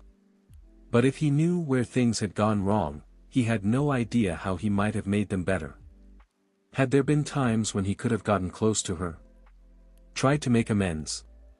His gut had always told him what he'd done had been too big to be forgiven, but had he even tried?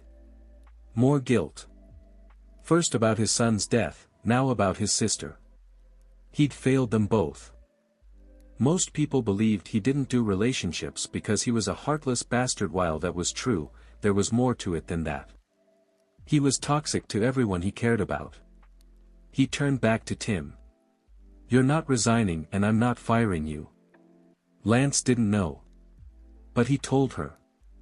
I'll deal with it. Not that he had a choice. In truth, Frankie's attitude was his problem, his fault. He should have handled things differently from the beginning. I have a team of expensive lawyers on retainer, Nathan said. They're about to earn their money. Tim nodded. I'm sorry. Let it go. His driver left the office. Nathan moved to the desk and picked up the phone, then dialed a number he'd memorized without meaning to. I'm coming up, he said when Carrie said hello. Nathan. This is business. Then I'll be waiting. Carrie deliberately did nothing to get ready for Nathan's visit. She resisted the need to straighten the living room and reapply her makeup. She put out a plate of cookies because it was polite and warned Cody they'd have a visitor. Her son barely looked up from the book he was reading. Okay, Mom. Is he bringing fried chicken again? Probably not. Without any incentive to join the adults, Cody returned his attention to his book. On his bed, with his legs stretched out and his stocking feet hanging over the edge, he seemed like any normal kid. As long as she didn't look too closely and notice the electric wheelchair parked at the side of the bed or the crutches in the corner. She moved back and closed the door behind her. With nothing else to occupy her, she had plenty of time to get nervous. To worry about seeing Nathan again and tell herself she wasn't going to react to him anymore. There would be no fantasies about him kissing her and her kissing him back. No memories of their bodies pressing and the heat he could generate with the lightest touch. He was nothing more than the man she'd agreed to help in return for $15 million, not some hot, single guy who made her blood heat and her thighs whimper. 15 minutes later she'd given herself a second stern talking to, rearranged the spice rack into an almost alphabetical order and sorted laundry. She was so busy trying not to listen for Nathan's car that she actually missed it when he pulled up. A sharp knock on the door startled her so much she dropped all of Cody's socks. She kicked them behind the door to the small utility room off the kitchen and walked to the front of the house. "Hi," she said as she let Nathan in. "You made good time. Not a lot of traffic." He looked the same as he always did, dark, dangerous and solitary. He was not a man she would seek out, yet here he was, involved in her world. How had that happened? "What's wrong?" she asked as she settled on the sofa. He took the worn club chair on the other side of the battered coffee table. "The press knows about our deal." "Not possible. I haven't told anyone. The leak came from my end." "You wouldn't have told anyone, either." "It was my sister. The one he didn't have contact with." "How?" she asked. "I thought you never saw her anymore." "She came to the office." He stared past her, as if remembering the visit. "She was angry. She's been working for a tree-hugging newsletter. They're not even close to legitimate, so they can't get funding. They can't hang on any longer. She blames me. She wants me punished." "Did you do anything to deserve that?" He looked at her, his eyes the color of night. "Not with her newsletter. They're not worth the effort. Talk about lacking support. I take it you're not a fan of environmentalists. They're fine if they have a point. In her world, punishing me is enough reason. She hates the idea of the towers and wants to stop me." She was angry. "When she left, she ran into Lance and convinced him she was terrified that you were out to get me and that I wouldn't listen to reason where you were concerned." Carrie had been sympathetic right up until that last bit of news. "What? Me? Out to get you?" It was her story. Lance played the good guy and told her she had nothing to worry about. "That you and I had a deal." Carrie held in a groan. That was just like Lance. He was sweet and caring. Of course he would reassure Nathan's sister. Especially if he didn't know they weren't exactly close. "What makes you think she went to the press?" "I told you, she wants me punished." An interesting theory that begged a single question. Why? Why would Frankie hate her brother so much? They only had each other. Shouldn't they want to bond together? Carrie knew better than to voice the question. She'd been the one to return her relationship with Nathan to a more businesslike footing. Associates didn't get personal. "So how do we fight this?" she asked instead, legally. "Get out some press of our own. We have less than a month until the commission meets. In that time I have to convince them I'm a poster boy for good business, that I love Seattle, its people, and that I would never do anything out of pure self-interest." "So it's not exactly a challenge," she murmured. His gaze narrowed. "Are you mocking me?" "Maybe a little. It's a lot to get done in a short period of time. I won't lose my towers. They were her responsibility, too," she reminded herself. She'd made a deal. "What do you want me to do?" she asked. "Nothing." "Excuse me. I'm on the Nathan King team, remember? I'm the head cheerleader. I'll deal with it. You have other things to think about. You may hear from the press.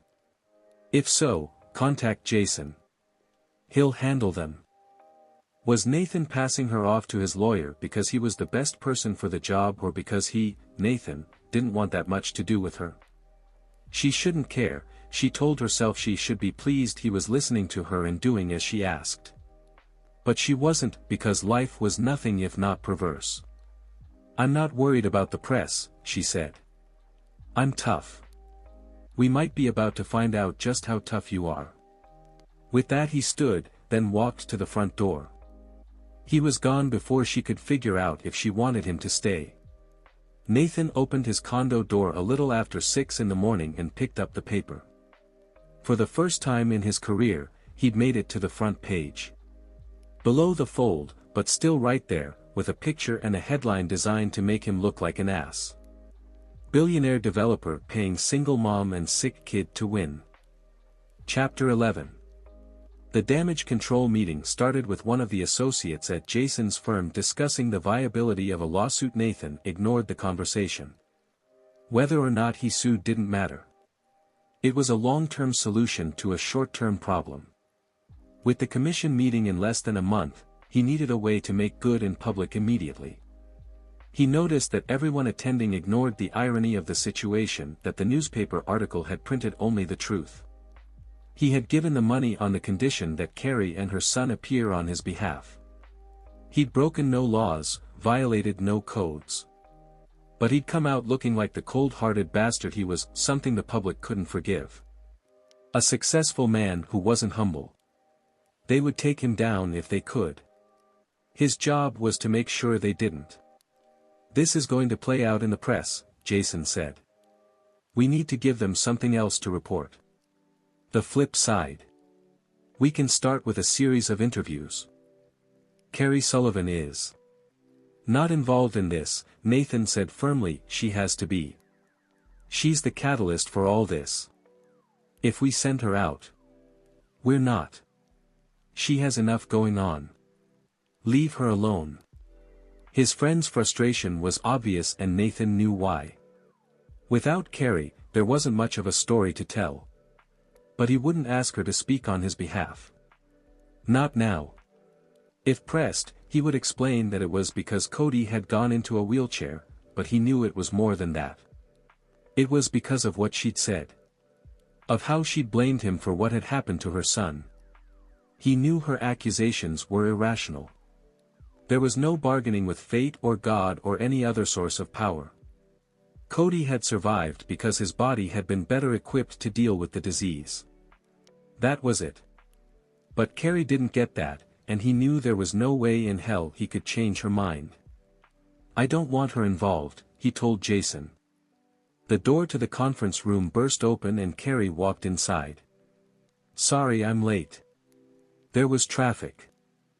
"Too late," Jason murmured. Nathan glared at her. "You called her?" "Yesterday.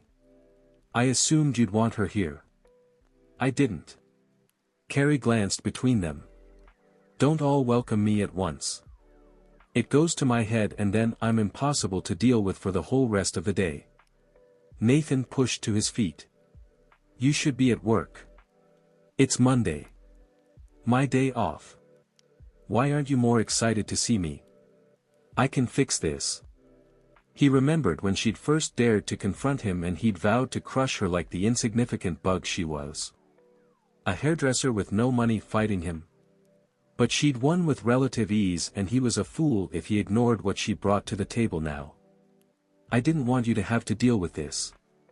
She smiled. "I told you, I'm tough. Don't worry, Nathan. I'll save you." "I don't need saving. We all need saving." She took her place at the conference table and glanced around expectantly. "So, where are we with this?" She was a kitten trying to protect a shark.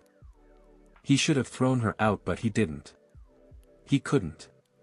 He wanted her there, at his side, defending him. Not because he needed it but because of what it meant. Ridiculous. Next he would be telling himself he cared about her. He didn't get involved. He'd learned that lesson a long time ago. He was a soulless bastard who cared for no one more than himself. Winning was everything. At any price. He would use Carrie because it made sense. Because it would let him get what he wanted. At the end of the day, success was all that mattered.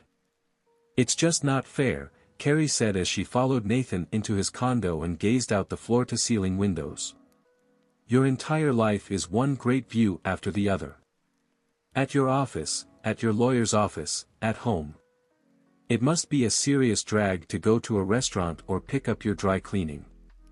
Maybe the ordinary world makes me appreciate this." "Do you get used to it?" she asked. "Do you start to take it for granted?" "Sometimes. Then I remember what I started with. Nothing the same as her. Only he'd done a lot more with his time and energy." She eyed the cream-colored sofa. "I don't suppose that's a nice easy-to-clean microfiber." "I have no idea. She touched it. Nope. Ultra suede. Very plush. She carefully brushed off her skirt before sitting down. The last thing she wanted was to leave behind a stain. He took the oversized chair opposite the sofa. There was a glass table in between them, an elegant, almost hard curve in a metal frame. There were abstracts on the wall, a neutral rug over hardwood floors, and the view. The expanse of sky and city dominated the room. "You live here," she said, gesturing to the room. "I live in my 2-bedroom rental. We both started with nothing. What makes where we are so different?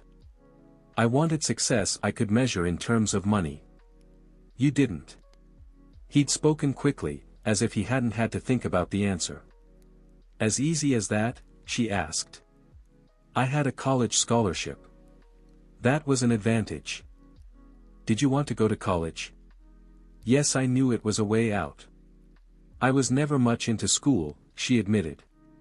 "What did you want?" She considered the question.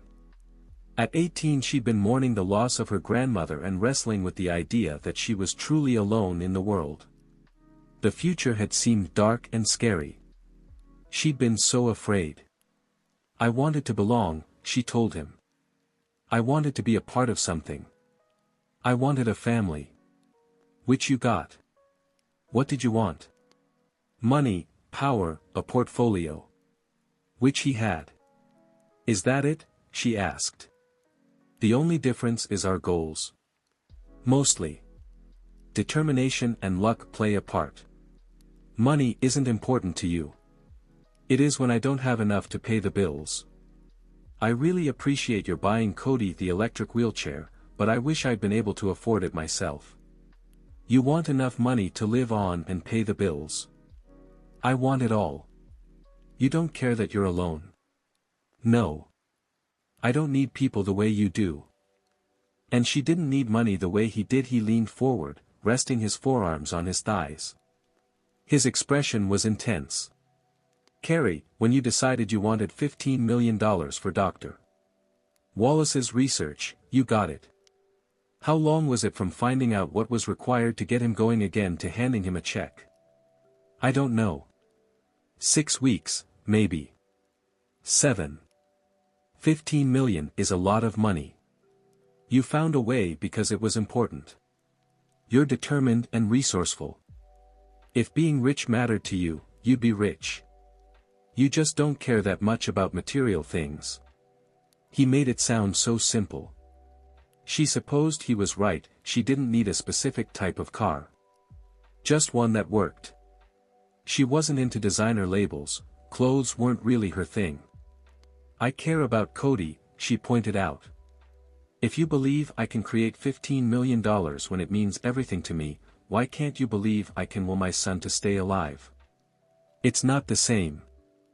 It was to her, but she didn't want to fight about it anymore. "I'm glad Jason's putting a plan together. It's going to be a tough fight. We'll win." "You sound confident," he said.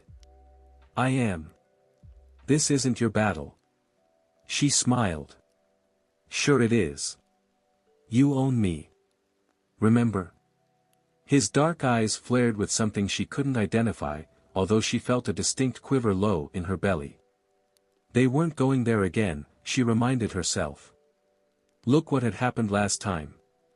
Was she willing to risk something else awful happening to Cody? "I'm in this all the way," she said to distract herself from the lingering attraction she felt. "I'll let Jason know." "How's Cody?" "Fine. Is he doing well with the wheelchair?" "He likes how fast he can go. Tim built a ramp that allows him to get in and out of the house easily. Ironically, our carpet is so ratty and old that it actually helps him move around on it. He zips all through the house." "How's he doing at school?" "Why all the questions?" she asked. "You aren't usually this interested in him." Nothing about Nathan's expression changed, but she felt him withdraw, as if she'd hurt him. "No way," she told herself, guilt fueling annoyance. "You never ask about him," Carrie pointed out. "Even when he's in the room, you ignore him. You don't talk to him or look him in the eye." I assume it has something to do with your son, and I'm sorry if Cody reminds you of him. I don't want you suffering, but I hate it when you pretend he doesn't exist. You're exaggerating. Am I? I know what you went through. I'm going through it now. Maybe you're angry because I might be able to do something that you couldn't. Or maybe one day I'll be like you. Maybe I won't be able to look at another child without being reminded of Cody. I know you think it's unfair that my son is alive and yours isn't. Maybe that's the real problem. You're trying to pretend it's not true when we both know it is. Nathan stood. You're making too much of all of this. That's what you do. You can't know what I'm thinking any more than you can control whether or not your son lives or dies. You think you influence his fate because then you don't have to stand around like every other mortal living or dying at the whim of circumstances you can't influence. Welcome to the real world, Carrie. Shit happens. You don't get to stop it by being a nun or telling the truth or turning counterclockwise 3 times, while facing the sun and clucking like a chicken. It's a crapshoot and sometimes you lose. My son lost. Yours probably will, too. But whether he lives or dies has nothing to do with you. You're wrong, she said loudly. You're so wrong. I have to keep my part of the deal. Faith matters. Faith matters more than anything. There are miracles every day. How many of them are deserved and how many of them just happen? She hated this. Hated his words and his lack of belief. Sometimes we just have to keep moving forward, she told him. Sometimes it's all about surviving. It's not about deserving. When Brian was killed, I wanted to die, too. I came so close to taking my own life. I knew it was weak, but he was all I had and then he was gone. I was alone and desperate. She blinked, trying to clear her vision. Nathan had gone all blurry. I kept putting it off, mostly because I knew Brian would be disappointed if I took my own life. He would have expected more of me. So I waited. Tomorrow, I told myself. I'll do it tomorrow. Then I found out I was pregnant. That was my miracle. I don't know if I deserved it, I just know it happened. She wiped her face and was shocked to find tears on her cheeks. She stood and dug deep for the strength to tell the truth. If I'd given in to my despair, I would have died without knowing I carried his baby inside of me. I hung on one more day, just one, and it changed everything. I shouldn't have been pregnant. We were using birth control. It had been the wrong time of the month. But I was. It was a gift, a sign to keep going. To be strong. I vowed I would keep his child safe. No matter what, I will give everything I have to keep my word. Faith is everything. It moves mountains. It keeps Cody alive. There's nothing you can say to convince me otherwise. Nathan looked at her for a long time. She had no idea what he was thinking or feeling. Then I'm going to stop trying, he told her. You can put the blame where you really want it, Carrie. I can handle it. I don't understand. You don't think it's your fault Cody's in a wheelchair. You think it's mine. I'm the devil who tempted you down the dark and evil path. I'm the man who wants you in his bed. You can't forgive that. It's not about you. Isn't it? Then, because he was right, she said the only thing she could think of. I'm sorry. Me, too. For what it's worth, I don't just blame you. I blame myself. That night Carrie paced restlessly in her small house. She replayed her conversation with Nathan over and over in her mind, finding dozens of places where she wished she'd said something different. The guilt was familiar, she was forever feeling guilty about not doing enough, but the shame was new. She'd dragged him to a place he didn't deserve to go. She'd blamed him because then she didn't have to blame herself as much. I'm the devil who tempted you down the dark and evil path. I'm the man who wants you in his bed. You can't forgive that. He was right. She couldn't forgive it. She also couldn't forget it. The town meeting dragged on more than 2 hours, but Carrie didn't mind. There was an energy in the room, an excitement that hadn't been there before. She would guess it had been missing since the explosion that had taken lives and shut down the lab. It all came down to hope, she thought as she looked at the crowded room. Having it or not having it. With the lab open, things were good again. The stores were busy, houses were selling, new people moving in. Songwood had been dying, but it had been given a reprieve. The mayor glanced at her notes. We have one more order of new business, people. Carrie. Where are you? Carrie stood and waved. Back here.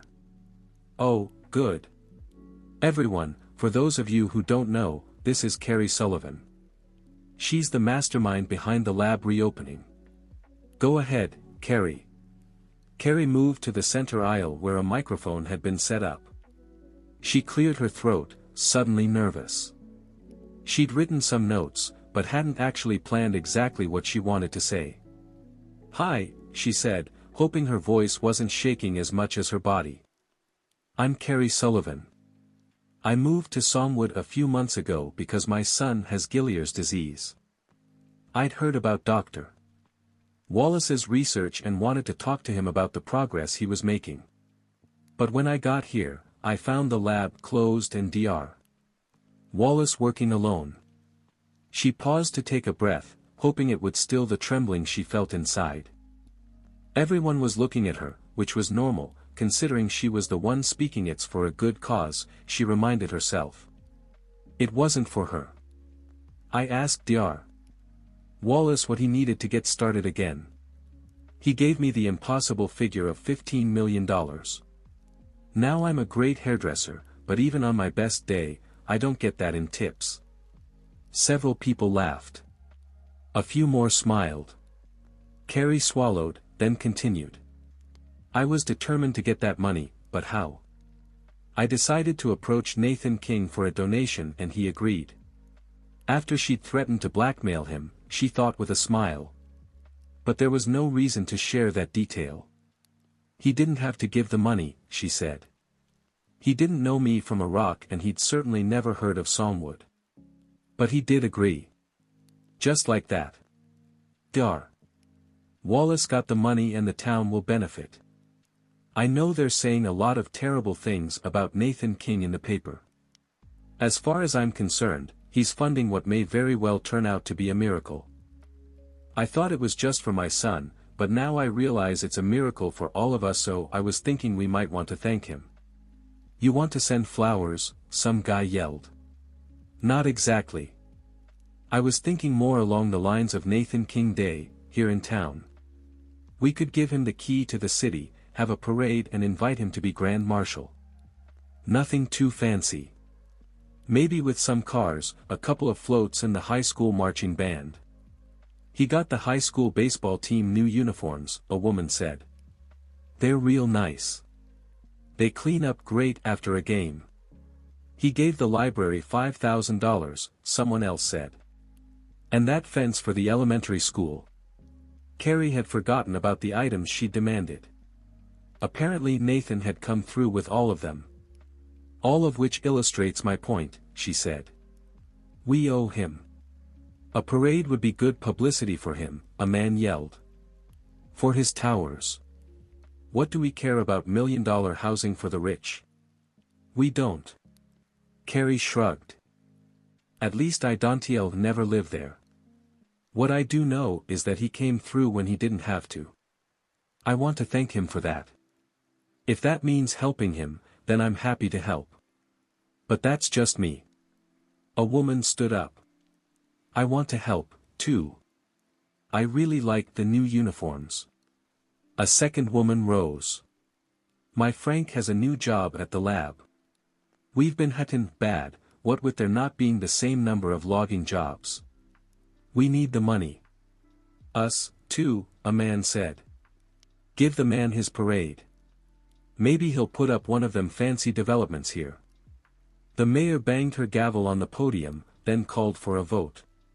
2 minutes later, Nathan King Appreciation Day had been declared, with the promise of a parade and his name featured prominently on banners all around town. Carrie sank back in her seat. Millie, from the dry cleaners, turned around and patted her hand. "You did well," the older woman said. "Now Nathan King is going to owe you."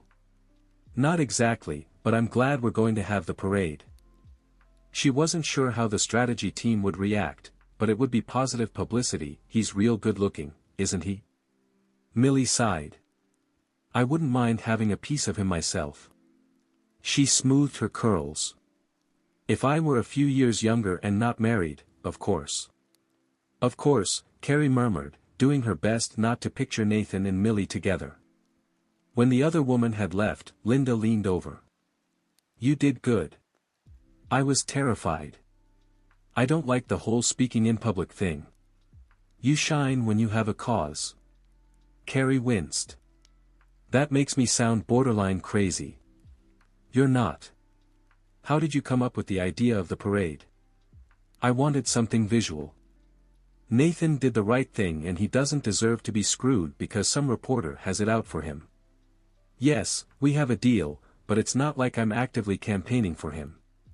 This way is better. The focus will be where it belongs, on Dr. Wallace's work. And on Nathan. He's used to it." Linda's expression turned thoughtful. "I find your energy on this really interesting. Whether or not Nathan is getting screwed in the press has nothing to do with you. The money has been transferred. Abram is moving forward with his research. So why the concern about Nathan King?" Carrie shifted uncomfortably. "I've gotten to know him. He's not the cold-hearted shark everyone thinks. He's a real person. A real handsome person. It's not like that. That's not what you said before when Cody went into the hospital." "I know. It's complicated. And confusing. The man or your feelings for him?" "I'm not supposed to have feelings for him," Carrie admitted. "And I don't." "Liar." Carrie winced, knowing her friend spoke the truth. "I don't have a lot of feelings for him." "How's that?" "I don't know. You're the one with issues." More than issues, Carrie thought. Complications. Concerns and a bunch of other things she didn't want to identify. "He's nice," she said at last. "Not a way I've ever heard him described before. He's ruthless and driven, but he has a heart's caring. He lost a child, too. He's alone and there's something about him, something that drew her in even as she knew she had to run in the opposite direction. I didn't expect to like him, but I do. I hate what the press is doing. So this is my way of fighting back." "Nothing more?" Linda asked. "There might be a small element of apology in it. The last time we were together, we fought. It was mostly me." "Did you apologize?" "Not exactly. You'll get an entire town to declare Nathan King Appreciation Day and put on a parade rather than say you're sorry. It's not like that. I'll tell him I'm sorry. In the meantime, he has something to work with. It's a big gesture. But sometimes the little ones matter more." Carrie knew that. She also knew the danger of getting involved. "We can't have a relationship. It's not allowed." "Have you ever considered that you're already in a relationship? That you just don't want to admit it?" Chapter 12. Carrie was so crabby she cleaned the bathroom. She decided that if she was already in a bad mood, she might as well do something yucky. So she attacked the toilet with cleanser and a brush, nearly asphyxiating herself in the shower tub with a combination of confined space and semi-deadly chemicals, then scrubbed the sink until it shone. When she was finished, she did her best to revel in the satisfaction of a job well done and ignore the constant replay of Linda's claim that she already had a relationship with Nathan. Her friend was wrong, she told herself for the 5,000th time. Liking someone was just friendship. She liked Nathan. Why wouldn't she? He'd been good to her and Cody. Kind, even. And okay, yes, he got her all flustered and wanting when she remembered what it had been like to kiss him, but that wasn't personal. She hadn't had sex, real sex, since before Cody was born, so it made sense that when a hot guy touched her and kissed her she responded. She should be grateful that all her parts were still working. Yay her. Biology did not make a relationship. It was simple, she liked a man who had the power to turn her on. An easy explanation. Expected, even. She wasn't involved. She was a friendly, sex-starved woman. Nothing more. The front door opened and Cody yelled that he was home. After pulling off her gloves, Carrie walked into the living room. "I was going to come get you," she said. "Michelle and Brandon walked me home," he told her. He wrinkled his nose. "You cleaned the bathroom. It always smells funny. The scent of sanitized. I may move on to your room next." Cody looked horrified. "I made my bed, Mom. My room is clean. I can't remember the last time I vacuumed in there. You don't want to start now." How was the town meeting? As distractions went, it wasn't a great one, but she decided to give her son a break. It went very well. "We're going to have Nathan King Appreciation Day in Songwood, with a parade and everything." "Sweet. Is he going to ride on the fire truck?" "I was thinking more of an open car." "Can I ride with him?" Sure. If you want to. It would be so cool. I've never been in a parade before. And I like Nathan." With that, Cody rolled down the hallway to his bedroom. Carrie watched him go. She'd never considered that her son would have feelings for Nathan one way or the other. She hadn't thought they'd spent much time together. Worse, she'd accused Nathan of ignoring her son. Obviously Cody hadn't felt ignored. Did Cody miss having a father? Dumb question, she told herself. Of course he did. It wasn't that she'd been deliberately trying to keep him away from men, it had just worked out that way. When Cody had been born, she'd assumed that one day she would heal from Brian's death and start dating again. She'd even thought about remarrying.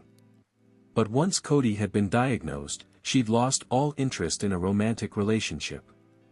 Every ounce of her emotional energy had gone toward keeping her son alive. She'd made her deal with God and, until the past few weeks, she'd kept it. Her life for Cody's. She'd been more than willing to make the sacrifice, but somewhere along the way, she'd forgotten that she wasn't the only one involved. That her son might like a say about having a man around. She'd been doing her best to save Cody, but had she also been selfish, depriving him of an important part of his life? "Because I need one more thing to feel guilty about," she murmured to herself. But the idea wouldn't go away. And because what Cody needed mattered more than anything, she thought maybe she should rethink her plan. "Are we boring you?" Jason asked impatiently. Nathan leaned back in his chair. "Why do you ask? You're not paying attention to anything I've said. Sadie could be talking about elephants. As we're planning strategy involving a project worth nearly $1 billion, I know you weren't talking about elephants. You're not listening." Nathan thought about pointing out that Jason was well compensated for the hours spent on his business, but what was the point? His lawyer was right, he hadn't been listening. "I have a lot on my mind," he said, by way of explanation. "Anything you want to share?" Nathan looked at the 6 associates in the conference room. "No, thanks." None of them needed to know that he couldn't get Carrie out of his head. That he thought about her during the day and dreamed about her at night. He didn't do relationships. But somehow she'd crawled inside of him and he didn't know how to get rid of her. She'd been right, something he hated to admit. He was angry that her son was alive and had a chance, while his son was dead. He avoided Cody because the reminders were too painful. He told himself it didn't matter that the kid had enough people in his life, but he knew he couldn't let himself off that easily. Jason's assistant stuck her head into the conference room. "Carrie Sullivan is here. She asked me to let you know." "Send her in," Jason said. Nathan looked at him. "We agreed she wasn't part of the strategy." "You said it." "I never agreed." "Nathan, She's a good advocate. We need her to win this. No, we don't. He didn't want Carrie involved for a whole lot of reasons, most of which he wasn't willing to discuss with his attorney or friend. Too late now. Jason rose. Carrie. Thanks for coming in. I know it's a long drive for you. It is. Nathan usually sends Tim to pick me up. You should remember that for next time. Jason grinned. Point taken. Have a seat. I will shortly. She glanced around the room, her focus settling on Nathan.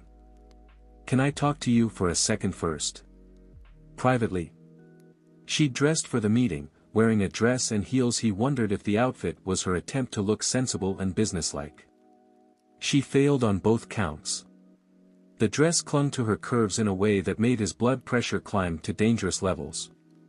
She'd pulled her hair back in a bun that should have looked scary as hell, but instead made him want to pull out all the pins and run his hands through the soft, silky blonde strands.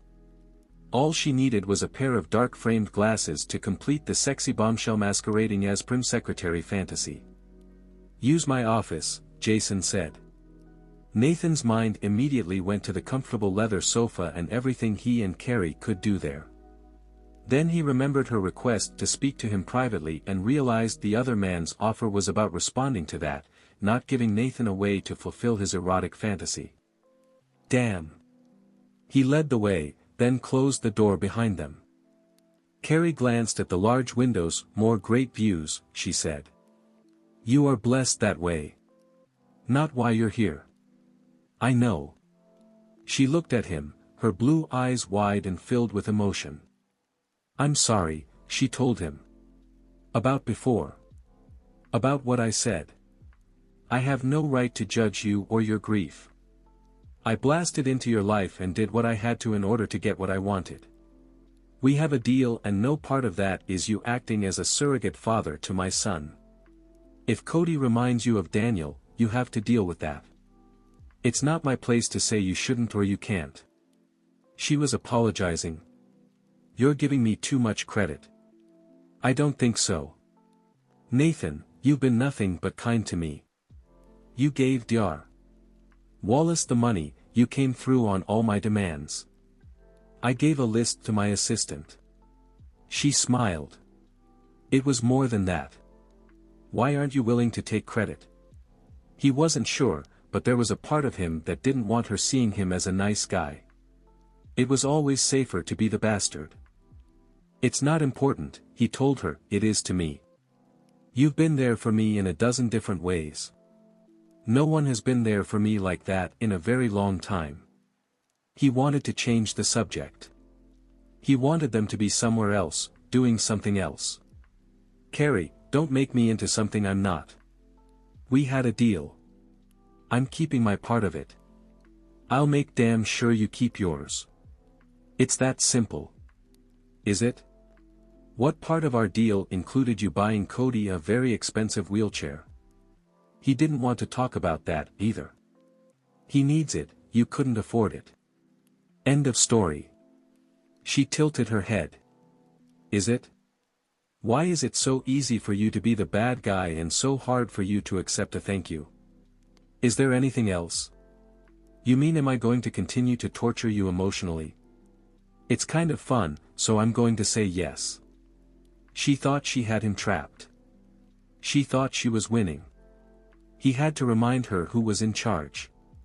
He grabbed her by the shoulders and pulled her close.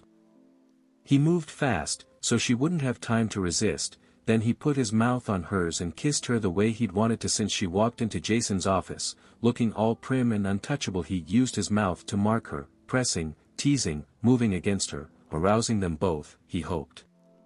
Because being close to her was sure doing a number on him. Just the scent of her was enough to get him hard. Or seeing her or thinking about seeing her, damn it all to hell. Angry at himself for not being stronger and her for being, well, her, he claimed her with a passion that burned hot and bright, making him hard and hungry and wishing they were somewhere more private than his attorney's office. He was breaking the rules she'd set up and the promise he'd made to himself. Not that he cared. He was Nathan King, he took whatever he wanted. Then he felt it, the light stroking of her tongue against his, the pressure of her body straining to get closer. He heard her sharp breathing, the vibration of her silent moan. He eased one hand from her shoulder to her breast and gently cupped the curve they both stilled. He expected her to step back and start yelling. When she didn't, he brushed his thumb against her hard nipple, aching to taste what he touched, to see her bare, flushed, wet. He was about to bend down to take her in his mouth, clothes be damned, when she stepped back. "I can't," she whispered, crossing her arms over her chest. "Nathan, I can't." She wouldn't. There was a difference. All the emotions had left her eyes except for one, need. He wanted to tell himself that it didn't matter, that if he made her want him, too, he won. Only he didn't believe the words. She still had enough strength to walk away and, honest to God, he didn't. This round went to her. "We should get back," he said, and turned toward the door. She touched his arm. "I don't want it to be like this. You're angry. I'm not anything. I'm not playing. This isn't a game." He looked at her with as much disinterest as he could muster. "Your point is?" She sighed. "We were having a moment. I liked having a moment." "Meaning I ruined it by kissing you?" "No. I like kissing you, too. Stopping isn't about not liking it." One corner of her mouth turned up. "It's been a long time. Too long. I turn to jelly even before you kiss me. I know you think I'm crazy believing I have some control over what happens to Cody, but it's real to me. I get so scared, Nathan. I get so scared that he's going to die. He's all I have. He's my reason for living. He's only 9. You can't put all that on him. I know. I try to make it different, but I can't. You don't have to try to make me feel better. I can't help it. You matter." Simple words. Easy words. He would bet a lot of money she meant them. He mattered. He told himself it was because of the 15 million or the wheelchair or anything else he might have bought her or given her. That it was about the things, not him personally. Anyone who could do what he'd done would matter. But a part of him didn't believe that. A part of him thought maybe, just maybe, her words were specifically about him. About what happened between them in the moments they'd shared. He was torn, wanting it to be true but knowing there was power in distance, power in the silence, power in being the one who walked away. "Don't trust me, Carrie. You're in over your head with me." She smiled. "I know that, but here's the funny part. If I start to drown, I believe with all my heart you'll come rescue me." "You're wrong." "I don't think so." She walked past him and out of the office. He followed her back to the meeting, cursing the day he'd walked into the grill for lunch and had instead been accosted by a mouthy fake waitress with a DVD player. They returned to the conference room. Carrie took a seat, then leaned forward. "I have an announcement," she said. "You're going to love this. Salmwood is having Nathan King Appreciation Day. If he'd been drinking he would have spit or choked." "Excuse me. I know I sent it cool. I went to the town meeting and suggested it. That's when I found out about all the other stuff you've been doing." She turned to Jason. "Remember that list I gave you about the stuff in town?" She glanced at the other attorneys. "For that, thing we agreed to." Jason looked as if he was trying not to smile. "I remember. He did it all. The baseball uniforms, the fence, everything. That should be in the press, don't you think? He's made a huge difference in Salmwood. The money for the lab means the town will survive. Everyone is very excited about the increase in work and house values. It's practically a miracle. So when I suggested Nathan King Appreciation Day, they thought it was a great idea. There's going to be a parade." She turned back to him. "You're the Grand Marshal." "Shoot me now," he told Jason. It's not a bad idea, his attorney said. It's terrible. I'll look like I'm sucking up. It's brilliant, Carrie snapped. You should be thanking me. Plus, hello, a parade in your honor, how often does that happen? Never would be plenty of times, he thought grimly. It's not a good idea. I busted my butt for this, Carrie said. You told us everyone in Songwood was excited. She rolled her eyes. It was an easy sell, but there's a lot of work. I've been making calls and I have to help with a couple of the floats. Plus finding a car for you to ride in. Oh, Cody wants to be in the car with you. He asked me himself. Is that okay? It would be great press, one of the associates said. The others agreed. Jason didn't say anything. Nathan would have preferred a couple of hours of serious torture to a parade, let alone Nathan King Appreciation Day. It would be press, all right, but not the kind he liked. Every part of him wanted to say no, but how could he throw Carrie's gift back in her face? It could work, Jason said. It won't hurt. You don't know that. Small town embraces benefactor. Rich bastard buys good press. We'll make sure it doesn't play that way, Jason said. I think it's brilliant, Carrie grumbled.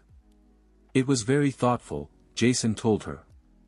She glared at Nathan. I did it for you. She had, he thought in surprise.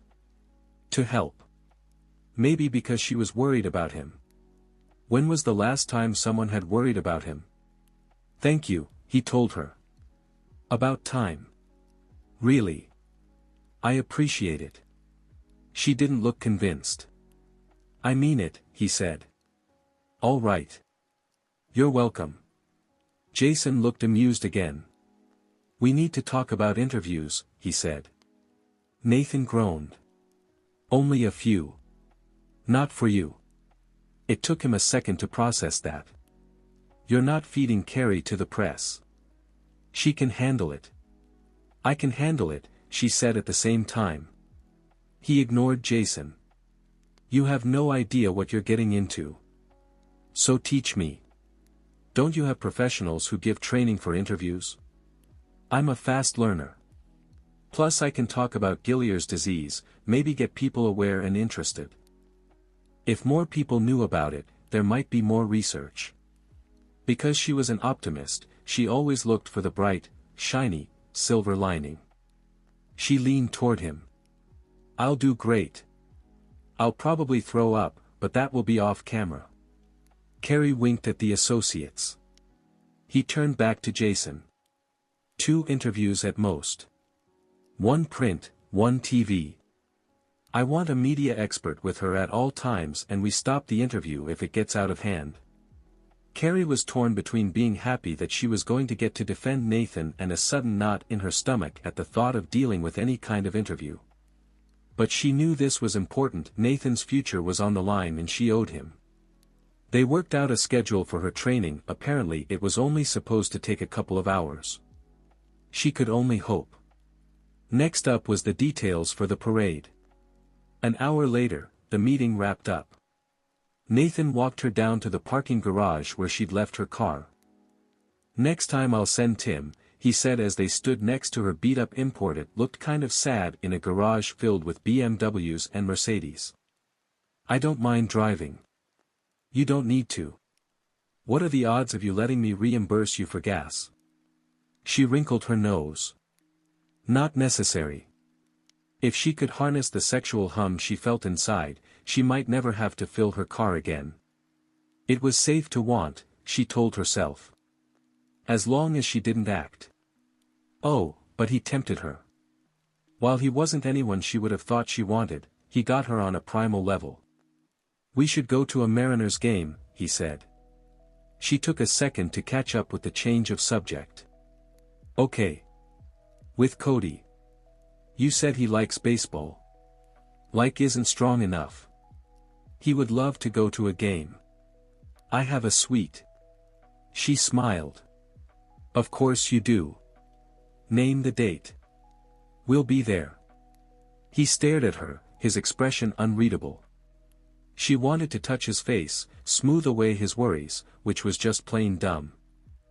Who was she to ease anything for a man like Nathan? "I'm sorry Cody's in a wheelchair," he said quietly. She eyed him. "Thanks. Me, too. I know that hit you hard. You weren't expecting it." "I was hoping it wouldn't happen," she admitted. "But it did. We're dealing. He's strong. He's fighting the disease." He looked past her. It was faster for Daniel. Her chest tightened. "I'm sorry." He shrugged. "I guess it's different for every kid. It was bad for him. I wasn't ready for it to happen." "Why would you be?" Paige, his mother, fell apart when he went into the hospital. She was hysterical. They kept her sedated most of the time. So it was up to me to take care of things. Of him. Carrie touched his arm. "That can't have been easy." "It wasn't. I worked long hours. I didn't spend as much time with him as I wanted. As I should have." He took a step back and shoved both his hands into his slacks. He was in so much pain. "That's what I remember. At the end, there weren't enough drugs to help. He was in so much pain." His voice vibrated with anguish. She was torn between offering comfort and running away. She didn't want to hear this. Didn't want to know what Cody was up against. But she couldn't leave. Nathan obviously needed to talk and she needed to listen. "I told him it was okay to let go," he said. She stared. "I don't understand." "I told him it was all right to die. I stood by his bed and told him to let go. So he did. And I've always wondered, did I do the right thing? Was it up to me? Did I let him go too soon? Should he have tried?" But the pain was too hard to watch. Her heart twisted in her chest. "Oh, Nathan," she breathed. "You did the right thing." "How do you know? You weren't there. What if he thought I wanted him gone? What if he thought he was too much trouble?" "No. He wouldn't. You were his father. I wasn't anyone he really knew. I practically lived at work. His mother was drugged out and didn't come to see him the last week. I told him to go. He was everything and I told him to die. What else were you supposed to say?" "Are you going to tell Cody to go?" he asked bluntly. She pressed her lips together, unable to answer. They both knew the truth, she would never willingly let her son go. "The circumstances are different," she told him. "No, they're not. I took the easy way out. Daniel was everything to me and I don't think he knew that. He sure didn't know it at the end. He was hurting and she couldn't figure out what to say. Everything about the situation was impossible. But as she reached for him, he backed up. "I thought you should know," he said. "What happened? How it was? Why no one gets in?" Then he was gone, leaving her standing alone in the dim parking lot. Chapter 13. The trip to Seattle had never seemed so long, Carrie thought. Some of it was Cody's never ending, "Are we there yet?" There was nothing like the thought of a baseball game to get a sports-loving 9-year-old boy quivering. "We'll be nearly there when we cross over the lake," Carrie reminded him. "You can see the field from the freeway," Tim said from his place behind the wheel. "And Nathan really has his own suite? Just like the owners?" "That's what he told me. Knowing Nathan, it might be nicer than the owner's suite." She was happy to answer Cody's questions. They kept her attention on him and away from her own issues with anticipation. Even though she knew she couldn't get involved, she wanted to see Nathan again. Being attracted to him was dangerous in more ways than one. Not only did she have her deal with God, but there was the man himself. Yes, he'd proved to be one of the good guys, but that didn't mean they were even remotely on the same planet.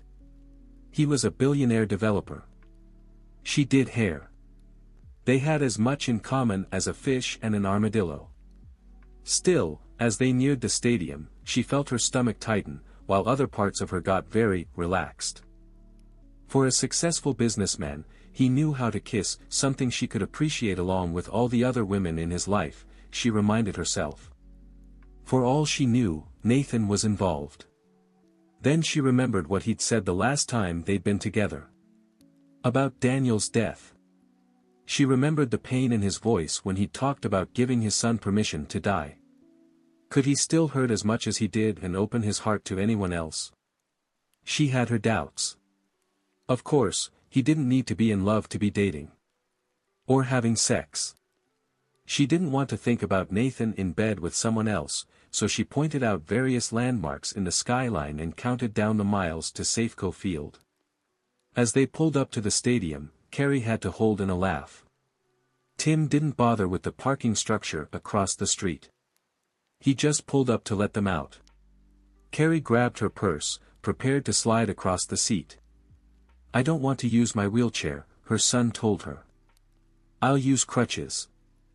Carrie glanced up at the massive structure. "It's a long way to go." "I don't care." Cody's expression turned stubborn. "I won't use the chair." The passenger door opened. "Ready for a great game?" Nathan asked. Cody shook his head. "I won't use my chair." Carrie knew there were a dozen ways to handle the situation, but which one was best? She didn't want to start the day with a big fight, but she wasn't happy about just giving in. There was the reality of Cody's lack of strength. What if he couldn't make the long trip? Nathan helped her out of the car. "Did you bring crutches?" he asked the boy. "Aha. I'm fine. I know that. I've seen you. But it's a long way to the suite. Why don't you use your chair until we're close, then change to your crutches to get into the suite? It'll be easier to maneuver that way." "That would be okay," Cody said slowly. "I don't want to be a total cripple, you know." "I know." Carrie fought against the sudden rush of emotion, feeling grateful for the compromise and aching for her son and his pain. There were so many difficult decisions and hard conversations. How could she be sure she got them all right? Tim was already waiting with the wheelchair. Carrie grabbed the crutches they'd brought to help Cody get around in the suite. Nathan bent down and scooped Cody into his arms. He straightened, then staggered. "You should have warned me he was so big," he told Carrie. He staggered again. "I think I just broke my back." Cody giggled. "I'm bigger than I look." "Yes, you are. Much bigger. Practically a linebacker." "Tim, do we have the number of that chiropractor?" He staggered a little more, heading toward the wheelchair. Cody was still laughing when he was placed on the seat. Carrie watched them both. She appreciated that Nathan was making the effort with her son, but how much better would things be if that weren't necessary? If Cody could be well and live like other kids. A miracle, God, she prayed silently. "I am asking for a miracle." Cody moved the chair forward, leading the way to the elevator. Carrie hung back a little. "Thank you," she murmured. "I know this is hard for you. Being around Cody." "Sometimes," he admitted. "Sometimes it's good. Like today." He smiled at her. "Thank you for coming. How could we refuse?" Their gazes locked. The rest of the world seemed to blur and fade until there was only this man who had carried her son so easily and confidently. What would it be like to have someone to lean on? She wondered. To not do it all herself. Dangerous thoughts. They went up to the suite. Cody struggled to his feet, then reached for the crutches. Nathan held open the door. Carrie waited until her son had gone in before she moved into the suite. Only to find it filled with people. She hadn't been sure what to expect. The plush seats, buffet and bar seemed par for the course, but the crowd was a surprise. Cody yelled out a greeting to Brandon. Carrie saw Michelle talking with another woman. There were about a dozen other children, several adults and a clown making balloon animals. Carrie turned to Nathan. "It's a party," she said, hoping she didn't sound disappointed. Until that moment she hadn't realized she'd expected to spend time alone with him. I thought Cody would have more fun with one of his friends here, so I contacted Michelle and asked her if she wanted to bring Brandon. Then I realized a few more kids wouldn't hurt. The ones here are living in a shelter. There are a few parents along with some people from the press. I'll be doing the interviews, not you. Don't worry. I won't. She reminded herself that Nathan was a man on a mission. Nothing about their relationship was supposed to be personal. She walked over to Michelle. Brandon's mother grinned. If Dawn and I ever break up, I want to date Nathan King. Carrie laughed.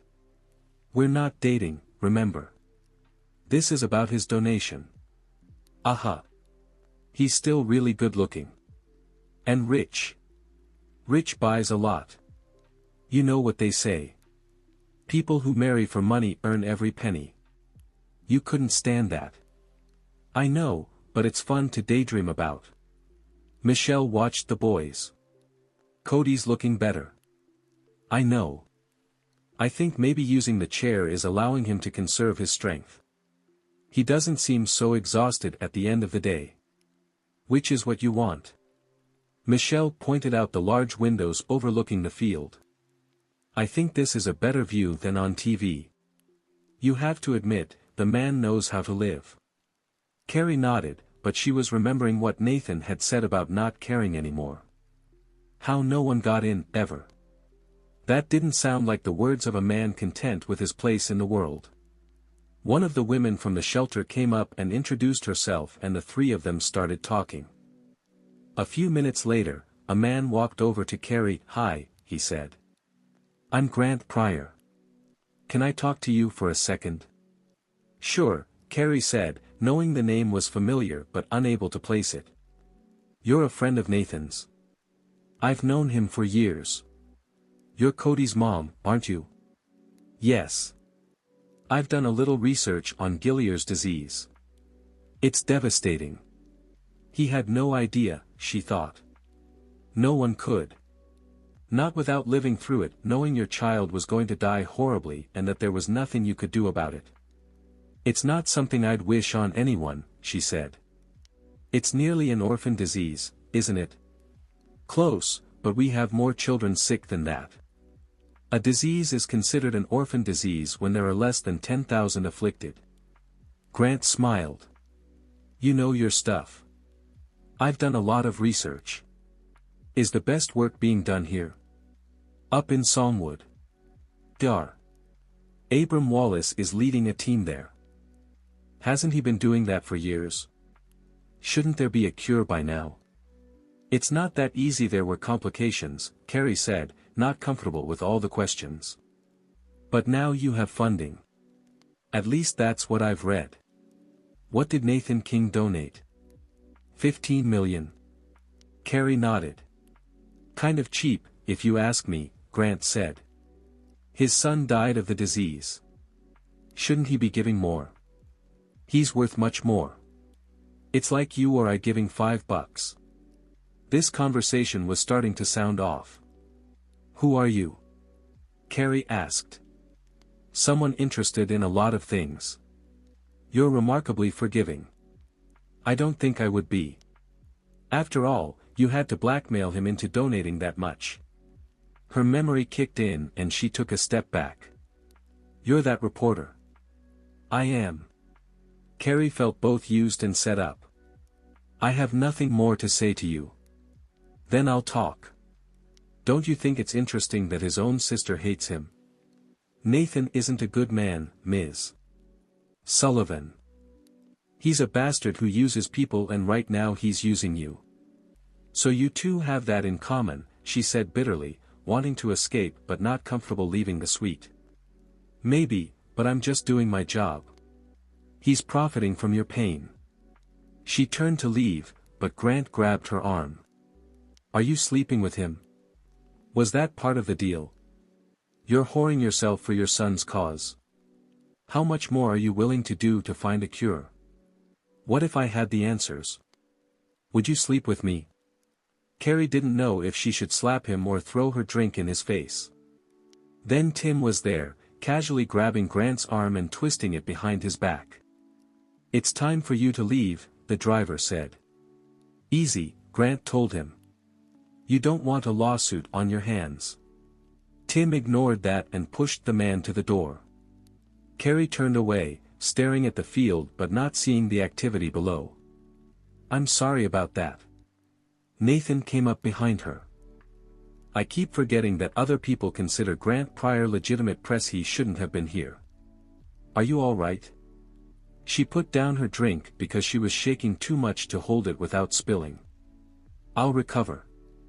"What did he say to you?" "Nothing earth-shattering. I just wasn't expecting the attack."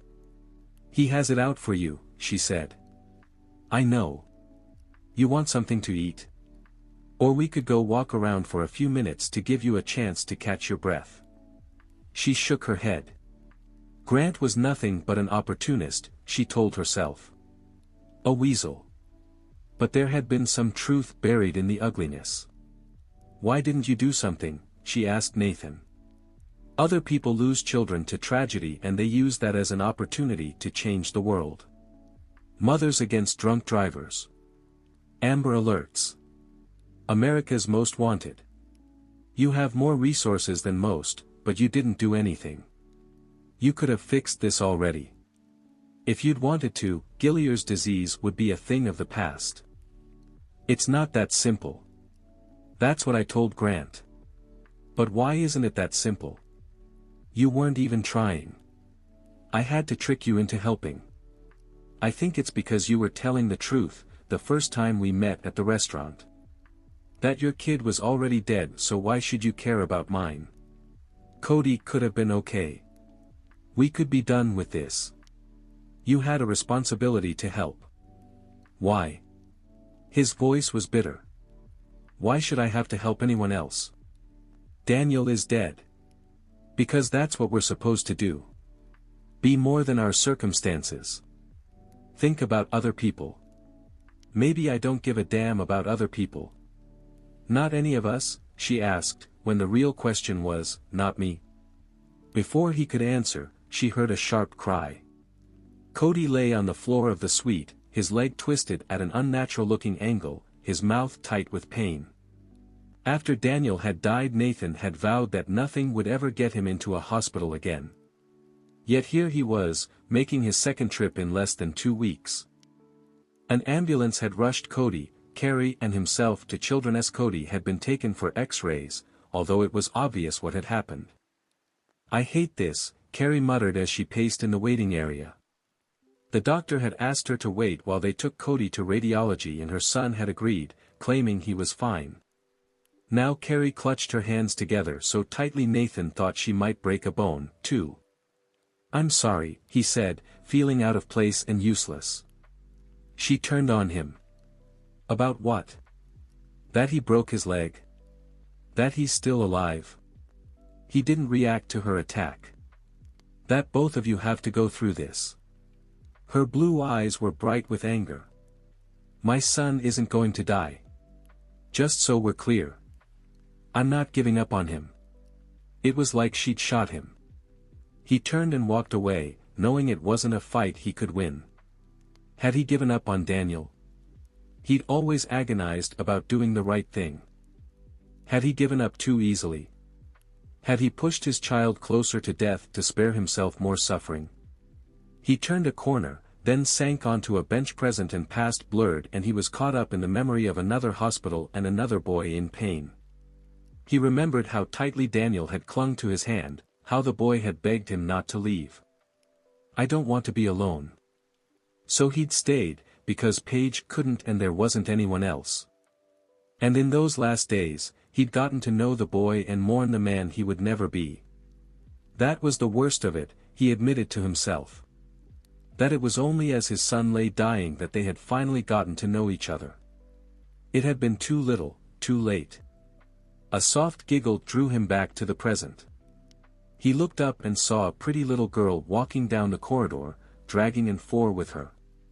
She had a teddy bear nearly as big as herself in her arms. A glittering sticker of a fairy twinkled from one cheek and a bright pink scarf covered her head. "Hi," she said when she saw him. Her smile was bright and friendly, as if she didn't know about the disease obviously ravaging her body. Cancer, he would guess. "Hi. This is Fred." She held out her bear. "I got him for my birthday. I'm 7. Fred is a very handsome bear. He's kind of big. I know. I'll grow into him." Her confidence made him ache. Would she grow into her bear? She waved and kept walking. Nathan watched her and knew that Carrie was right. He should have made a difference after Daniel had died. He should have used his son's death to create something more significant than grief and emptiness. He walked outside and pulled out his cell phone. Less than a minute later he had Dr. Wallace on the phone. "Do you need anything else?" Nathan asked. "Money? Equipment? Mr. King, you've already been more than generous. I don't care about that. Is it enough?" Wallace cleared his throat. "Well, another 500,000 would be most helpful. We could add another researcher and purchase more." "It's done," Nathan told him. "The money will be transferred today." "Anything else?" "Not right now." Wallace sounded stunned. "If that changes, let me know. You have my direct number, don't you?" "Yes." "Ah, thank you. This will make a difference. If there's anything else, let me know." "I will." Nathan hung up. It was so little, practically meaningless. But it was all he had to offer, money. What did that say about him? He went back inside and found Carrie talking to the doctor. "It's a clean break," the man was saying. "Cody slipped and the bone snapped. It should heal. Not that it will be any stronger when it does. Ms. Sullivan, you have to prepare yourself for more episodes like this. Gillier's disease is progressive." The doctor wasn't a large man, but Carrie looked small next to him. It was as if she were shrinking, unable to bear the news about Cody. Nathan crossed to her and put his arm around her. He expected her to pull away, but she didn't. "We don't have to set the brake," the doctor continued. "We'll put on a cast and he'll be ready to go. You'll have his regular doctor follow up." She nodded. The doctor left. Carrie sucked in a breath. "I'm okay. I just need a minute." But as she spoke, tears filled her eyes. "It's happening," she whispered. "It's happening and I can't make it stop. He's going to get worse. I would do anything to make it go away. I would be sick instead of him, but I can't. There's nothing I can do." Tears flowed faster and faster. Nathan pulled her close and held her, wishing he could take some of her pain. Tears turned into sobs. Her body shook. "I can't do this," she said, her voice muffled against his shirt. "I can't be strong. It hurts too much. I don't have it in me." "Sure you do. I'm faking it. Does it matter if you're the only one who knows you're faking it? You know. I won't tell anyone." She looked up at him, her face blotchy, her eyes red. "Why are you so nice to me?" "Not a clue. You feel sorry for me."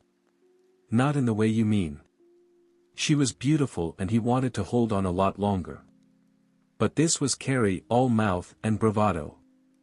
The weakness would pass and then she would be back in his face, holding the world at bay by sheer force of will. She swallowed. "He's dying. I know he's dying." Her words were like a sucker punch to the gut. "Carrie. I'm dying, too. Watching him. Knowing what's ahead." She held out her hands, turning them over, as if examining them. "I can't do anything. Do you know how useless that makes me feel? How ridiculous and stupid. I'm his mother. He's a part of me, of my blood and bone, and I can't make him better. I know." She curled her hands into fists and hit him on the chest. "Fix it, damn it. Fix it right now." Make me strong. She hit him again and again. He let her, then caught her as she collapsed against him. I can't, she whispered through the tears. I just can't. He held her close and rocked her, feeling her pain, remembering his own, knowing the futility of anger. He kept her close, willing his strength into her, knowing it wouldn't help. That in the end, she had to find what she needed inside herself. At last the tears slowed. She drew in a breath and stepped back. I said some awful things to you, she murmured. Maybe I needed to hear them. She sniffed. You really confuse me. She used her sleeve to blot her face. I look terrible, don't I? You're a little puffy. I have to go wash my face and attempt to hide the breakdown. I don't like Cody to see me upset. Wonder Mom doesn't cry. Something like that. She squared her shoulders. I'll be a couple of minutes. Can you go sit with him? Sure. She sniffed again. Thank you for not freaking out. I didn't mean to lose it. He wanted to tell her that she couldn't be strong all the time, no one could. That she was dying as much as Cody, just in a different way. But she already knew all that. I've seen worse, he told her. She laughed. Don't challenge me. I won't believe you. She raised herself up on tiptoe and pressed her mouth to his. Thank you. He watched her walk away, then headed for the ER. Where he found Cody in a bed, flipping channels. Still waiting for your cast, he asked. Cody nodded. The break's really clean. It doesn't hurt that much. Is my mom okay? There was worry in the boy's voice. She's great, Nathan told him. Being Wonder Mom gives her superpowers. Cody rolled his eyes. She's not really Wonder Mom. She has the costume and she wears it sometimes. But it doesn't mean anything. I'm not so sure about that. She believes, and faith is a tricky thing. Sometimes it makes all the difference in the world. Really? Aha. Don't underestimate the power of believing. Your mom believes in you.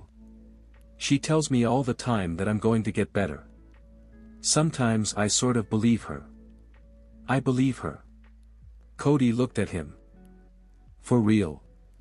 Your mother can do anything and you're the most important person in her life. You have some powerful mojo surrounding you. Cody laughed. What's mojo? Magic. More than magic. It's strength and will combined with magic.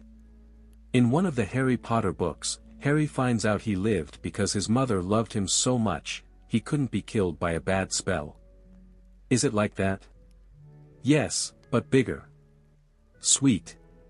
Cody shifted on the bed, wincing slightly as he moved his leg. The game's still on. Want to watch? It took Nathan a second to realize the boy had made room for him. Slowly, carefully, so as not to jar the mattress or the child on it, he settled next to Cody. The kid leaned against him. He was small and defenseless, Nathan thought, his throat unexpectedly tight. He faced a long, torturous battle with courage and grace. The odds were against him, but he had his mother on his side. Maybe, just maybe, everything would work out. Nathan put his arm around Cody. The game would be great. Chapter 14. I feel like an idiot, Nathan grumbled. I don't have time for this. I think we all should take time out of our day to be adored, Carrie told him, trying not to laugh at his obvious discomfort. I would have thought you, more than most, would appreciate the thrill of being worshipped. I never wanted a parade. All hail Nathan King, she teased. I wonder if the crowd will throw flowers. You might be offered young virgins. It's hard to say what a grateful people will do. His gaze narrowed. Just so we're clear, I'm not interested in young virgins. How about old ones? You're not taking this seriously. I'm not. She grinned. It's just a small-town parade in your honor. How horrible could it be? This would be a whole lot easier if you didn't enjoy mocking me so much. Where's the fun in that? She smoothed the front of his well-tailored suit. For what it's worth, you look very worship-worthy. You're still mocking me. She didn't have much choice. Teasing him kept them at an emotional distance that was a whole lot safer for her peace of mind. She and Nathan had been through too much in too short a time. The emotional ups and downs left her feeling exposed and vulnerable. She didn't know if she wanted to throw herself in his arms and beg him to keep her safe, or just rip off his clothes and have her way with him. Neither option was especially smart. Cody rolled into the room. "Hey, Nathan. You ready for the parade? Do I have a choice?" Her son grinned. "They'll be cheering." "That's sweet. Then you go without me." Cody grinned. "Mom won't let me." "You already have plenty of ego," she told him. "You don't need to be the center of attention any more than you are." She walked over and smoothed his hair. "Are you ready?" Cody looked at Nathan. "Women," he said. "Tell me about it," Nathan said. Carrie looked between the two of them. "I'm a whole lot more than just women," she said, wondering when they'd connected. Cody sighed heavily. "See what I have to deal with?" Carrie glared at him. "Let's be clear. I don't care how big you get, I can still take you." "Not with this," Cody said, motioning to his cast. "Want to bet?" "Oh, mom. You know I love you. I've heard rumors." She turned to Nathan. "We should probably go. We don't want to be late."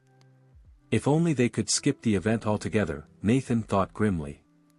Cody led the way to the limo waiting in front of the house. "Mom, was Dad ever in any parades?" "You know, for Veterans Day." "Once, I think," Carrie said. "It wasn't his thing. The dress uniform was really hot. He didn't like to do showy things. Because he was a real soldier." Carrie smiled at him. "He was. Serving his country was important to him. He wanted to keep us safe." Nathan had never thought much about the man who had been Carrie's late husband and Cody's father.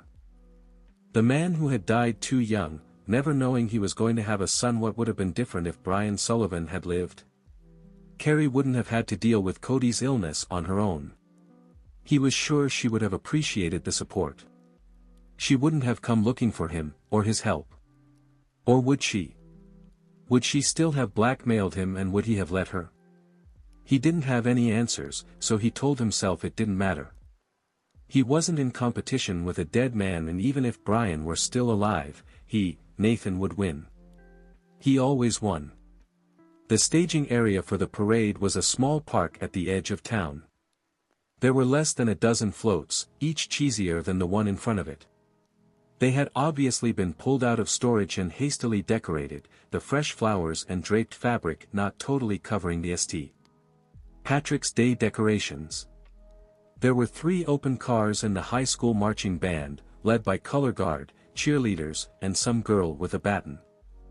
"This is not happening," Nathan muttered. "It's not the Rose Parade, but it will be fun," Carrie told him. "It's humiliating. They spelled your name right on the big banner. That's something. You need higher standards. You need to loosen up and have fun. When was the last time someone held a party in your honor? I could go my whole life and not miss it. Now you don't have to." She led the way over to the convertibles. Each of them had a banner proclaiming Nathan King Day in Songwood, which was a lot of text for a small area. It meant the font was small and probably unreadable from more than 10 feet away. Just then, some kid with a camera came up and snapped his picture. "For the local paper," Carrie said. "We want the moment immortalized. I'm having my doubts about that. Lately the press isn't my friend. We're going to change all that. Today you are the star. All of Songwood wants you to bask in the glow of our gratitude.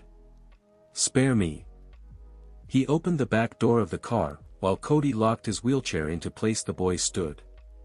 Nathan bent down and grabbed him, then carefully set him in the car. "How's the leg?" he asked, lightly touching the cast. "It doesn't hurt," Cody told him. Nathan wondered if that was true or if the kid was just being brave. Cody had gotten to him. Carrie had been right, he'd done his best to ignore the boy, but he hadn't done a good enough job. Which meant when Cody died, Nathan was going to be reliving Daniel's death. Something he would have walked through fire to avoid. When the kid was in place, Nathan held out his hand to help Carrie into the car. Her skin was warm to the touch, her body a temptation he didn't want to resist. Too many complications, he told himself. He should be smart enough to know that. But the truth was, if she offered, he wouldn't say no. "Come on," Linda said, taking Abram by the hand and tugging him out of the lab. "The parade will be here any minute." "I don't have time for parades," he grumbled, even as he went with her. "I have important work." "I know, but you also need to get out and see the world you're saving. 10 minutes won't make a difference." They emerged into the warm, sunny day. Most of the staff was lined up on the main street in front of the lab. He could hear music from the marching band and see several teenagers holding a large banner reading Nathan King Appreciation Day. "He called me a few days ago," Abram said absently. "Offering more money. I hope you took it." "I did. More equipment will help, as will more researchers." If only it were a matter of money, he thought. Then the problem would already be solved. They would. He glanced down and saw that Linda still held his hand. She was watching the approaching parade and he wondered if she noticed. He told himself it meant nothing even as he enjoyed the feel of her skin against his. "Thank you for agreeing to come back," he told her. She looked at him then, her eyes bright with humor and caring in something that made him think about her as much more than just his assistant. "This is where I've always wanted to be," she told him. "I thought you knew." He hadn't, but he did now. Carrie adjusted the tiny microphone clip to her collar. "This is weird," she whispered. "Do I have to have the microphone? It's making me really self-conscious." Tina, a pretty redhead in a designer suit and power high heels, smiled. "We want to make the experience as real as possible. That's what media training is about. You need to be able to deal with the nerves, the lights, the camera, and the unexpected questions. Remember to relax. You know the material. You don't have to answer the question if you don't want to. There's no law. You have a message, that's what's most important." Carrie wished she had note cards, because currently she couldn't remember anything about the message. Helping. Healing. She felt her palms getting damp. "I'm not going to panic," she murmured quietly. "This is me, panic-free. I'm calm and serene." Tina looked at her. "You're also mic'd. Keep the chanting to yourself at a minimum unless you want the whole country to know about it." "Right." She knew that. "Ah, this is local, right? We're not really talking about the whole country. Your interview is with the local affiliate, but if it's interesting enough, it could be picked up nationally." Carrie's chest tightened. Nausea rose in her throat, nearly gagging her. "I might have to pass out," she said, hoping she either passed out or vomited. She'd seen enough medical shows to know doing both at the same time was risky, not to mention disgusting. Tina settled across from her. "We're going to start now. Remember, the interviewer isn't your friend. It's his or her job to make you think you're friends, so you say things you didn't plan on saying, but the reality is you want different things. You want to get out your message and the interviewer wants a great story. Are you ready?" Carrie nodded. She did her best to ignore the camera, the flipping of her stomach, the bright lights and the burning need to hyperventilate. Tina smiled. "Carrie, thanks so much for agreeing to this interview. You find yourself in what I'm guessing is a very uncomfortable situation." Carrie opened her mouth, then closed it. "Don't answer the question before it's asked," she reminded herself. She smiled. Tina raised her eyebrows, then nodded. So, you blackmailed Nathan King into giving you $15 million for your dying son. How did that happen? Carrie drew in a breath. Nathan donated money to a medical research facility working on finding a way to cure and prevent Gilliard's disease. It's a horrible, painful sickness that's devastating for both the children and their families. As a parent, there's nothing I can do to stop my son's disease from progressing. It's beyond helplessness. I would take the disease myself if I could. I hate what's happening and I can't stop it. Tina stared at her. Excellent. You've made me the bad guy and all of America wants to send you flowers. I'd rather they donated the money to find a cure. Good point. Okay, let's try another question. Nathan King seems to be using you and your son to shore up his questionable reputation so he can build a high-rise condo complex the average American could never afford to live in. Do you mind being used to line his pockets and rape the environment? Carrie laughed. Shouldn't that be rape and pillage the environment? No one is going to ask that. They may. How will you answer? Carrie didn't have a clue. Then she remembered that she was supposed to stay on message. I don't know anything about Mr. King's business interests. I'm a single mom who makes her living as a hairdresser in a small town. My goal is to be a good mother, raise my son right and keep him from dying. There's not much time for anything else in my day. Are you sleeping with Nathan King? Could you ask a more tacky question? Tina hesitated. Okay, that's not what we talked about, but I like it. Make sure you're feeling outraged. It gives your answer more emotion. I am outraged. It's no one's business and not the point. People are interested. Let them get their own guy. Tina grinned. You're going to do just fine. I hope so. She owed Nathan and she wanted to pay him back. The irony was she also wanted to sleep with him. Which meant if the question was whether she wanted to go bed with Nathan, outrage was going to be a little difficult to come by. Frankie sipped her latte and counted silently. 1, 2, 3, 4. The numbers soothed her as they always did. They allowed her to breathe slowly, evenly, bringing her heart rate down. There was comfort in the familiar. Comfort in the ritual. When she was done, she glanced at her watch, knowing that Grant wasn't late, that she had been early. She couldn't help herself. Being early mattered, even though it meant waiting. She arranged the 3 napkins she'd taken and sipped her drink. Anger burned at the edges of her consciousness, like a sense of dread she couldn't escape. It hadn't worked. The story hadn't hurt Nathan nearly enough.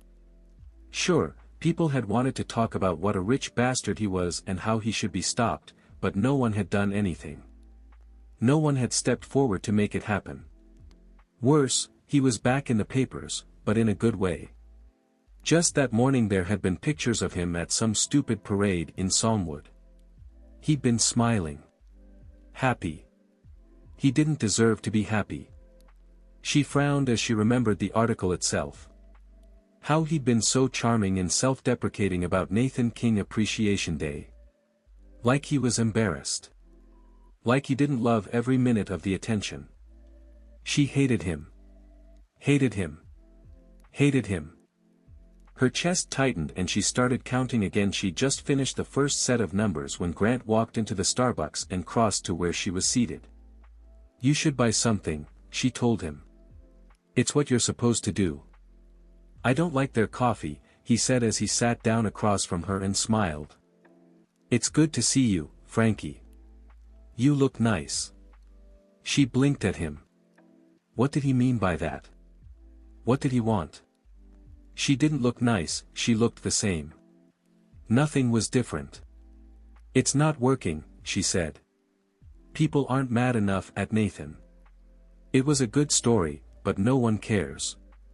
We have to make them care. I have information on the sound, on what's happening there. Statistics. Do you know how many species of plants and marine life are dying out every year? The black oystercatcher is living on borrowed time. There are maybe 10 island marble butterflies left. All this matters, she told him. Grant leaned back in his chair. You're not interested in me, are you? What? In me. This is all just about your brother. What else is there? I thought you might be into me. You know, as a guy. Why? His smile turned rueful. You're an attractive woman, Frankie. A little strange, but I like that. You're passionate, you're smart. Was he making fun of her? She felt her face get hot. I'm already helping you get Nathan. You don't have to say that other stuff. I'm not saying it for a reason other than I want to.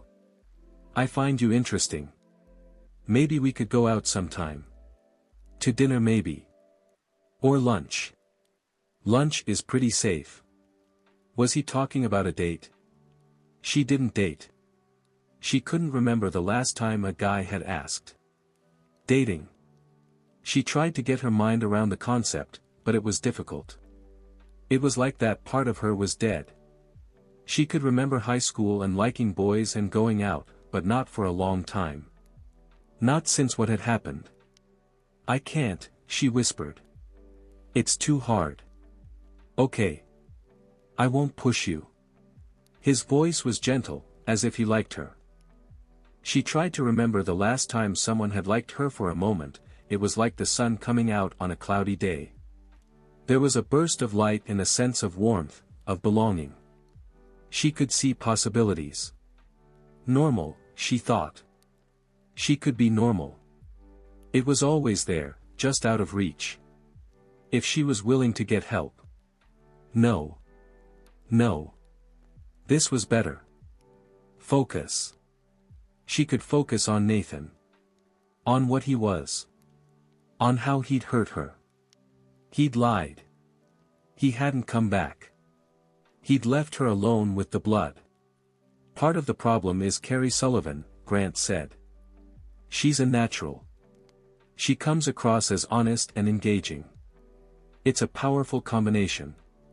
Plus she has that sick kid. She's the underdog. You can't fight that. She's lying. I don't know that she is and I'm not sure it matters. Plus it's obvious that the kid likes your brother. Kids and dogs. If they like a person, then he must be okay. She didn't want to think about the boy. That reminded her of Daniel. Daniel, whom she missed. Nathan had loved that little boy. The planning commission will be meeting soon, she said. We have to come up with something before the meeting. Grant leaned toward her. Frankie, I like you a lot. I respect your lack of interest in me, so I'm going to tell you the truth. You can't do anything to hurt Nathan. It's too late. He's either going to get the permits or he's not. I'm out of it. I've been chasing him for too many years and I've always come up empty. I'm going to move on. I don't understand. You can't give up. She needed him. He hated Nathan. They had that in common. I'm going to L. I'm tired of the rain and the disappointments. I'd rather chase celebrities and take pictures than keep beating my head against the wall. You should think about letting it go, too. You're still young. Live your life. Find somebody. Be happy. He rose. Good luck, Frankie. And then he was gone. She stared after him, unable to believe he'd given up and walked out. How could he? She clutched her coffee in her hands and counted quickly, repeating the numbers in her head until she could think clearly. She could still do this, she told herself. She didn't need Grant. She would keep on fighting. She would destroy her brother. Even if it killed her. Even if. Because there was a voice inside of her. One that warned that if Nathan went down, she just might go down with him. You're a celebrity, Linda said when Carrie walked into her office. Hardly. I saw your interview. You did great. I had a media coach who asked a lot harder questions than the woman from that afternoon talk show. It was pretty easy. Carrie waited while her friend collected her purse so they could go to lunch. Not that I want to repeat the experience. It was freakish to be in a studio, answering questions. Not my thing. You were great and you looked good, which is just as important. Carrie laughed. It is, which is weird of us, but there we are. Linda grabbed a file from her desk.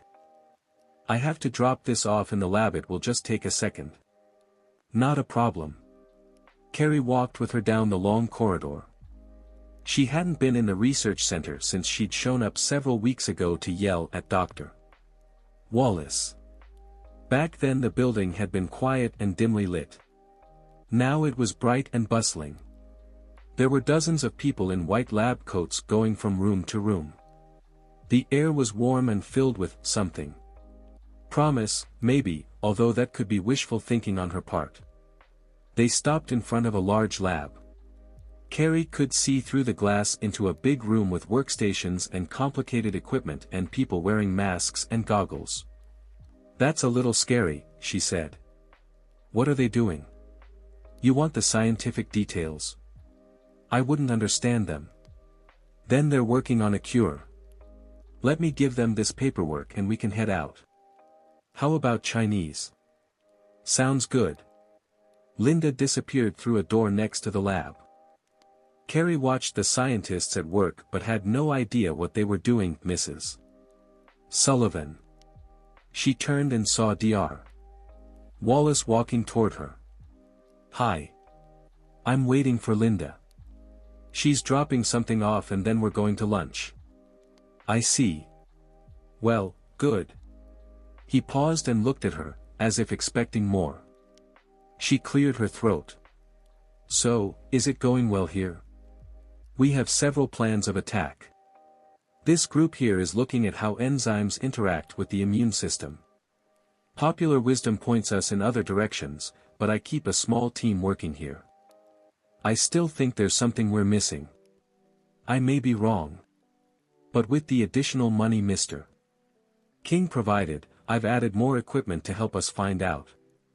Carrie crossed her arms over her chest. Nathan gave you more money?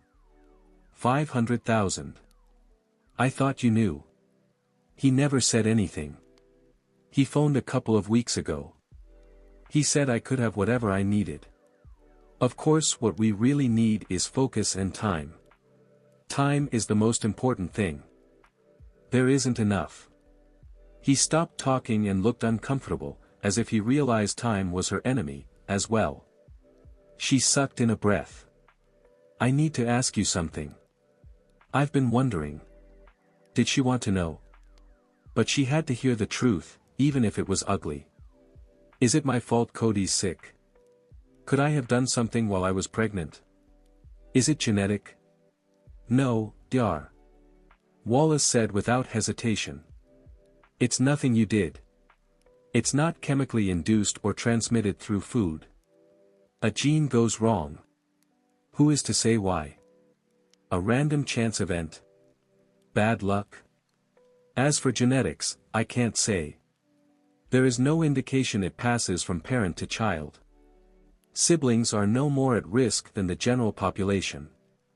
We know it attacks children, mostly boys. Hormones are a possibility. Hormones and the enzymes. I know there's something there. He continued talking, but she wasn't listening. She was trying to figure out if it was okay for it not to be her fault. So it could still be me, she said. Do you need it to be you? He asked. Do you need someone to blame? Someone other than fate or God or circumstance? I don't know. Blame me, he told her. Blame me for stopping. For not moving forward. For not believing in myself enough. I can't. Then why can you blame yourself? Good point. I'm not sure this is the right time for logic. One corner of his mouth lifted. Life is hard enough, child. Don't make it more than it is. Thank you. I have done nothing. But you will. I have faith. The expectation of miracles is a heavy burden. I know, she told him. I'm sorry to put that on you. It doesn't weigh as much as blame. He nodded at her and walked into the lab. A few seconds later, Linda came out. Ready? Her friend asked. Carrie nodded. She glanced back at the lab one last time. Would the miracle happen in time? She didn't know and found herself grateful that she couldn't see into the future. Without knowing the outcome, it was a whole lot easier to have hope. Chapter 15. Rex was possibly the most handsome man Carrie had ever seen in person. He was tall, blond and muscular to the point of being intimidating. If his hands and feet were any indication, he could probably make a living starring in porn films. When he put his hands on her waist and thigh, she practically had to cover her mouth to keep from giggling. "We will strap you in here and here," he said, his voice faintly accented. Rex had been born in Germany. "It is not comfortable, but it is secure." "You are not a professional." "Secure is better, yes." "Oh, yes. I'm big on secure." "Use whatever you want. We will have to cut part of your costume for the straps. The skirt will help hide the lines. I'll just sew it up later." "Not a problem." "Good." He reached for a harness and had her step into it. His big hands worked the buckles and Velcro, touching her inner thighs and crotch in the process. Carrie braced herself for the explosion of sensation. After all, it had been nearly a decade since a man had touched her there, but she felt nothing. Not a quiver or a hint of yearning. Just the need to giggle. Not good news, she told herself. She was always hot and frothy when she was around Nathan. She wanted to be able to reassure herself that her reaction was about need and not the man, because if she was wrong, she was in big trouble. After he finished strapping her in, Rex stood. "You will lean into your jump. Like this." He demonstrated by holding his arms out at his sides and leaning forward, like a runner straining for the finish line. "You aren't making the jump on your own. You'll be pulled forward, and gravity will help. The lines are made from a special material that is practically clear. From a distance, they almost disappear. We'll use smoke to blur the scene, as well. Won't people wonder why there's smoke?" Rex shrugged, several large, impressive muscles bunching and releasing. "It is the only way making someone appear to fly in the real world is a challenge, Carrie. We are doing the best we can." He sounded almost hurt. She smiled up at him. "You're being wonderful and I really appreciate it. I know this is a lot of work and not how you usually spend your day. Working on movies is not always interesting, but they pay very well and my job makes it easy to get women into bed. Always an important consideration." "I like women," he said, then grinned. "Actually, I like sex. Why am I not surprised? Are you busy later? We could go to dinner." "Me?" She doubted she was his usual groupie type. Rex was gorgeous and seeing him naked would provide a memory that would stay with her forever. She supposed she should be flattered. She was pushing 30 and not the least bit glamorous. Her gaze slid a little left to where a familiar man in a well-tailored suit stood while talking on his cell phone. His mouth thinned with what she guessed was impatience, and she had a flash of sympathy for whoever had just screwed up. Nathan didn't suffer fools. He was difficult, imperious, arrogant, and no one she should get involved with. But there was something about him that called to her and made it impossible to even consider Rex's slightly scandalous invitation. "I don't think dinner would be a good idea," she told him. "Not that I'm not tempted." "Are you sure?" "I'm very good. I have a lot of experience." "I'm guessing you're beyond good, Rex. But I don't do one-night stands. I get involved, and then what would happen? You'd go back to Hollywood and I'd have a crush on you. I'd start calling on a daily basis. You wouldn't like that. You'd want to let me down gently, but eventually you'd be forced to change your cell phone number and get a restraining order." Rex looked confused. "Because of one night of sex?" She nodded. "I'm trying to save you from a hellish time." Nathan walked over. How's it going? Carrie smiled at him. I'm explaining to Rex that I'm not a good person to get involved with. You know how easily I give away my heart. I'll start stalking him and it will get really ugly. I'm not sure I'm getting through. Nathan frowned. Are you saying he? Carrie moved close. Tell him how long it took me to get over you, Nathan. How I nearly destroyed your life. Nathan's expression warned her she would have some explaining to do later. Then he turned to Rex. Trust me. You don't want to go there with her. No matter how much she tempts you. Rex took a step back. Okay. Good to know. Thank you for being so honest. I'll get the practice jumps ready so you can try them with the lines. He scooted away as fast as his massive thighs would take him. Nathan waited until they were alone, then asked, what was that about? He asked me to dinner, which was really a polite way of asking if I wanted to have sex. Nathan's gaze narrowed. He's fired. Don't be silly. He can't help himself look at his face, his body. He's beyond perfect, he's another species. I can't help but wonder what he looks like naked. Apparently he would like you to find out. She grinned. No thanks. And don't get all pinchy. I'm curious, not intrigued. He's no one I'm interested in. You said you wanted to see him naked and I'm not pinchy. You can't see your face. She had the thought that he was jealous but dismissed it. Nathan couldn't be, that would imply he cared. Theirs was a business relationship with some interesting side trips. Still, it was a pretty cool fantasy.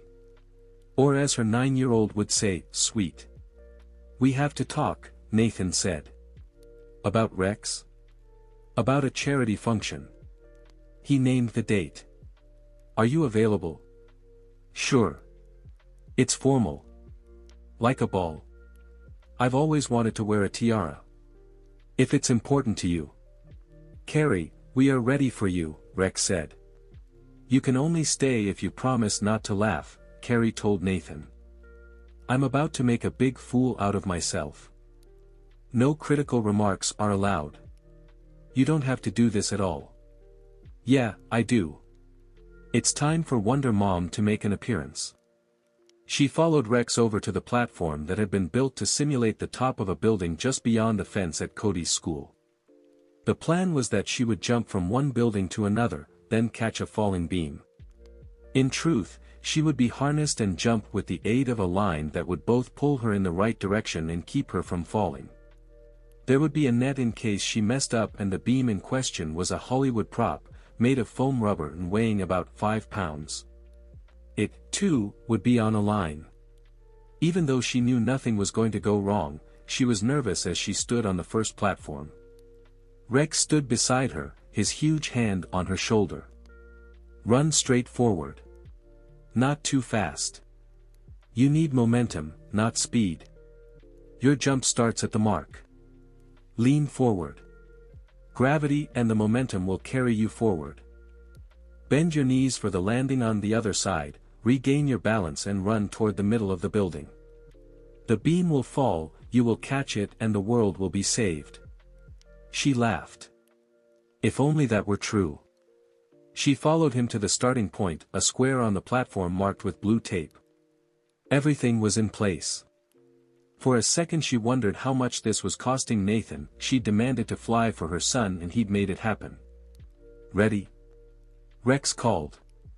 She nodded and waited for him to call, go. On his cue, she ran toward the edge of the platform.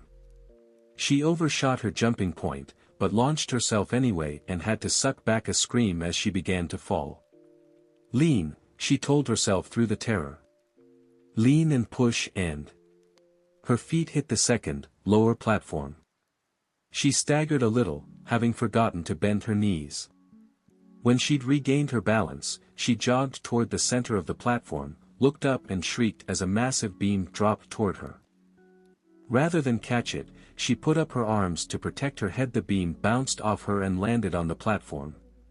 She straightened and winced. We probably need to practice that last bit, she said. Rex shrugged again, moving those impossible muscles up and down. Not bad for a first try. We will go again. So they did. On her second attempt, she managed the jump, but still covered her head and crouched as the beam tumbled toward her. By the fourth practice run, she managed to complete the sequence without messing up. 2 more runs, Rex told her. Then we moved to the school. She looked up at the godlike man. You must think I'm crazy for doing this. Nathan said your little boy is sick. That you do this to make him feel better. You're a good mother.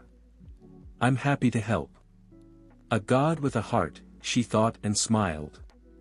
Thank you, Rex. That's so sweet. I think we would be good together, he said. In bed.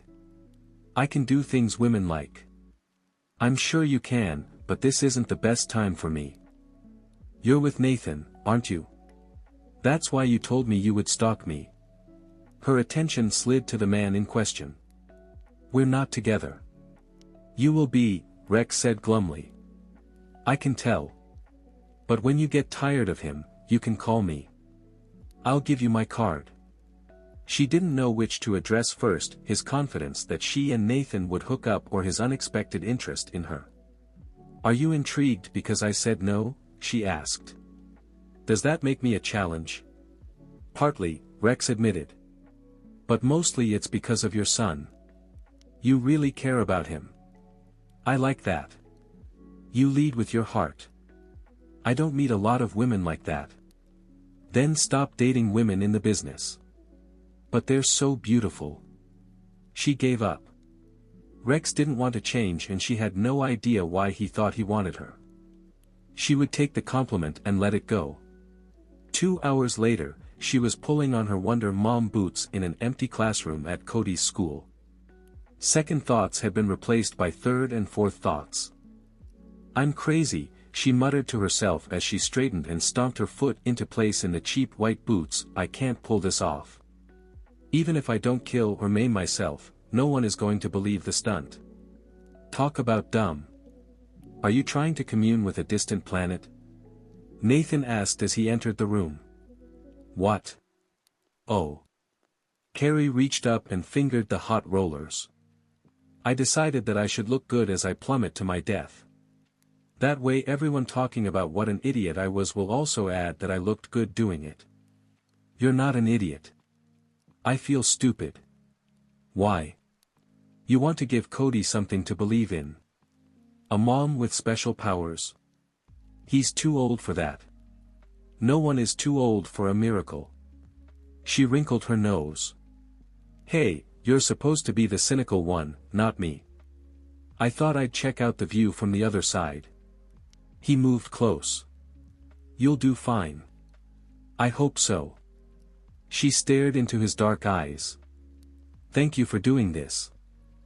I know it's been a big pain and a bigger expense. I'm happy to make you fly. She put her hands on Nathan's chest. Rex told me he can do things women like. He's never going to work in this town again. She smiled. Don't be mad. It's funny. He's funny. I'm not interested. Nathan didn't say anything. She supposed there wasn't a good, winning response.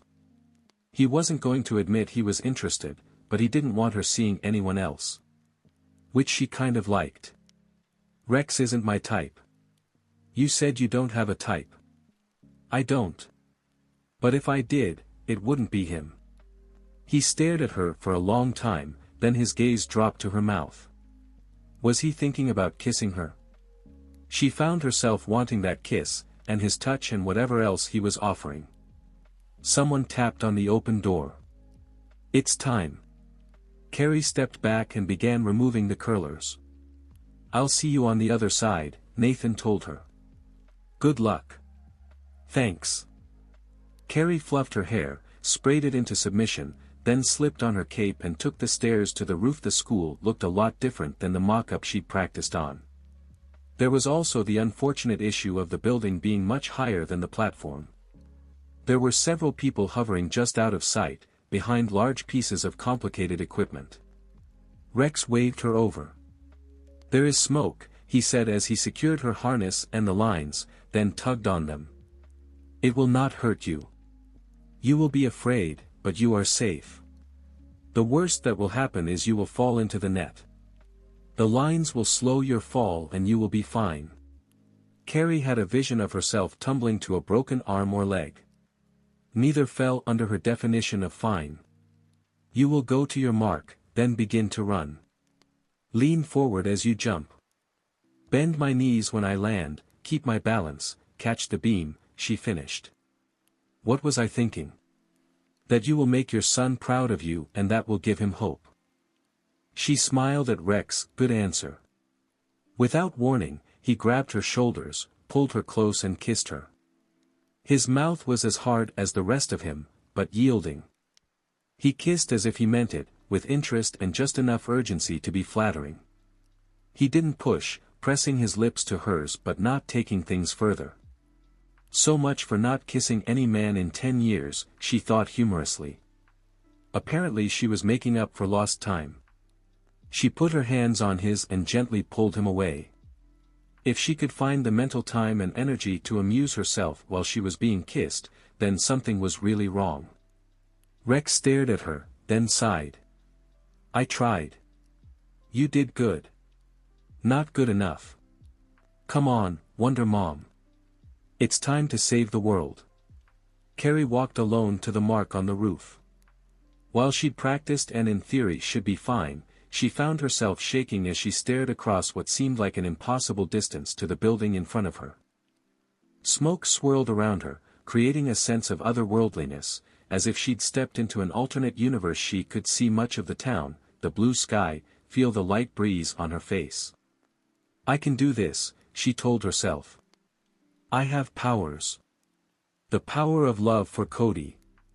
The power of belief. I can do this because he needs to see me do this. I'm fine. It's easy.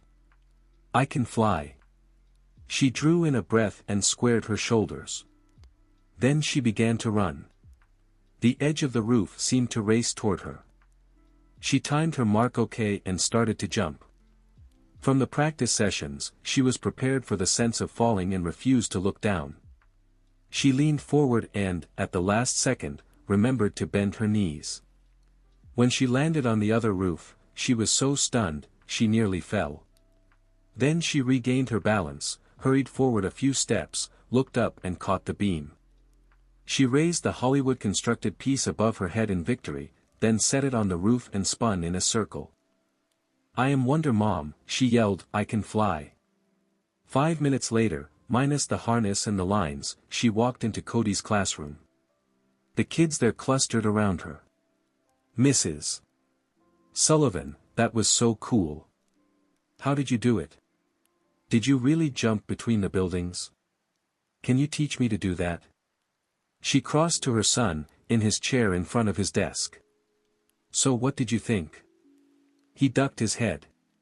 You didn't have to do that." "I kind of did.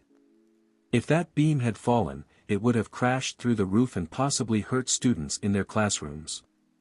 He looked at her and rolled his eyes. "It didn't look that heavy. Trust me, it was." "Aha." But he was smiling as he spoke and there was a light in his eyes she hadn't seen in a long time. "Cody, you're so lucky," one of the kids said. "I wish my mom was Wonder Mom." "Me, too. Mrs. Sullivan, can you do that again?" She doubted she was up to an encore. "Everyone is safe now. I think I'll head home." She turned to leave. Cody grabbed her hand. "Thanks, Mom." "You're welcome. I'll pick you up at 8 at Brandon's. Have fun." "I will. Maybe when you get home tonight, we can pick out a theme song. Or I could just borrow the one from Wonder Woman. What do you think?" "That I'm lucky to have you."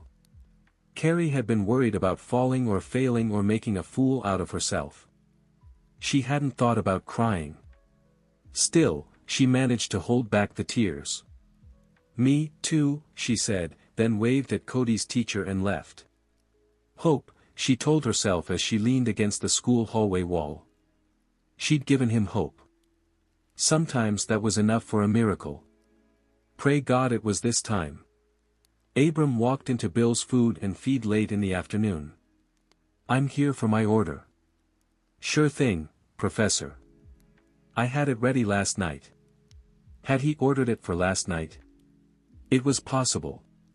He was attempting to take care of more of the details in his life himself, rather than depend on Linda. It wasn't that he didn't want her help, it was more that he needed to prove something to her and possibly himself. You can check that I have everything, Bill told him. Not necessary. I wouldn't know if something was missing or added. Bill grinned. You really are the absent-minded professor, aren't you? Doctor, Abram thought, less annoyed by the title than usual. Hello, Dr. Wallace, a woman said as she came into the store. Aren't we having a nice summer? Ah, yes, Abram answered, not sure he'd ever seen her before. For all he knew, she was employed at the lab. Except for the researchers he worked with, he didn't pay much attention to staff. 2 more people spoke to him before he could pay for his order and escape. Because the lab was back in business, he thought as he picked up the box. They appreciated the work he brought to the town. Did that mean they'd forgiven him for what had happened before? Was it possible? He turned to leave, then spotted a display of floral bouquets all wrapped up in plastic and sitting in a bucket. Take one of those, too, he said. Sure thing, Professor, Bill told him. I'll put it on your tab.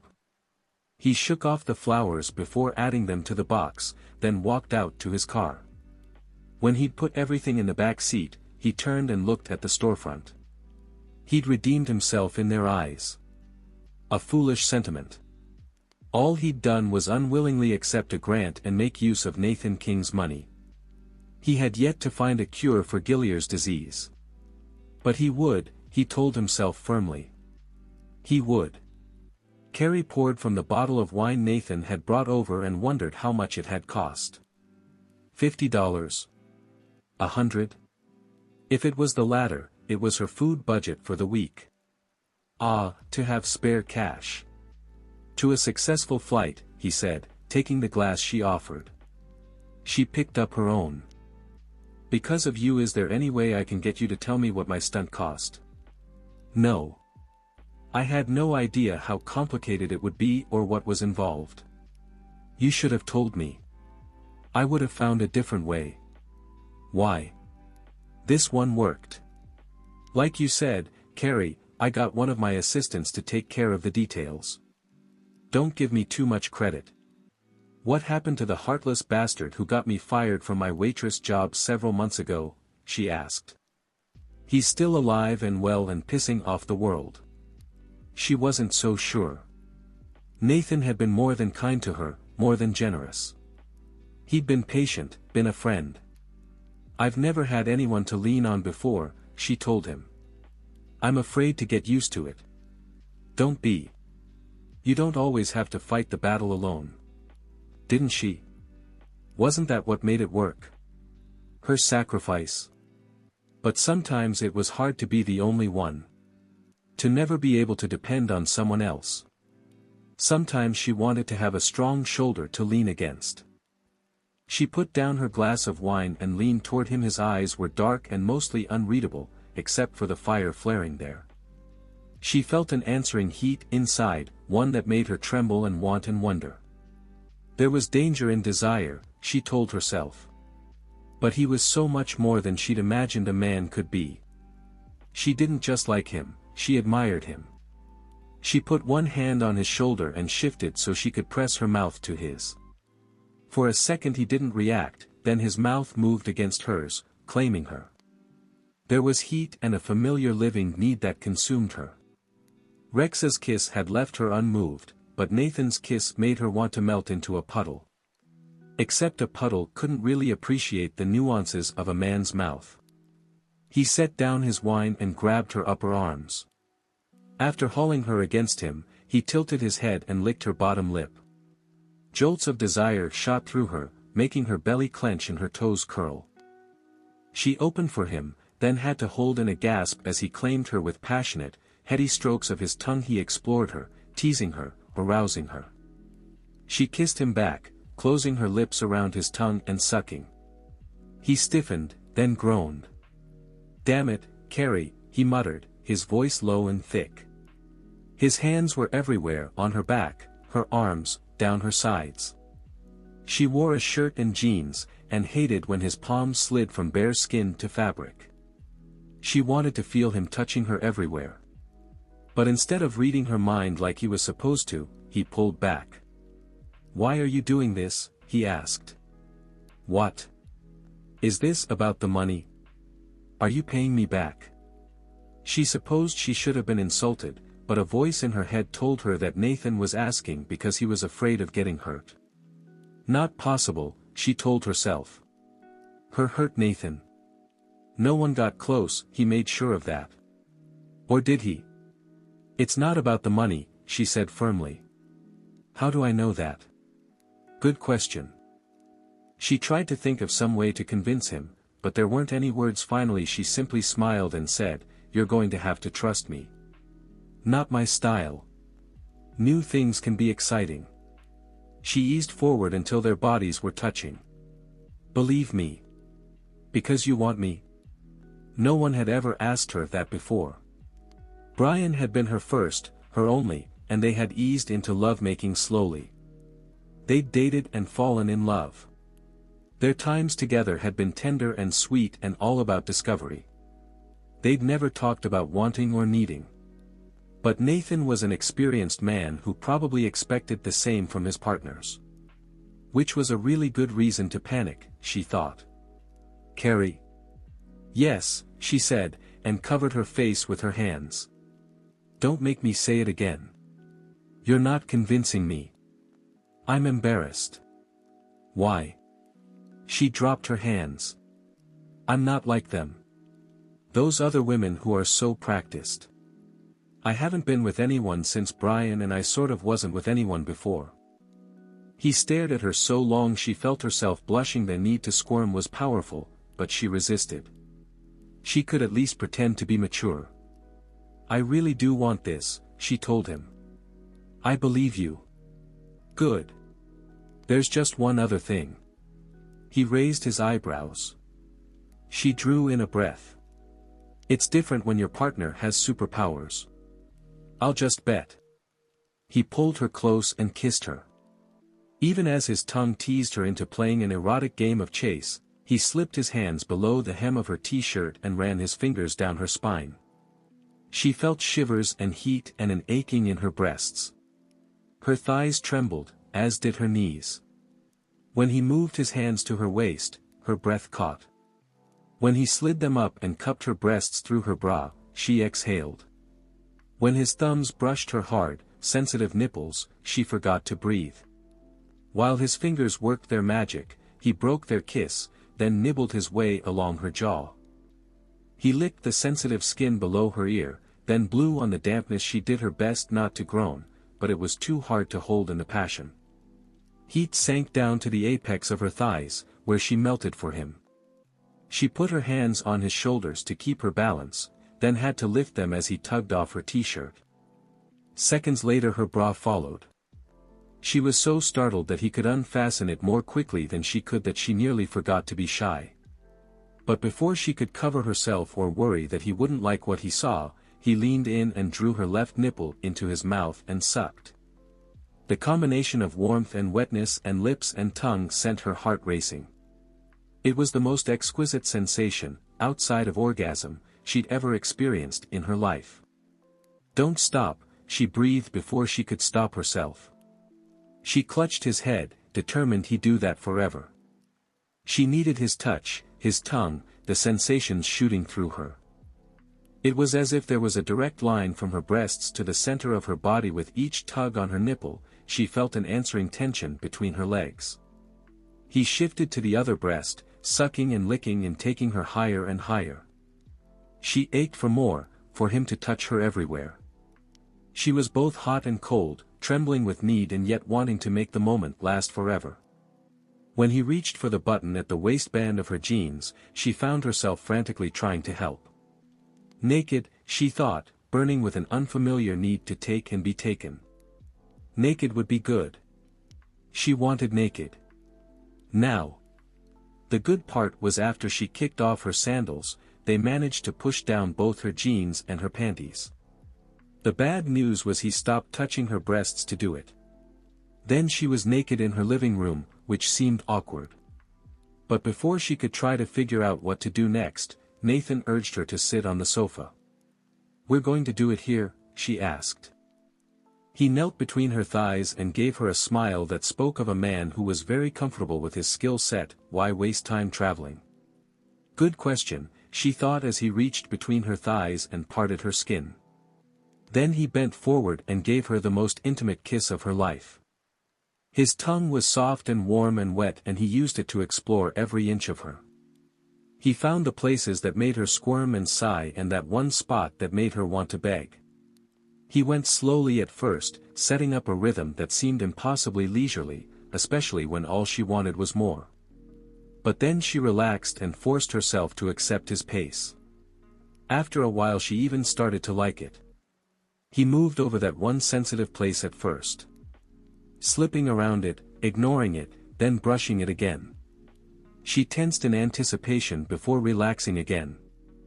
Wasn't the journey supposed to be the best part? She kept her eyes closed, all the better to feel what he was doing, and did her best to ignore the fact that she was naked, with a man between her legs in her living room. Over and over he touched her, patiently driving her higher and higher. Tension pulled her muscles tight. He circled again, this time brushing that spot more firmly, more regularly. Her breathing quickened as she moaned her pleasure. Nothing was supposed to feel this good. Nothing ever had. She had forgotten her body was capable of this kind of sensation.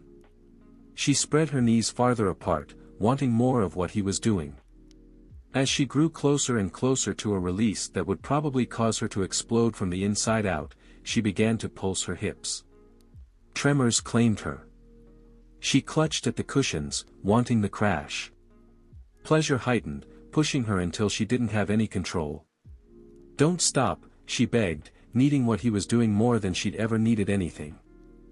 Unexpectedly, he began to suck on that swollen center, while flicking it with his tongue. The sensations became so intense, she knew she was about to lose control. Pressure built as release became inevitable. She was hurtling toward that perfect moment, and there was nothing anyone could. Her orgasm crashed through her with the subtlety of a train. It knocked her back, made her shake and shudder and scream. Every cell got involved, every inch of her skin quivered. Her entire body found bliss as her release flowed through her. On and on, an endless river of rippling ecstasy. It was as if she'd spent the past 10 years storing up for this moment, and she was going to get every drop she was owed. After nearly a minute, Carrie became aware that maybe she was carrying this on a little too far. After a few more seconds, she told herself she could stop, but it all felt too good. As long as he touched her, she kept on coming. Could a person actually die from too much sexual pleasure? Awkwardness battled selfish need, and awkwardness won. You can stop now," she said, trying to hide the fact that a delicious contraction continued to rip through her. Nathan raised his head and smiled at her. "I don't think so." "What?" He slipped 2 fingers inside of her, filling her, stretching her, making her gasp and bear down on him. He moved them in and out, mimicking the act of love, forcing her over the edge again. With his other hand, he rubbed her swollen center. She probably could have handled that, but then he leaned in and licked her nipples, and she had no choice but to come again, clutching at him, pulling her knees back, wanting everything he could give her. "I can't stop," she breathed. "Then don't." "Damn it, Carrie, do you know how much this is turning me on? I want to be inside of you. I want to feel you coming while I'm there. What's stopping you?" He stared at her for a long second, then shifted back and reached for the belt on his slacks. It took him about 3 heartbeats to get his pants and briefs down and pull a condom out of his pocket. Then he was protected and thrusting inside. His erection felt a whole lot better than his fingers, she thought, as he pushed his way inside. He was large enough to stretch her, to fill her, to hit all the right spots. He grabbed her hips. She arched into him, taking his thick length and then surrendering to another wave of release. He took her again and again, and she came and cried out and held on for the ride of her life. At last her exhausted body gave up. The ripples trickled away as she held on to him. Then he pushed one last time and groaned. She felt his body stiffen as he came. 5 minutes later they were facing each other across the sofa. She'd pulled on a robe, he'd pulled up his pants. As they stared at each other, she had the feeling this was going to be a defining moment in their relationship, which could be really interesting, because Nathan actually looked sheepish. "You probably want an explanation," he said. "For what?" "The sex. Hadn't they both wanted it?" "Okay," she said cautiously. "It was that first kiss. I didn't know what the deal was. Were you playing a game because of the money, or was it real? I couldn't be sure. I just knew how sexy I found you. The more I got to know you, the more I wanted you. I was hopeful more than anything." Even though he was speaking English, Carrie would have appreciated some subtitles. Or at the very least, a soft-voiced announcer explaining that what Nathan really meant was, and then fill in the blank. "I have no idea what you're talking about," she said. "The condom. I had a condom with me because I'm an optimist. I wasn't expecting anything." "Oh. Was that all? I'm glad you planned ahead. You're not mad." "Do I look mad?" "Mad would require more energy than I'll have in the next 5 years. I'm totally drained. I've never experienced anything like that in my life." He grinned like a proud male and moved closer. "It was good. Are you asking or telling?" "I know it was good." She'd just experienced the longest orgasm in modern history. Who was she to be critical? It was amazing. He cupped her face and kissed her. "We could do it again." "I don't think that's possible." Instead of answering, he bent down and drew her nipple into his mouth. Then he reached between her legs and lightly touched her. Instantly jolts shot through her. She found herself wanting to pull him close and beg to be taken. He drew back. "What do you think?" She looked into his amused eyes. "That maybe I might have a little more time to make up for." "I figured." "Did you bring more condoms?" "Yes. Thank God." Chapter 16. Carrie hovered outside of Cody's room. She rubbed her hands on her jeans, then smiled and walked in. "How you doing?" she asked. "Is the game going well?" Cody paused his video game and looked at her. "I'm fine." "Good. Good.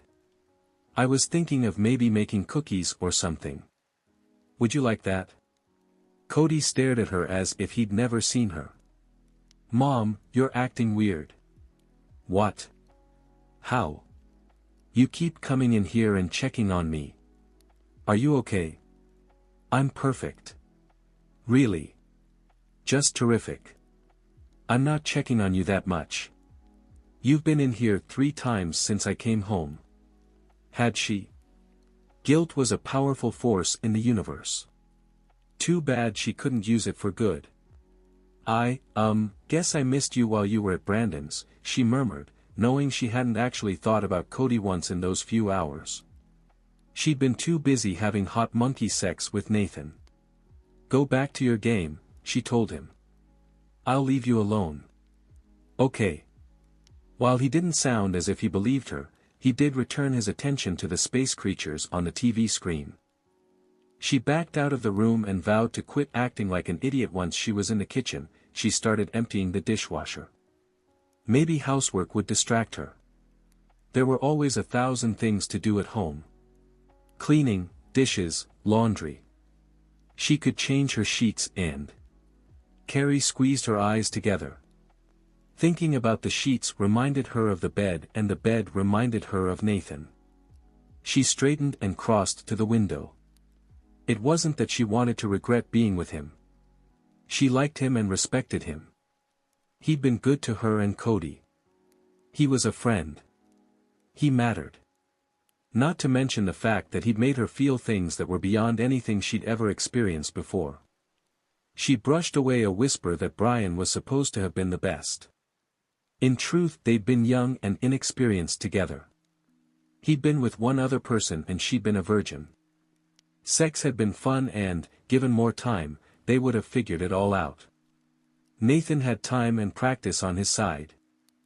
She closed her eyes as she remembered the feel of his hands on her body, the way he'd touched her. She'd had no choice but to surrender. But it wasn't just about the pleasure. In his arms, she'd felt safe for the first time in a long time. She'd felt as if she belonged. As if they belonged. Which was the problem? She wasn't supposed to have a life. It wasn't part of the deal.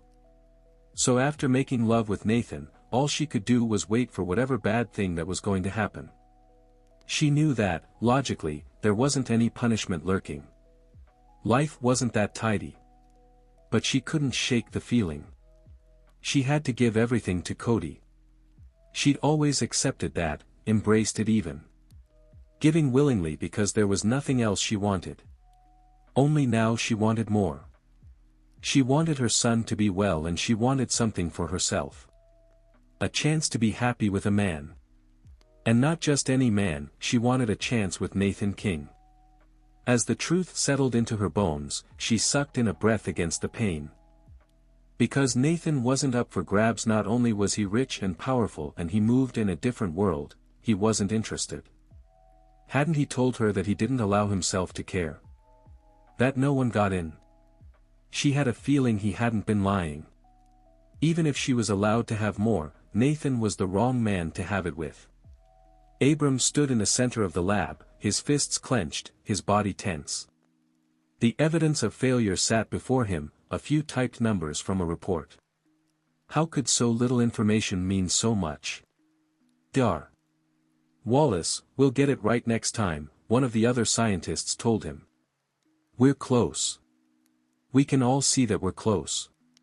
We'll try again. Vary the levels. The woman kept talking, but Abram couldn't hear her. He could only see the failure and remember how Carrie Sullivan had brought her son to the lab. When the boy died, it would be his fault. He walked away from the still-talking woman and went into his office, where he closed the door and sank into his chair. He'd been so sure, so confident, believed in his gut that they were on to the solution. That they were close. And now there was nothing but failure. Linda knocked on his door, then entered. I have requisitions for you to sign, she said. More lab equipment. It's nice to have the money to buy new, she frowned. What's wrong? The experiments failed. I was so sure. Now there's nothing. I keep thinking about that boy. Cody. I can't save him. Linda crossed to him and crouched in front of him. You don't know that. You're not going to give up. You're going to review the experiments and look at what you can change, what you can get better.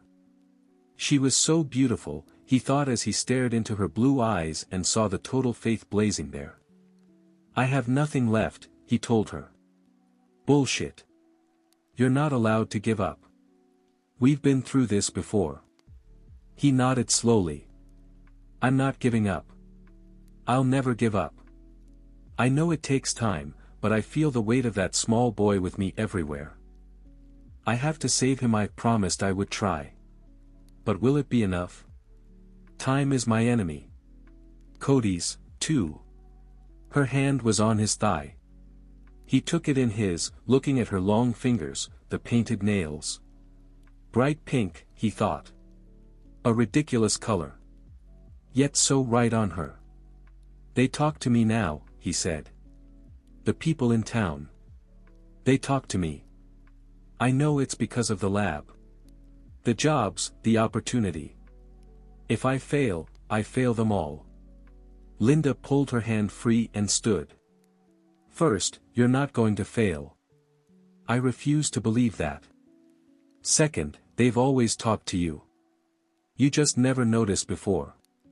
You were too busy feeling sorry for yourself. He stood and faced her. Is that what you think of me? Not anymore. But before? She shrugged. You were mopey. Then why did you stay? Where else was I supposed to go? She'd been with him nearly 20 years, and until these past couple months, he wasn't sure he'd ever seen her before. Emotion crashed through him, unfamiliar and terrifying. He wanted to pull her close and hold on like he would never let go. He wanted to beg her to stay. He wanted her to tell him again how she believed in him, because her belief had power. Don't leave me, he said, his voice low and hoarse, his hands clenched into fists to keep from dragging her to him. Please, don't leave me. She smiled. Abram, I haven't left yet. Why would I leave now? His throat tightened. You are too good to me. That's true. You don't appreciate me enough. Always the absent-minded scientist. Always thinking of your work. Not always, he told her, and lightly touched her cheek. I haven't been there for you. Not the way I should have. I've taken you for granted. You could have left 1,000 times. No one would have blamed you. Where else would I go? She asked again. He hadn't realized how he'd been living in darkness until there was suddenly light. My ex-wife complained that I loved the work more than her. That I wouldn't notice when she was gone. She was right. It's not like that with you. I can't survive without you. I am a selfish man who gets lost in what he does. You have no reason to care about me. I accept that. But I love you, Linda. Perhaps I always have. He dropped his hand.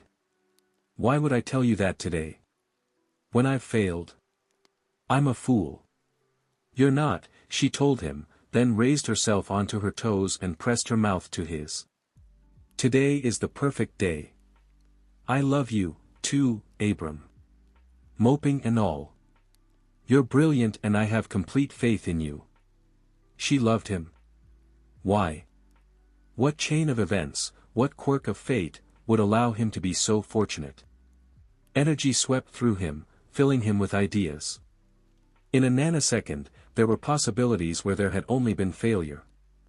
She was right, he said more to himself than Linda. Varying the levels could change everything. I must get back to the lab. He turned to leave, then hesitated.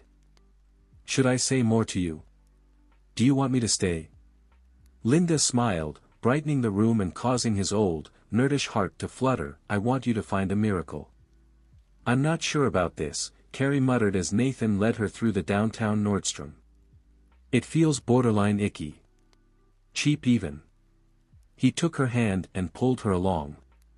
We're looking in the designer section. It won't be cheap. That doesn't help. She pulled her hand free and stopped in the middle of the aisle. I'm not comfortable. Why? Because. He was far better at power plays than she would ever be, she discovered as he simply stared at her. You're buying me clothes, she said, her voice low. I asked you to go to a charity event with me. It's formal. Your lifestyle doesn't lend itself to dressing for events like that. The deal is you help me out, not that you incur expenses. Now he was talking like an accountant, she thought with a sigh. Even though he was telling the truth. There was no way she could have afforded a suitable dress. Nathan's logic made perfect sense, but she didn't have to like it. Maybe what she really hated was the reminder that there were too many differences between them. When they were alone, it was easy to pretend they might have something in common, but here, not so much. Not in an elegant store surrounded by pricey merchandise. While she'd never actually been in the designer department, she had a feeling the clothes there went for a whole lot more than she paid in rent. Possibly more than she'd paid for her car. I know a couple of great thrift stores, she muttered. Or we could have gone to a consignment store. He raised his eyebrows. Not your style, she said. Not my style. Come on. We have an appointment. She blinked at him. Excuse me. He took her hand again. We have an appointment with one of the shoppers. She'll help with coordinating shoes and an evening bag. Whatever you need. Carrie had never made an appointment to shop. The most organized she ever got was being at Target at 5 in the morning after Thanksgiving to pick up a couple of bargains for Cody for Christmas. She had certainly never used a shopper. The she in question was a tall, slender beauty in her 40s named Antonia. She was graceful, well-dressed and spoke with a slightly foreign accent. Carrie immediately wanted to be her. Antonia introduced herself, shook hands, then stepped back and studied Carrie.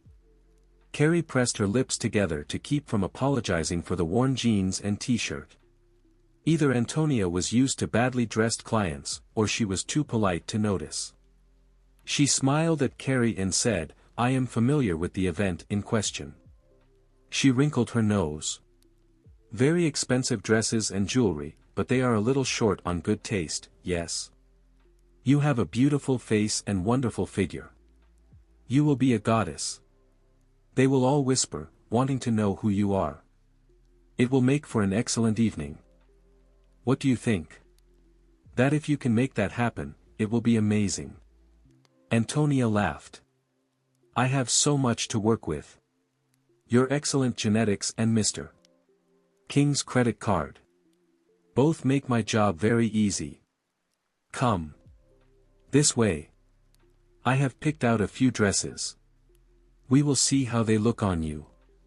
That will give me an idea for direction." As they walked toward the dressing area, Nathan leaned close. "Good trick," he murmured in Carrie's ear. "She put both of us in our places. At least you have value because of your business success. I'm nothing but good genetics." He grinned at her. "I've always admired that about you. Don't let my excellent bone structure fool you. I know how to throw a punch. I could have you doubled over in pain and gasping for breath in about 3 seconds.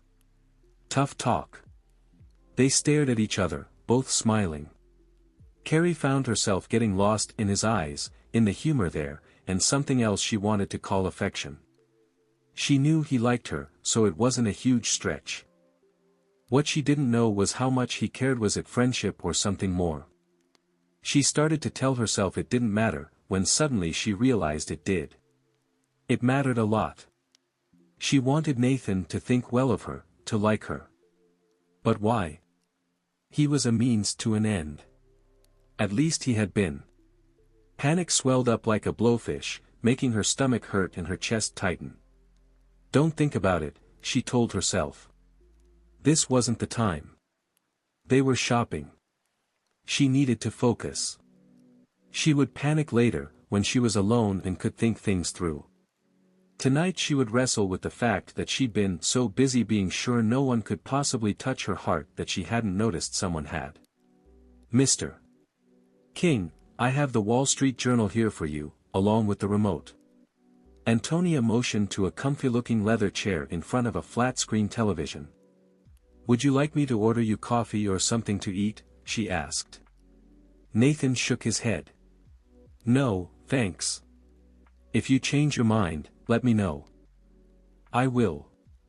Carrie leaned close. "It's not like this at the discount store, although you can certainly go stand in electronics and catch the game. I'll keep that in mind." He gave her a push.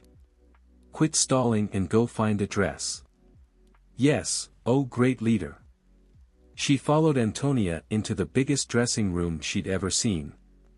There was a full 3-way mirror against one wall, a love seat and 5 dresses hanging on hooks on the walls. Each was more beautiful than the one before. There was a midnight blue strapless gown with a draping skirt, a pale pink slip dress with exquisite lace and beading at the bodice and tulip hem. A simple black dress seemed out of place until Antonia turned it, exposing the plunging back. "I don't have a bra that will work with any of these," Carrie said. "Not to worry. Someone from our lingerie department will be by shortly to fit you with an assortment of bras. Everything is to be perfect." Carrie wasn't sure she was up to perfection, but she kept that thought to herself. 20 minutes later her breasts had been through their most thorough exam ever. She had been fitted for several bras, each designed to go under a different dress. Any lingering hint of shyness had long since disappeared. There was nothing like having a tiny woman in her 60s staring at one's breasts to get over the whole being naked in front of strangers thing. Antonia slipped a long, flowing print dress off the hanger and held it out. "We'll start here. The pattern is bold enough to be noticed, but not so large as to overwhelm your body." "Lord knows we don't want that," Carrie murmured as she stepped into the dress and pulled it up.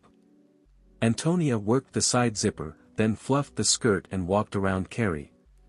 "We can pull it in some," the personal shopper said, apparently talking to herself. "The straps sit well. I don't like the way the front hangs." She moved in front of Carrie and began gathering pinches of fabric. Carrie stood still, waiting to see how this all would end. Finally Antonia stepped back. "What do you think?" "That I don't love it. I would prefer a solid color." Carrie half expected to be told she was wrong, but Antonia only nodded. "Then that's what you will have." 3 dresses later, Carrie held the midnight blue strapless dress in place while Antonia fastened it in the back. There was a zipper and several small hooks and eyes. The bodice was tight, pushing up Carrie's boobs until she looked positively lush. Of course, some of that was the very expensive, very well-fitted bra she had on. Antonia set a pair of metallic high-heeled sandals on the carpeted floor. "Try these on. With a long dress, a sense of length and height is important."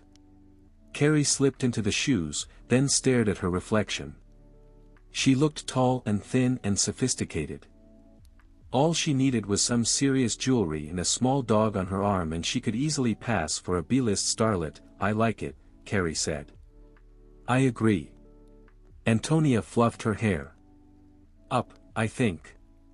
In a simple but sophisticated style. Some jewelry and you'll be set. Come. You can show Mr. King." Carrie wasn't sure if she was being offered a suggestion or given an order. Either way, she walked out of the dressing room to the alcove where Nathan waited. He glanced up from his paper, then set it aside and stood. "Wow. Wow's good. You're beautiful. The dress isn't bad either." She laughed. "Flattery really works." She turned in a slow circle. "I love the dress. I love it with a fiery passion that borders on unnatural. Should I be jealous? Of course. You don't make me look nearly this good. Can you dance in it?" Before she could answer, he slipped one hand around her waist, grabbed her fingers with the other and began moving to an imaginary beat only he could hear. Carrie laughed as he dipped her, then caught her breath as she straightened. There it was again, a sort of fluttering inside. One that warned her she was in big, big trouble. Telling herself he was the wrong man didn't seem to be working, so she reminded herself that there was more at stake than her foolish heart. There was the life of her son. She stepped back. "So you like it?" she asked, not looking at him. "I haven't dared ask what it costs. I don't think I want to know. I'm going to need shoes, too. I'm sure I can find some at a consignment store." He stared at her for a long time, as if he knew what she was thinking. As if he understood there were choices to be made and that when the outcome was her son's life, there wasn't much of a decision. "If you like those shoes, we'll get them," he said at last. "Or you can try on more." "No, these work." She reached out to touch him, then dropped her hand to her side. "The dress is beautiful." "Thank you." "You're welcome. I have no idea where I'll wear it again. There aren't exactly formal events in Songwood. You'll figure out something." They were still only feet apart, but she actually felt him moving away. Emotional distance yawned. He knew her well enough to understand what was wrong. She knew him well enough to know he didn't agree or approve. That he thought she was punishing herself and possibly him for something that neither of them could control. She wanted to explain, but what was the point? Their positions were clear. Thank you, she whispered again. Something to remember me by. She bit her lower lip. I'm sorry. You can't change what you believe. Not when you don't want to. She walked back into the dressing room and waited for Antonia to return and unfasten the dress. As she stood in front of the triple mirror, she wondered why her reflection was so blurry. Then she saw the tears on her cheeks. How odd, she thought. It had been years since she'd cried for herself. Until now, all her tears had been spent on Cody. Until now, she'd had nothing else to lose. Nathan stood outside the apartment building and stared at the main door. There wasn't a doorman, or even a lock. Anyone could go inside. Yet he felt as if there were 1,000 miles between him and Frankie's apartment and light years between him and Frankie. He told himself there was no point in speaking with her. While he didn't know what she was going to say specifically, he could guess the message. Still, he felt compelled to reach out, to try to, what? Connect? Was that possible? Wasn't he doing her a favor by staying away? A coward's question, he told himself as he crossed the street and entered the building. He climbed the stairs to the right floor, then knocked on her door. She answered without asking who was there, then stared at him across the threshold. Hello, Frankie, he said quietly. How are you? She looked like crap, wild-eyed and pale. Her clothes were mismatched and oversized, her hair was stringy. She wasn't a pretty younger sister, he remembered, but then he doubted he'd lived up to her memories either. Go away, she told him, her fingers clutching the edge of the door so tightly they turned white. Go away. I want to talk to you. I'll bet you do. You want me to change my mind. Ha. That's never going to happen.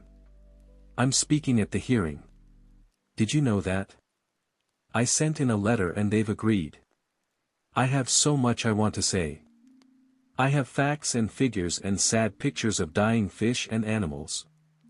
I'm not going to talk about the plants. No one cares about them. Not really. But if it has fur and big eyes, I'll get TV time. She smiled. You are so screwed.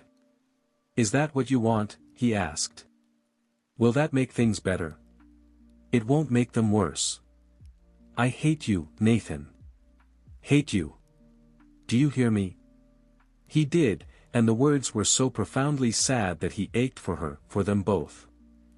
She was his sister, he was supposed to take care of her, but he'd failed her and she would never forgive him for that.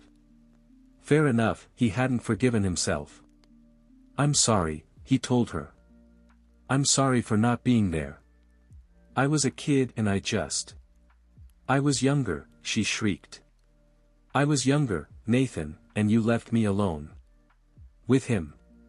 Every day was worse. I begged you to come home, but you wouldn't. You were gone and I was alone. Tears filled her eyes. She brushed them away. So now you'll pay. I'm going to destroy you. The smile returned. I'm your sister. I think people are going to find it real interesting that I'm so against your towers. People don't like you, Nathan. You haven't made a lot of friends. You're too rich, too mean. You're a bastard. People like the underdog. That's me. She trembled as she spoke and there was an eerie light in her eyes.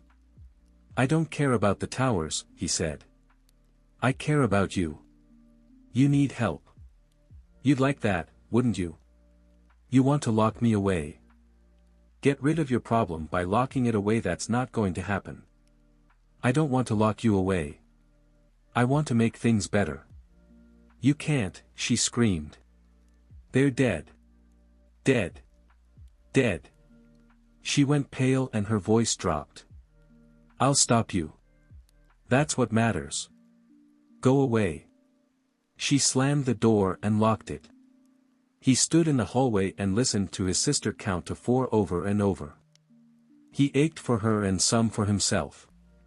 For what he'd callously thrown away, never imagining how much it would matter later. She'd been right. He'd only wanted to escape. He'd ignored her pleas because he'd been young and selfish and busy. Now they were both paying the price. "Did I do this to you?" he asked aloud. The hallway was empty, but that didn't matter. He already knew the answer. He had. Chapter 17. Carrie had never been at a commission hearing before, and she hoped to never repeat the experience. The panel sat in front of a dais, behind desks. There were several people down in front, then a packed hearing room filled mostly with protesters and the press. She was tucked into a corner, her goal to be supportive and yet unnoticeable. She wasn't sure she could do one without triggering the other, but she was going to do her best. She pressed a hand to her churning stomach and wished away the pain in her belly. From where she was sitting, she could see Nathan. He looked calm, as if this meeting was no big deal, when she happened to know he had nearly $1 billion on the line. So far the speakers that were called had been spread fairly evenly. There had been a couple of good points against the towers, with more in favor. But Carrie couldn't relax. Not after reading the Seattle Times that morning and learning that Nathan's own sister would be speaking against him. She told herself that it wouldn't matter. That Francis King was part of a fringe environmental group and no one would be impressed by whatever she had to say. Unfortunately, she knew that having a family member speak out against the towers wasn't going to be good, no matter how anyone spun it. Carrie sucked in a deep breath and willed herself to relax. Whatever happened, happened. She was not part of the outcome. Nathan was used to this sort of thing. He'd prepared. A petite brunette stood up and approached the witness chair. She had dark hair and pale skin. There was something strange about the way she moved. Something stiff or jerky or... Carrie leaned forward as she saw a resemblance between the woman in her early 30s and the man Carrie had come to know really, really well. "This is it," she murmured to herself. If she'd had any prayers left, she would have offered one up. But all her faith was reserved for Cody. Still, she crossed her fingers and hoped for the best. "Please state your name," the clerk said. "Francis King." "Ms. King, you've asked to speak with us today on the matter of Mr. King's request to build his towers on the edge of the Sound." The commission member frowned. "You have the same last name." "He's my brother." "I see. And you're against the towers?" "Very much." Frankie, as Nathan called her, pulled several papers from her bulky purse. "While I support everyone's right to make a living, there is no need for this monstrosity to exist simply to satisfy the overblown ego of Nathan King. Development should be a celebration of a culture and a people. It should be in service of those who live around it. Take the Seattle Center. There are concerts and open spaces. Restaurants, plays, street performers. You don't have to like fish to enjoy an afternoon at Pike Place Market. But Mr. King's plan is not for the citizens of Seattle. Not unless they have a few $1 million to spare." She took a sip of water from a bottle she'd brought with her. "My brother doesn't care about ordinary people. Only those with the means to pay for what he proposes. There's no way any of us could afford to live there. I certainly couldn't. I have a 1-bedroom apartment. It's next to one of his other projects. I don't get a lot of sun in my windows." She gave a slight smile.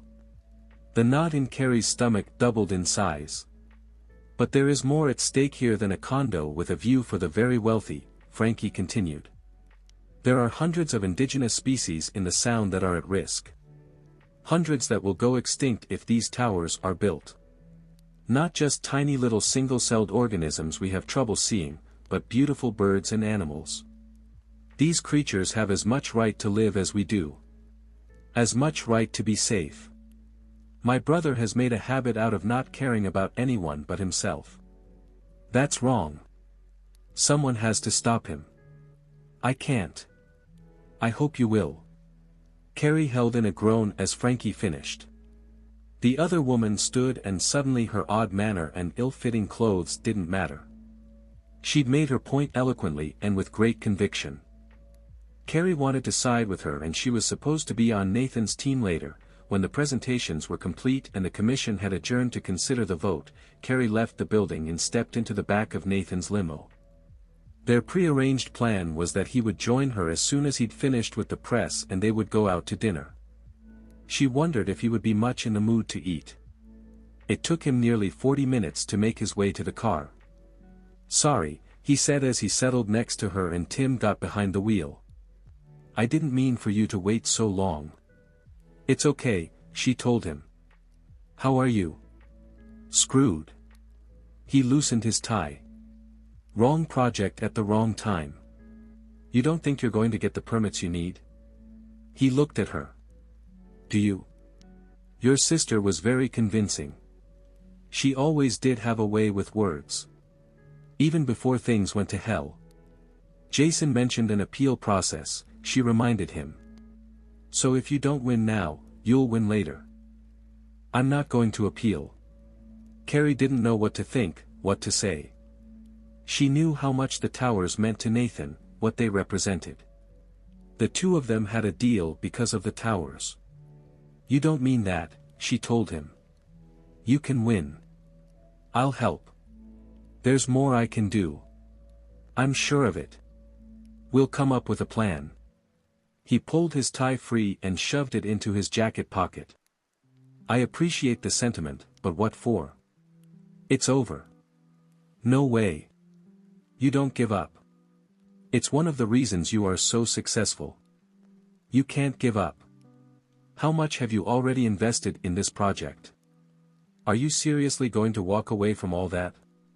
"Yes." She wasn't sure she would have been more surprised if Nathan had told her he'd decided to become a woman. "I don't believe you." He reached for the decanter of scotch and grabbed a glass. "Want a drink?" he asked. "No, thanks." He poured himself a healthy amount, then swallowed it. "I'm not fighting the decision. I know it doesn't make sense. It's business. I always win in business." He glanced at her. "It's just a feeling in my gut. I don't need my name on a building to prove anything. I'm walking away." "How?" He'd been so focused, so sure.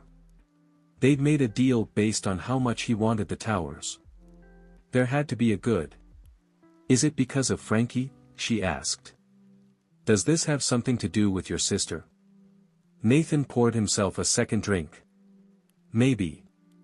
I don't know." "What's wrong with her?" Carrie asked softly. "A lot of things. She has some phobias. Obsessive-compulsive disorder. God knows. She's never been tested or diagnosed." He laughed, but the sound was harsh. "Or maybe she has been. It's not like I kept in touch." He sipped his drink, staring out the window. Carrie wondered if he saw the streets of Seattle or something else entirely. "My father worked for the Navy in Bremerton. He was a civilian. Blue-collar work, mostly construction. It was a hard way to make a living, which suited him. He was a hard man." Nathan shook the glass. "He loved to drink. He wasn't bad when he was sober, but when he was drunk, he was mean, and that was most of the time. He hit my mom a lot. Beat her up every now and then. That was always his answer to something he didn't like, beat his wife." Carrie didn't know what to say. She'd researched Nathan and nothing had even hinted at a difficult childhood. She knew he'd grown up without a lot of money, but not this. "When I was about 5 or 6, he started going after me, too. That lasted until I was 14 and big enough to hit back." He finished his drink and poured a third. "I remember talking to my mom, begging her to leave. She said she couldn't. That she couldn't support us herself and that she'd married for better or worse. Those vows meant something to her." He shook his head. The only good thing was that he wouldn't beat Frankie. He'd slap her from time to time, but compared with what was happening to Mom and me, it wasn't much. Frankie always said it was because he knew I wouldn't let him get away with it, that I would come after him and kill him. Maybe she was right. I don't know. I did protect her from other bullies. In school, in the neighborhood.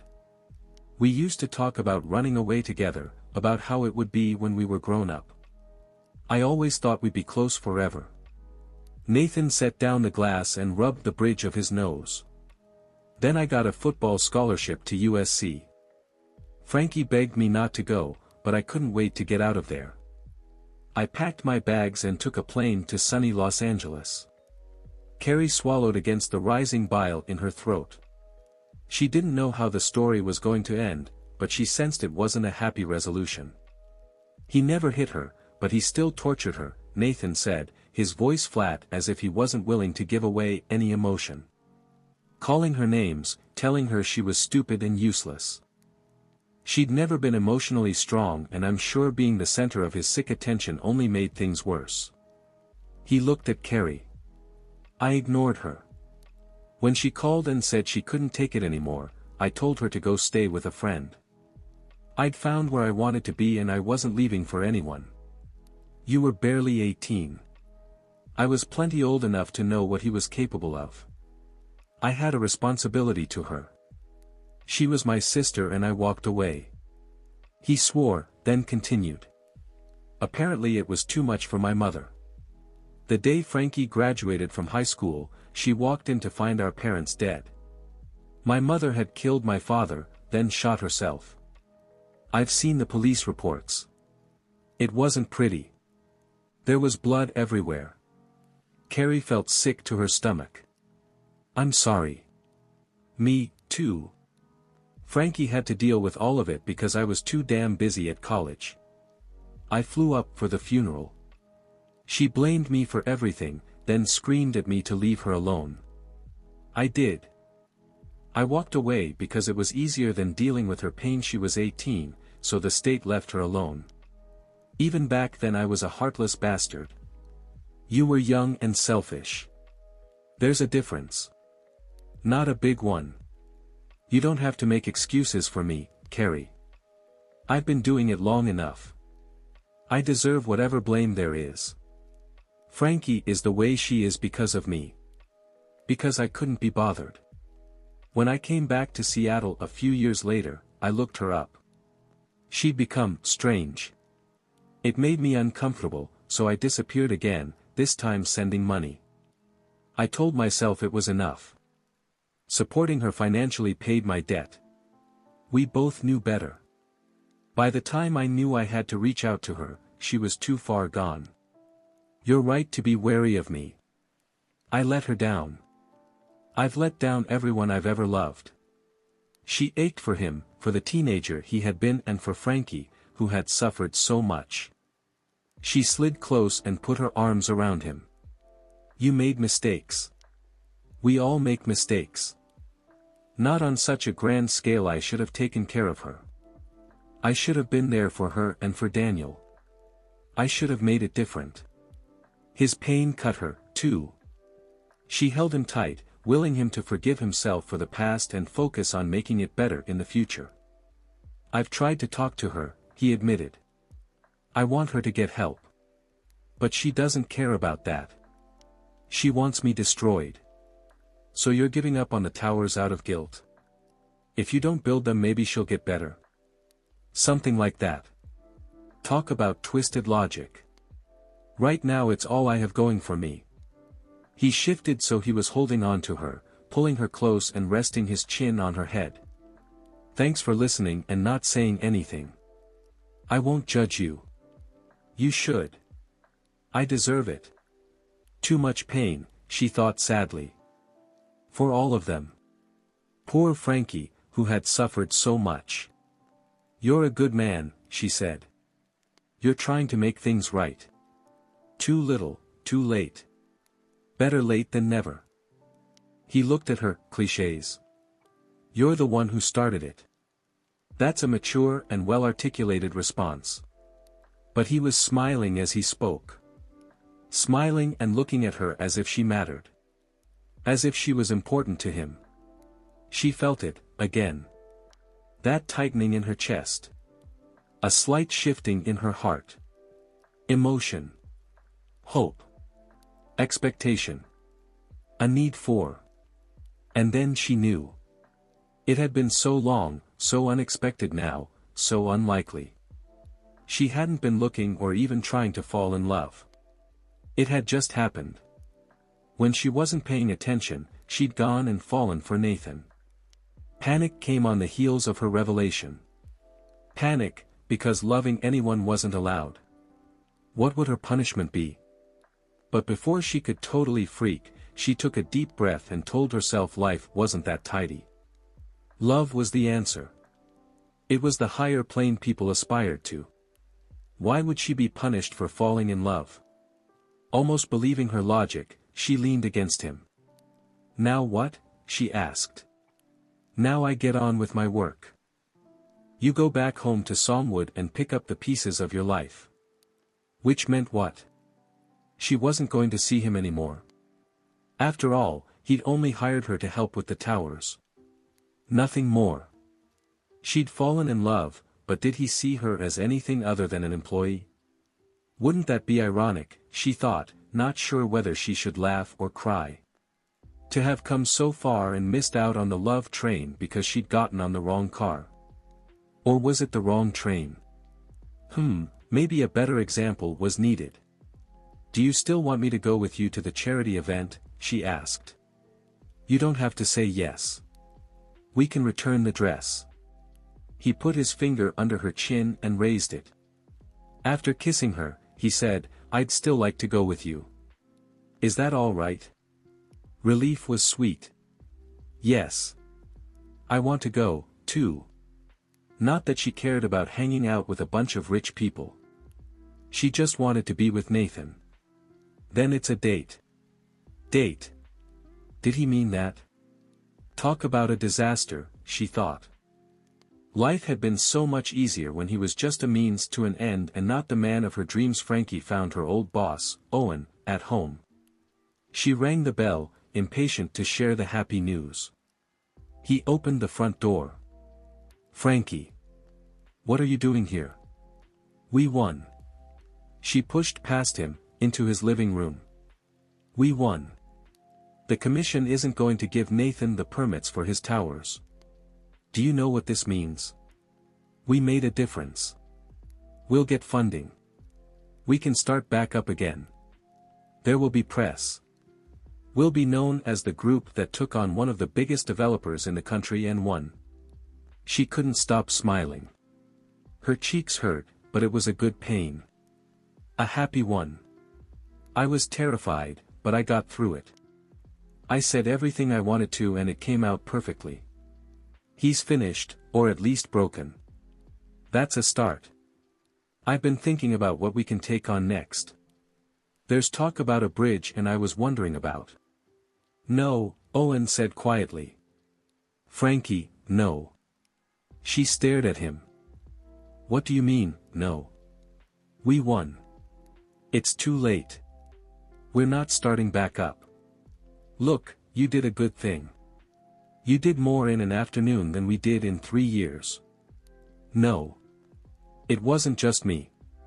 It was all of us. It was working together. He didn't get it. He had to get it. We'll start up again. We were a great team. The team is finished, he told her. Everyone has new jobs. I start with the EPA on Monday. We all knew it was ending, Frankie. I tried to tell you. It's over. I don't want to try anymore. You're giving up.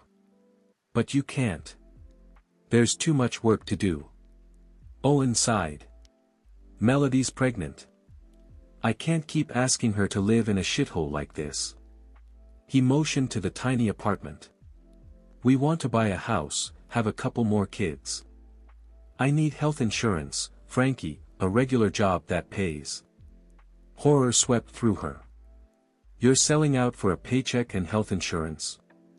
We don't all have rich brothers paying for everything, he snapped. Some of us don't have the luxury of taking on losing causes. She flinched. I used Nathan's money to help the cause. The cause was bringing down your brother. Does anything about that strike you as odd? He shook his head. Look, I appreciate your effort. We all do. But it's over. You need to get on with your life. Maybe go see a doctor or something." It was as if he'd slapped her. Frankie put a hand to her cheek, then stepped back. "I don't need a doctor. I'm sorry. I didn't mean to say anything. I'm not crazy," she yelled. "I'm fine. I'm fine. I know. I'm sorry." Frankie turned and ran from the apartment. She took the stairs because elevators were unsafe, then walked out onto the street. It was raining, but she didn't notice the drops hitting her. She stood in the rain, counting to 4 over and over, waiting for the calm the numbers always brought her. She counted until she was drenched and shivering, still waiting. But all she felt was alone and hopeless. Empty, with nowhere else to go. Carrie put the last pin in her hair. She'd ridden down in the limo with her hair in electric curlers. Very chic. But she needed curls to pin it up in the so-called casual style that was fashionable right now. After putting on enough hairspray to withstand a hurricane, she dropped her robe on the bed and slipped into her dress. She pulled on the zipper, but knew she would have to leave the hooks and eyes to Nathan. Last she stepped into her high-heeled sandals. "This is about as good as it's ever going to get," she said as she stared at herself in the mirror. She crossed to the guest bedroom door and opened it. "I'm ready, except for the back. I need you to do some fastening." Nathan walked into the bedroom and looked her over. "Impressive," he told her. "You're beautiful." He looked good himself, the black tux emphasizing his good looks and muscled body. "Thanks," she said. "I'm nervous about the party." "You'll do fine. The worst you'll have to deal with is everyone staring at you because you're so stunning." If only, she thought humorously. "I think I can handle it. We'll see." He fastened the back of her dress, then pulled a black velvet box out of his jacket pocket. "Don't get too excited," he said. "These are on loan. Borrowed jewelry. Just like the stars on award show night." She practically bounced with excitement. "Is it sapphires?" she asked. "Something so big and bold it's tacky." "Because I'm comfortable with tacky." "Tell me it's huge, please. Please. It's just for the night. I can handle it." He opened the box and she nearly fell off her high heels. It was sapphires and diamonds. Lots of both. Big, beautiful stones that glinted and glimmered and screamed that they were fancy and expensive. The drop earrings had a yummy square sapphire at the top and bottom with an impressive line of diamonds in between. The necklace was more subtle, alternating princess-cut diamonds and sapphires getting larger and larger toward the center. The matching bangle bracelet was a double row of the same. Carrie's excitement was tempered by the heady math of figuring out how many lifetimes it would take her to pay back the price of anything lost. "How much is it all worth?" she asked, not sure she wanted to know. "About $500,000. He picked up the necklace and slipped it around her neck. "It would be less in euros." "Right. Breathe," she told herself. She had to remember to breathe. "You, have insurance, don't you?" she asked, trying not to faint as she held up one of the earrings and realized the bottom stone had to be at least 3 carats. "Don't worry about it. We're covered. Even if I lose a stone. Not that I want to, but it could happen." He bent down and kissed her shoulder. "Relax. Have fun. Nothing bad will happen." She wanted him to be right about all of it. She wanted to relax and enjoy the night, all of it. Rather than make Tim drive her back so late, she was staying over. Michelle had Cody and had promised the same as Nathan, that nothing bad would happen. Of course her friend had also made her promise to spill details about the upscale party and the hot sex sure to follow. Carrie planned to at least talk about the charity event. 30 minutes later they walked into the hotel ballroom. The space was crowded with the well-dressed cream of Seattle society. There was a stage at one end where the auction would be held later, and draped tables along the side with pictures of the various items available through the silent auction. "You can bid on a trip to Aruba," she murmured, catching sight of one banner. "I've never been to Aruba." "It's nice," Nathan told her. "You'd like it. I don't even have a passport. Do you want to get one?" "Not tonight." He drew her hand into the crook of his arm. "Ready to be introduced and gawked at?" "Sure. I'm okay with this hanging out with rich people. I've been telling myself they're not all that different. Some are really nice and some are mean and they all have problems. Good attitude." She let him lead her into the first small crowd. There were introductions and a blur of names and faces. Carrie smiled and nodded, making mental notes about dresses and jewelry and who was drinking what.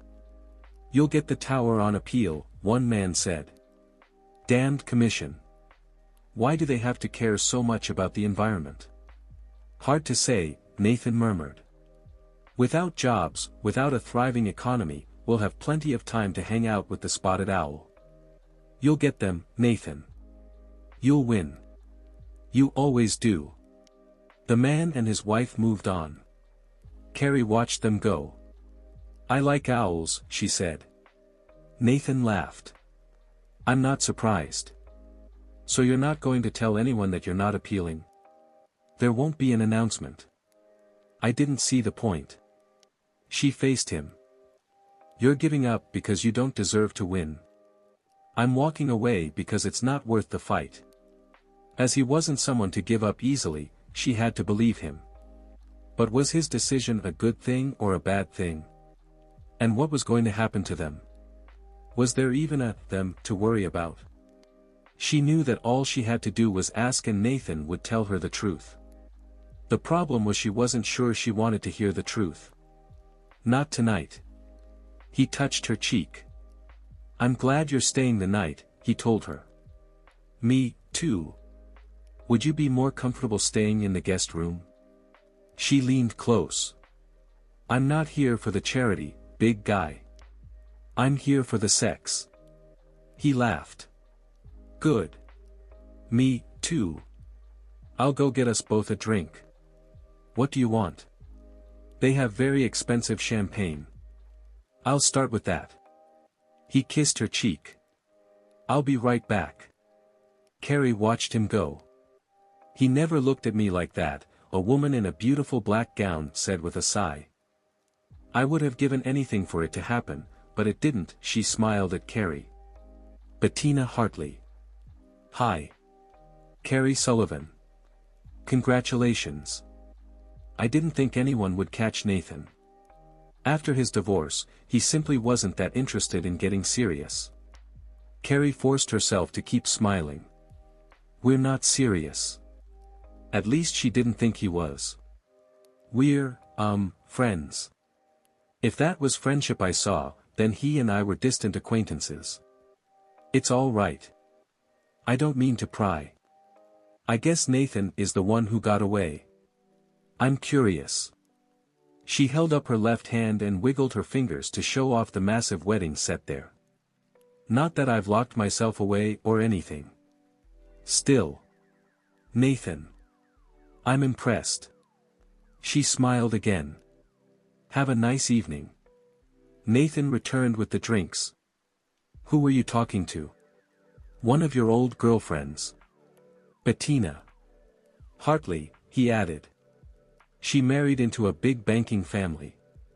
"Big banks or lots of family members?" "Big banks." "You dated her for a while." He sipped his champagne. "Are you asking or telling?" "Asking." "A few weeks." It wasn't serious. It had been for Bettina, Carrie thought, wondering whether she would suffer the same fate. Remembering Nathan and knowing he never thought about her. Are there a lot of Bettinas lurking in the shadows? "A few, but you don't have to worry." Before she could ask why, her cell phone rang. She set down her champagne and reached for it, telling herself there was no reason to panic but already feeling the cold sweeping through her. "Carrie." thank God." Michelle's voice shook. "It's Cody." "Oh, Carrie, I'm so sorry. Please. You have to come right away." Chapter 18. Nathan looked out the window as Carrie changed from her evening gown to the jeans and t-shirt she'd worn that afternoon on the drive down. Her quickly packed suitcase lay at their feet in the back of the limo. "You'll want these," Carrie said, handing him the jewelry. He dropped the pieces into his jacket pocket. "You all right?" he asked, knowing the answer and realizing it was a stupid-ass question. "Fine." "Sure." Her kid had collapsed and was being rushed to the hospital. She was great.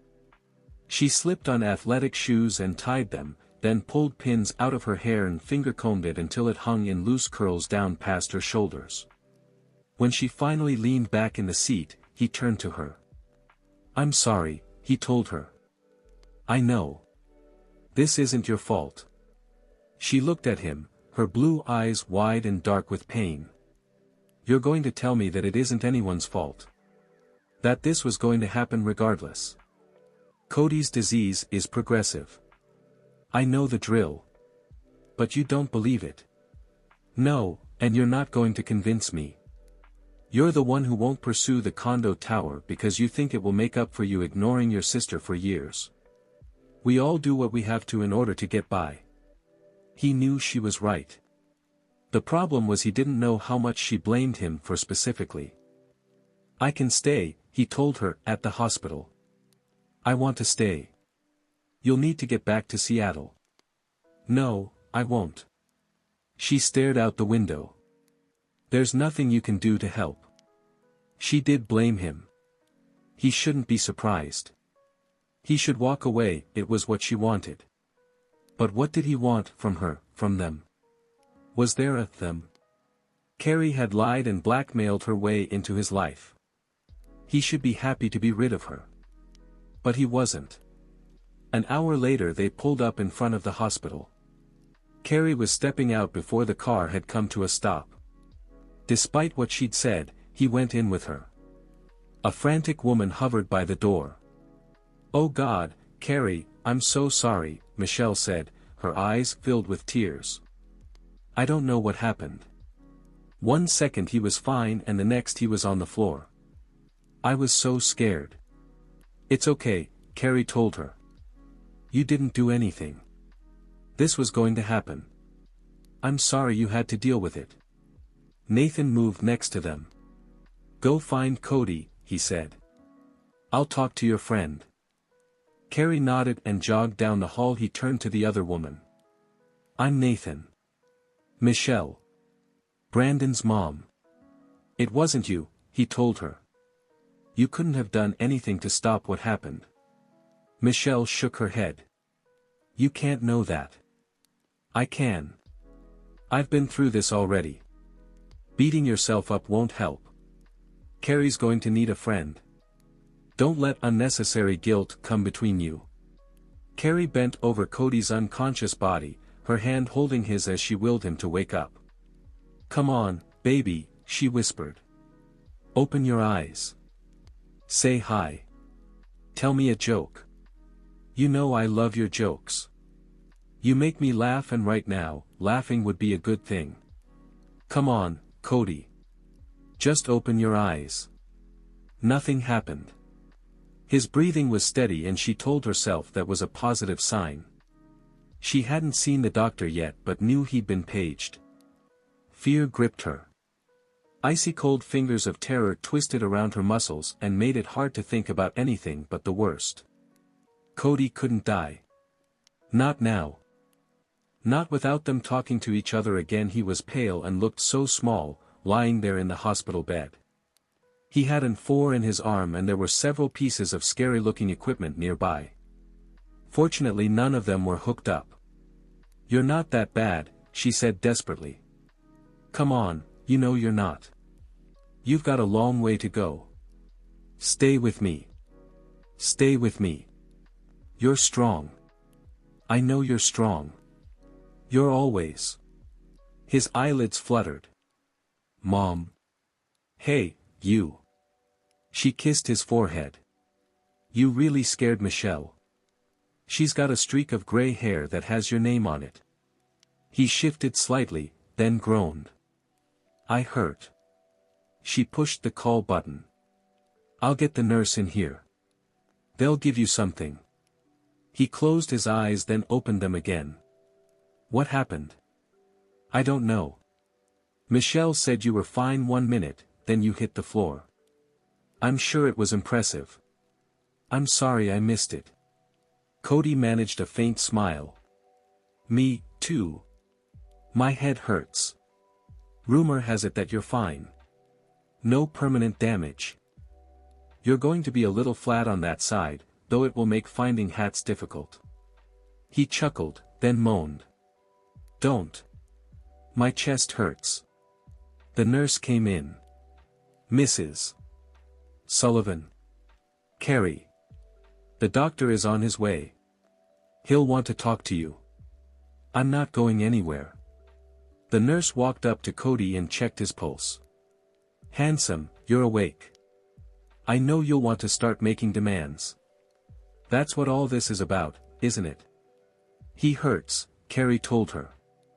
Do you have something for the pain? I do, right here. She winked at Cody. It's magic. I'll put it in the 4. You won't feel a thing. She injected a liquid into the 4 line. Take a couple of breaths and the whole world will look better. Thank you, Carrie told her. No problem.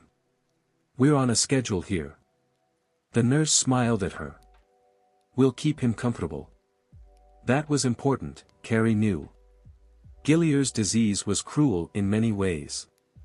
She pulled up a chair and settled in next to Cody's bed. The painkiller went right to work and in a matter of minutes he was sleeping. She waited until she was sure he was comfortable, then went in search of coffee. It was going to be a long night. As she stepped out of the room, she was surprised to see Nathan in the waiting area. He rose when he saw her. You didn't have to stay, she told him. I thought you'd go back to Seattle. I wanted to hang out here for a while. See what's going to happen. He knew what was going to happen, she thought, suddenly angry. Cody was going to get worse. He was going to suffer. It was going to be awful for all of them. I'm not giving up, she told him. I won't let him go. I know you're going to tell me I should, but I don't believe that. So you can just forget it. I agree. Hang on as long as you can. What? You don't mean that. I do. You have a kind of faith I could never find. Hold on, Carrie. Hold on forever. He wasn't supposed to say that, she thought as her eyes began to burn. He was supposed to fight her. Being mad at him, at the world, made her strong. I don't want you here, she said. You should go away. You need me. I don't. I don't need anyone. Cody and I are fine by ourselves. We've always been a team. There isn't room for anyone else. You've only made things worse. She knew she wasn't making any sense, but that didn't seem to matter. She was desperate to find the inner strength to go on, by any means. Right now she didn't care about fair. You still blame me? Yes. For everything. It's all you. Go away. Go away, now. She sounded like a petulant child, she thought, embarrassed. But calling back the words was impossible. You only hired me for the tower project, and if that's over, then you don't have any need for me. I'm fine. You have business in Seattle. Take care of things there. Carrie, this isn't helping. Do you think I care about that? About you? Do you think you matter? You don't. You never will. I only love Cody. Only him. He's all I have. Tears filled her eyes. She blinked them away, but more came and more until they were spilling down her cheeks. She wanted to collapse onto the floor and sob out her pain. She wanted to take it all back and tell Nathan the truth, that she'd fallen in love with him. But if she loved him, didn't that mean Cody would die? Without saying anything, Nathan wrapped his arms around her and pulled her close. She started to fight him but didn't have the strength. It was so easy to sink into him, to let him be the strong one. She cried, her tears burning, her body shaking. She cried because her son was dying, and no matter what she did or how she bargained, she couldn't make him better. "I don't want him to go," she sobbed. "Make it stop. Make it stop. You don't know how I wish I could. I hate feeling this helpless, Carrie. I would do anything to save Cody." She believed him, because he knew. He'd lost a child the same way. He'd suffered and been empty, and 1,000 other horrors she couldn't begin to imagine. "I can't do it," she whispered. "I can't be strong for him anymore." "Sure you can. It's what you're best at.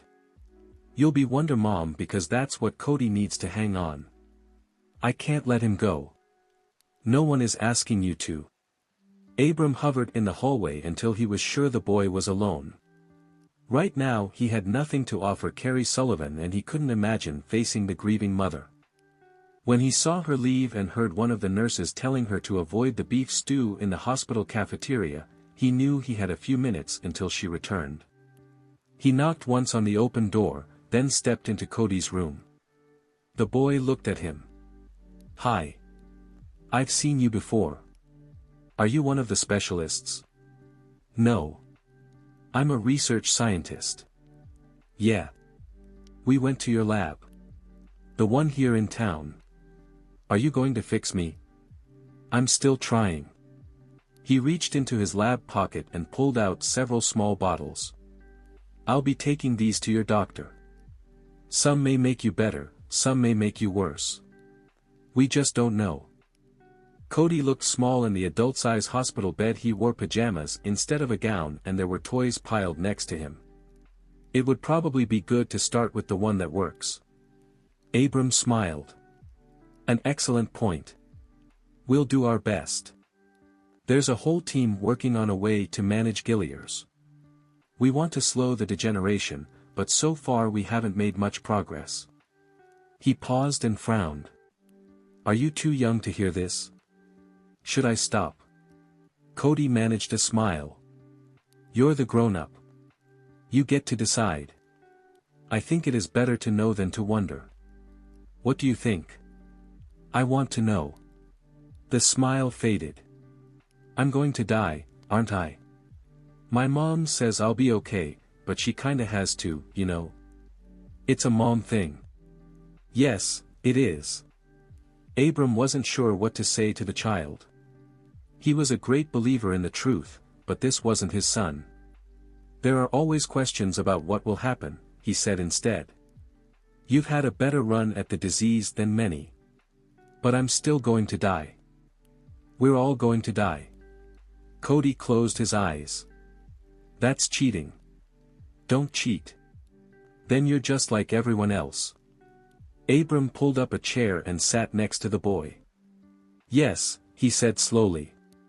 "You will die. Soon. I don't know. There's so much I don't know." Cody opened his eyes. "What's it like to die?" Abram considered the question. "I have no first-hand experience myself," he began, only to stop when the child laughed softly. "I think it would be bad to have a dead doctor," Cody said with a chuckle. "Even a really good one." Abram smiled. "An excellent point. What I meant is I'm a research scientist, not a physician. My experience with dying is limited. I know you will be sedated at the end. You probably won't know what's happening. It will be like sleeping and then you'll be gone." If he was lucky, Abram thought. For some, the pain could not be controlled. He found himself wanting to pray that Cody was one of the fortunate ones. "It'll be real hard for my mom. I'm the only one she has. Death is most difficult on those left behind." "Thank you for trying," Cody said. "I know my mom kind of forced you. She reminded me about what was important. As had Linda. I will do everything I can to save you, Cody. I have a whole team working on a cure.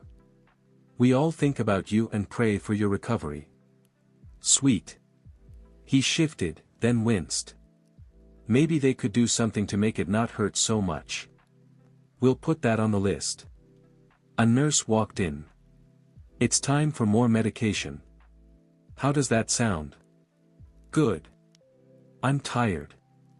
I'll bet you are. The nurse looked at him. And you are. That's Dr. Wallace, Cody said. He's going to cure me. Lucky you. Abram held out the bottles. There are instructions on each of them. The order and the timing is very important. You'll find the approval is already in the chart. He rose. Goodbye for now, Cody. I hope to see you soon. Me, too. And if you don't find a cure, I'll let you know what it's like to die. So if you have to, you can tell another kid it's okay.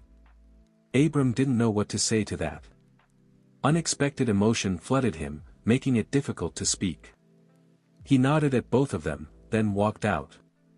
When he was in the hallway, he leaned against the wall and tried to catch his breath. He needed a miracle, he thought grimly. A last-minute reprieve. But as far as he knew, there weren't any in sight. If only he'd started sooner. If only Cody Sullivan's disease hadn't progressed so far. If only. In science there were no if-onlys.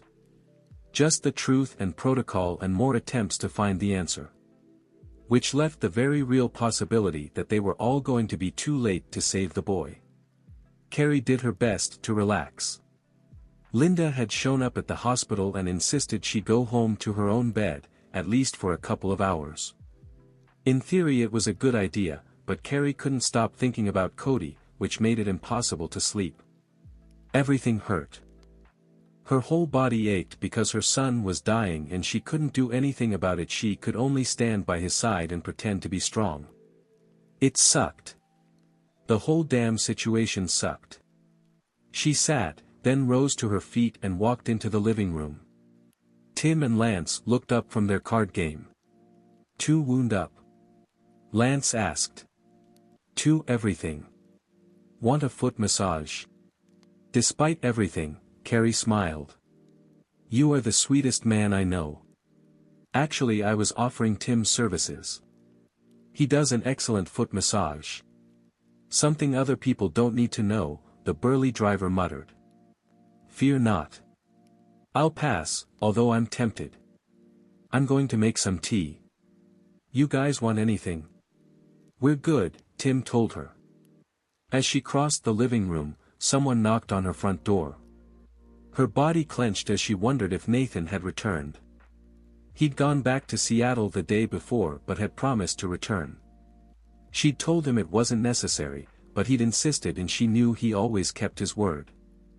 She pulled the door open, then frowned when she saw an unfamiliar woman standing there. Who was? Frankie? She asked, recognizing Nathan's sister. What are you doing here? She looked pale and oddly intense. There was something about her eyes that caused Carrie to take a step back. Then Frankie raised a gun and pointed it at Carrie's head. So you know who I am. It's because he talks about me, right? You both talk about me and you laugh because I'm so pathetic. You think I'm a joke, but I'm not. I'm someone you have to take seriously. Bitch, she screamed. Bitch. It's your fault. It's all your fault. Lance shrieked and Tim stood. Frankie kept the gun on Carrie.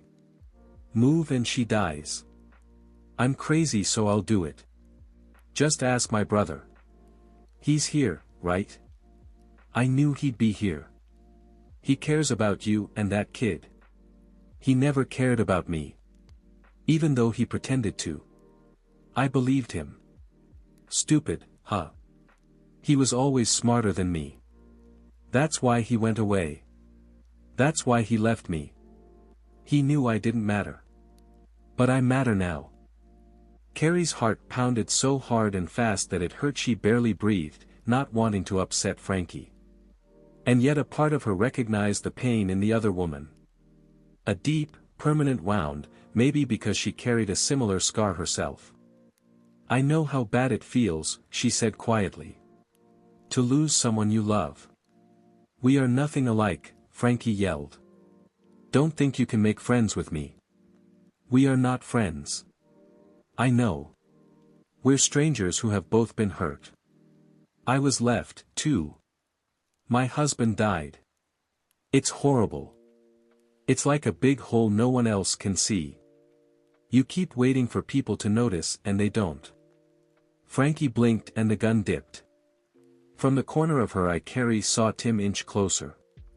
Then Frankie straightened her arm. "You can't talk me down, so don't even try. I want Nathan destroyed. I have to make him suffer. If I can't destroy his business, maybe I can destroy someone he cares about. Maybe I can destroy you." The terror was much colder than Carrie had expected. "I don't care about myself," she breathed, willing the other woman to understand, "but my son is dying. Please, he can't be alone now. He can't. Daniel died. I loved him. I loved him so much and I hated him because Nathan loved him, too." Frankie began to tremble. "I was happy when he died. I was happy because Nathan hurt, but then I missed him. He loved me. No one else loved me. Nathan went away. Did he tell you? Did he tell you about the blood? It's not like in the movies." Frankie took a step back, but she kept the gun aimed at Carrie's face. "I have to count. 1, 2, 3, she kept counting, her breathing uneven, her body shaking more and more. "Oh God," she cried, reaching out her other arm so she could hold the gun with both hands. "It hurts. It hurts so much." She dropped without warning, falling to her knees and letting the gun fall away. "Help me. Help me. I can't be sick like this anymore." Tim grabbed the gun. "Call 911, he told Lance, and held the weapon on Frankie. Carrie ignored him and moved toward the other woman. She knelt down and wrapped her arms around her. "We'll find a way to make the pain fade," Carrie told her, both relieved and heartbroken. "We'll get you help. We all want to help." "Nathan?" "Yes. Nathan. Your brother most of all. He didn't forget, Frankie. He was young and stupid, but he didn't forget." Frankie began to cry. Carrie held her even after she heard sirens in the distance. She held her through the questioning, the explanations and the argument about whether or not to arrest her or take her to the hospital. She held her until Nathan arrived and took his sister into his arms. Chapter 19. Nathan watched Jason and the D.'s conversation, unable to tell what was happening by the looks on their faces. If only he'd learned to lip read, he thought grimly. On the one hand, there was the temptation to make an example of a rich man's family member. Holding Frankie could make for good political coverage. On the other hand, no one was going to press charges. Carrie hadn't even wanted the police to take his sister away, and neither Lance nor Tim was interested in having Frankie in jail. But she had gone after someone with a gun. That was going to be tough to overlook. He paced the long corridor, wanting to go into the meeting and demand they all listen. Dumb idea, he told himself. He would only make things worse. He had to let Jason do his job. But he'd never been a patient man and the time went slowly. As he walked back and forth, he wondered about Carrie. How was she holding up? She'd been brave and determined for days now, staying with Cody, trying to push all her strength into her son. She was driven by love and fear, a powerful combination. He wished he could help, but there was little any of them could do but wait for a miracle that might never come. Jason walked out of the office and motioned him closer. "He'll deal," he said. "As long as you're willing to put Frankie into a residential facility for at least 3 months, then monitor her care. When she leaves, she's going to have to stay in therapy and on any required medication for at least 2 years." "Not a problem." Jason looked at him. "This means being responsible for her, Nathan. You can't pass this off to a secretary. The latter was his friend speaking, not his attorney. I understand. I'll take care of her. Then as soon as you find a place, she's free to go. They'll hold the case open until she completes her preliminary treatment, then they'll drop the charges. It's a good deal. I agree. I've been making calls. I know where I want her to go. It's just outside of Portland. One of the best facilities on the West Coast. They have an excellent success rate.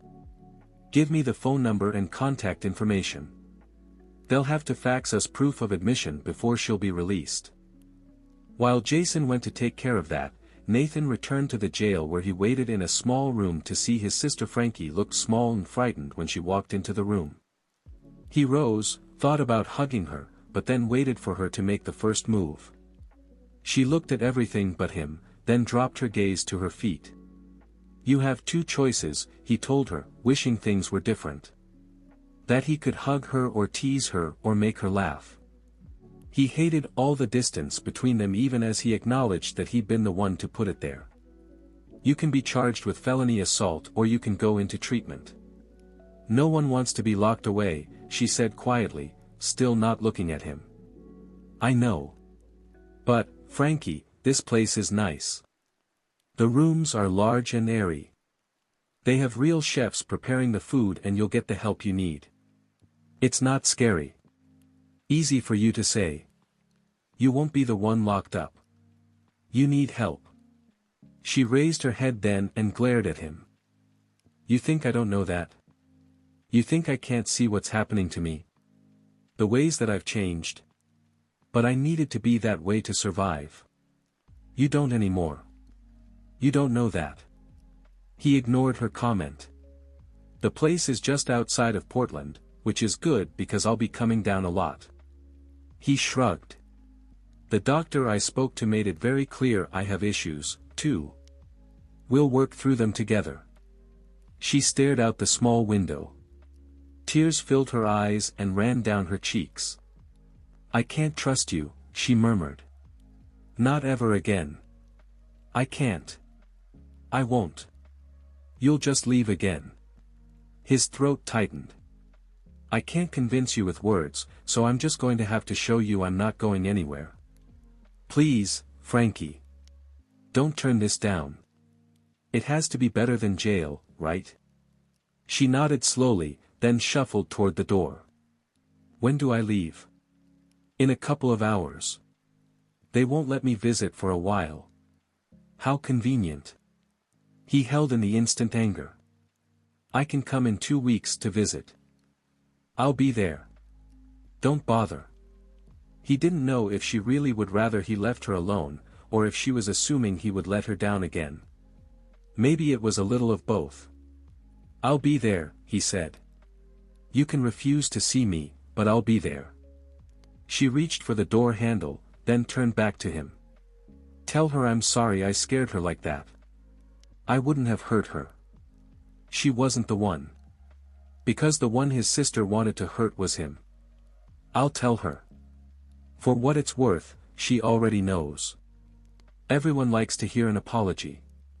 She opened the door and left. You're asking us to break the law, the doctor said sternly.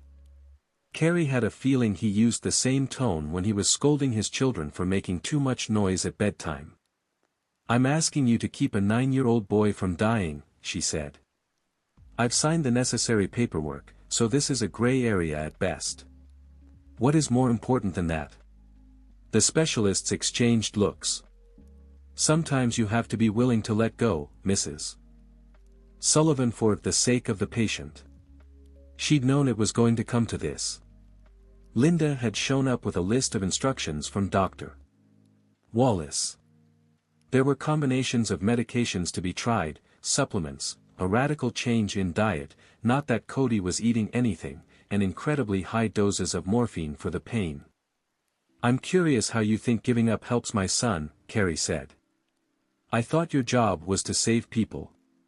What Dr. Wallace is suggesting is beyond radical.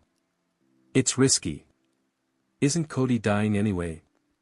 As for doing no harm, explain chemo to me. Aren't good cells killed, as well? There are many treatments that do harm. The theory is they do more good in the long run, so we accept the potential for harm. That's what we're doing here.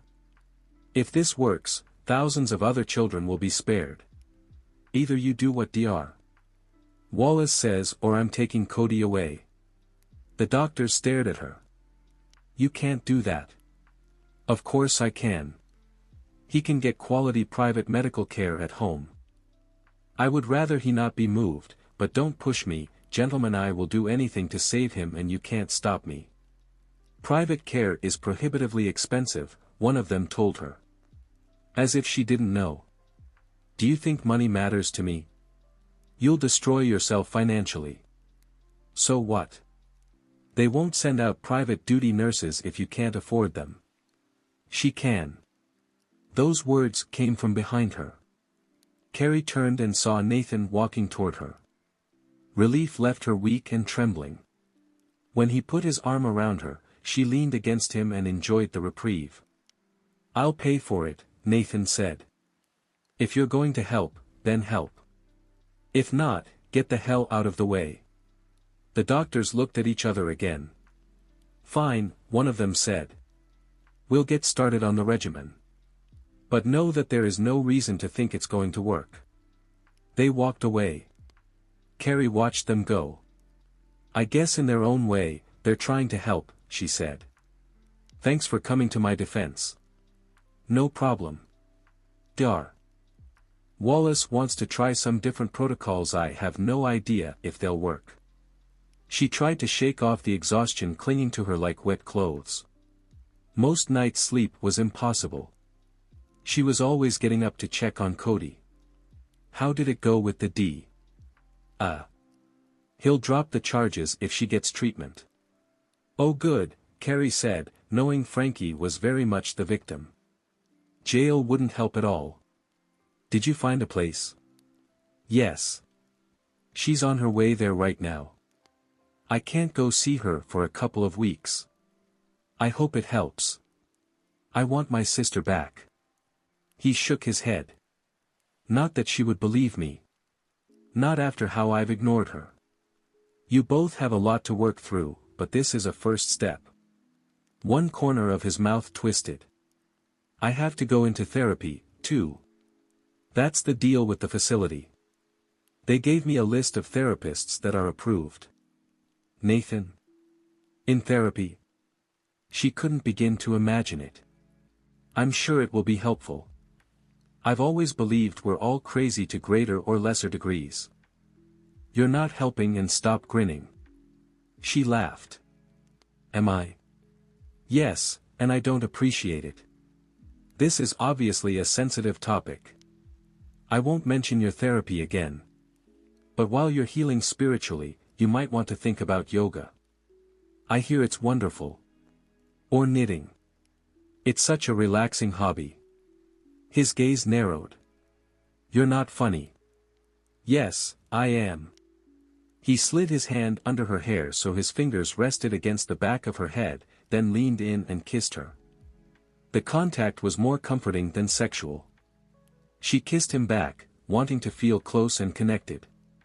Don't give up, he whispered. Don't listen to anyone else.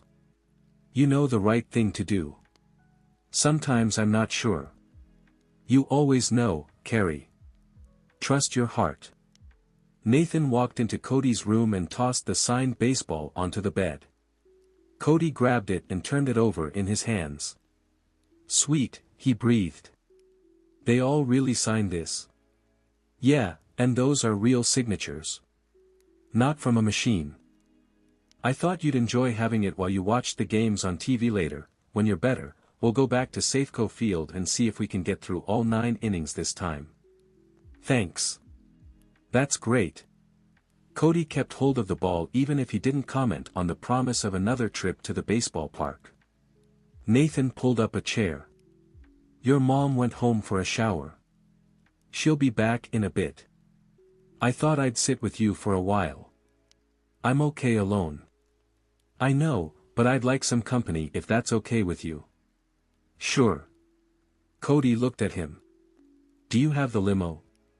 I drove myself in a regular car. If I were you, I'd always take the limo. Sometimes it's fun to drive. You get to be in control. Cody didn't say anything. Nathan wondered if it was because he felt sick or the fact that he was 9 and adults ruled the world. Your mom said the new treatments have started, Nathan said. You doing okay with them? I guess. Nothing's different. He dropped the ball onto the bed and picked at the blanket. You had a kid, too, right? One who died. Daniel, Nathan said, doing his best to keep his voice even. He was a few years younger than you. So you know what it's gonna be like for my mom. I have an idea. Can you tell her? Cody swallowed, then looked at him. Can you tell her it's okay to let me go? I know it's gonna be hard and she loves me a lot, but I'm tired and it hurts all the time. I'm not scared. I talked to Dr. Wallace and he said I'll just go to sleep. And then I won't feel bad. I just need her to be okay and I don't know that she will be. I'm sort of all she has. Nathan had gotten through Daniel's illness and death without shedding a single tear, but now, hearing Cody's words, his eyes burned even as his heart tightened into a hard, unyielding knot. He swore under his breath. He was the wrong person to be having this conversation with a dying 9-year-old. There should be someone smarter in the room. Someone with more experience, someone who knew what the hell he was doing. The only thing he knew for sure was the regret he felt at letting Daniel go so easily. He leaned forward and touched Cody's arm. You're forgetting something. Your mom has special powers. She's Wonder Mom. You've already done so much better than most kids who get Gilliers. Who's to say you won't keep doing better? Cody rolled his eyes. She's not really Wonder Mom. I know it's all tricks. I don't believe in it. I do, Nathan told him. Cody stared at him. No way. Way. She's powerful and determined. She has heart and faith and loves you. The power of a mother's love can never be underestimated. There's magic in loving someone. It's like a part of the universe changes every time we open our heart. She loves you, Cody. You can feel the love, I know you can. That's worth sticking around for. Even just a little longer. The boy looked at him for a long time. You really love her, don't you? The question shouldn't have been a surprise, yet it was, and nearly as shocking as those words was the response that came from deep inside. Yes, I love her. When had that happened? At what point had she slipped past his defenses to wind her way into his heart? I'm glad, Cody said, sounding older than his years even as he picked up the baseball and studied it. Then she won't be alone. You can be there for her. After. You're not going to die, Nathan told him. Yes, I am. We all know that. It's just a matter of when. 3 different kinds of burritos, crispy tacos, soft tacos, and Dr. Pepper, Nathan said as he laid out the food on Cody's hospital tray. Carrie stared at the array of food. There's no Taco Bell in town. How did you keep it warm? Heated seats. Cody grinned, then started to laugh. Carrie laughed, too, because hey, the rich could use their heated seats for anything they wanted. She laughed until she felt her control slipping. I'll go get more napkins, she said, be right back. Then she escaped to the hallway where she collapsed into one of the hard plastic chairs and gave in to the tears that were painfully close to the surface. It hurt, she thought as she brushed her cheeks and wished she had a tissue. It hurt to watch Cody fade away, his body almost shrinking as the disease dissolved his bones. She felt someone sit next to her, then wrap his arms around her. I can't do it, she whispered against Nathan's shoulder. Everyone is telling me to let him go and I can't. I keep begging him to stay with me. Is that wrong? I let Daniel go too easily. You're his mother and you love him more than anyone ever will. Listen to your heart. It's breaking. I can't hear anything but that. Cody is your life, Carrie. It makes sense you don't want to release him. When he's gone, you won't have anything else. Not exactly the words of comfort she wanted to hear. She straightened. What are you saying? That I'm keeping him around for me? That I'm selfish? His dark gaze was steady. We always keep the dying around for us. Which doesn't answer the question. You think I'm selfish. I think you're motivated by the fact that you love him and want him to live a long, healthy life. But you've also made him the center of your universe.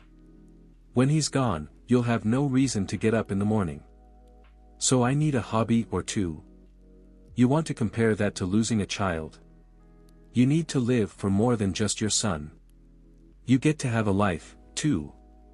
I don't want a life, she snapped. I want Cody back. I know. I know how it feels. But when he's gone, then what? Do you die, too? Is that the legacy he leaves behind? Do you think Brian wanted you to bury yourself in grief and raising his child? Do you think he would have been happy to know you haven't even dated for 10 years? Carrie wanted to hit him. You have no right to judge me. None at all. I'm not judging. I'm trying to tell you that there has to be more than just suffering, that whatever happens, you'll go on living. I'm trying to tell you that I love you and that I want some of that living to be with me. What? I love you, Carrie. Hell of a time to tell you, but there we are. I love you. I want the best for you and Cody. I want us to be together. The three of us, if there's a miracle. If not, then you and I. She couldn't think, couldn't imagine, couldn't anything. You what? His mouth twisted. I love you. Is that such a surprise? Longing swamped her. It was thick and powerful, and she was shocked by the intensity of her need to launch herself at him, to tell him she loved him, too, that he was everything to her. But she couldn't. There was Cody, and that had to be all that mattered. Nathan knew that. Why was he doing this to her? Why was he making it harder? No, she said loudly. I don't want this. I don't want you. You already know, so why are you doing this? He grabbed her upper arms. Carrie, you're not going to be punished for having something for yourself. I am. How dare you talk about us having a life without him? She jerked free of his touch. Go away. I don't want you here. I won't forgive you for this, Nathan. Not ever. Go. She sucked in a breath and screamed. Just go. He looked at her for a long time. In a way, the moment was what she imagined an out-of-body experience to be.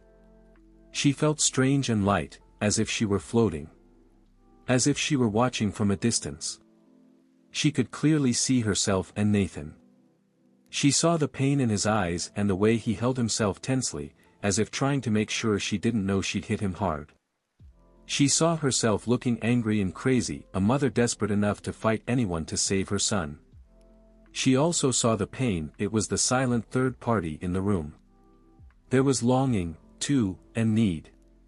They could have been so good together, she thought sadly, feeling compassion as if this were a situation that didn't involve her directly.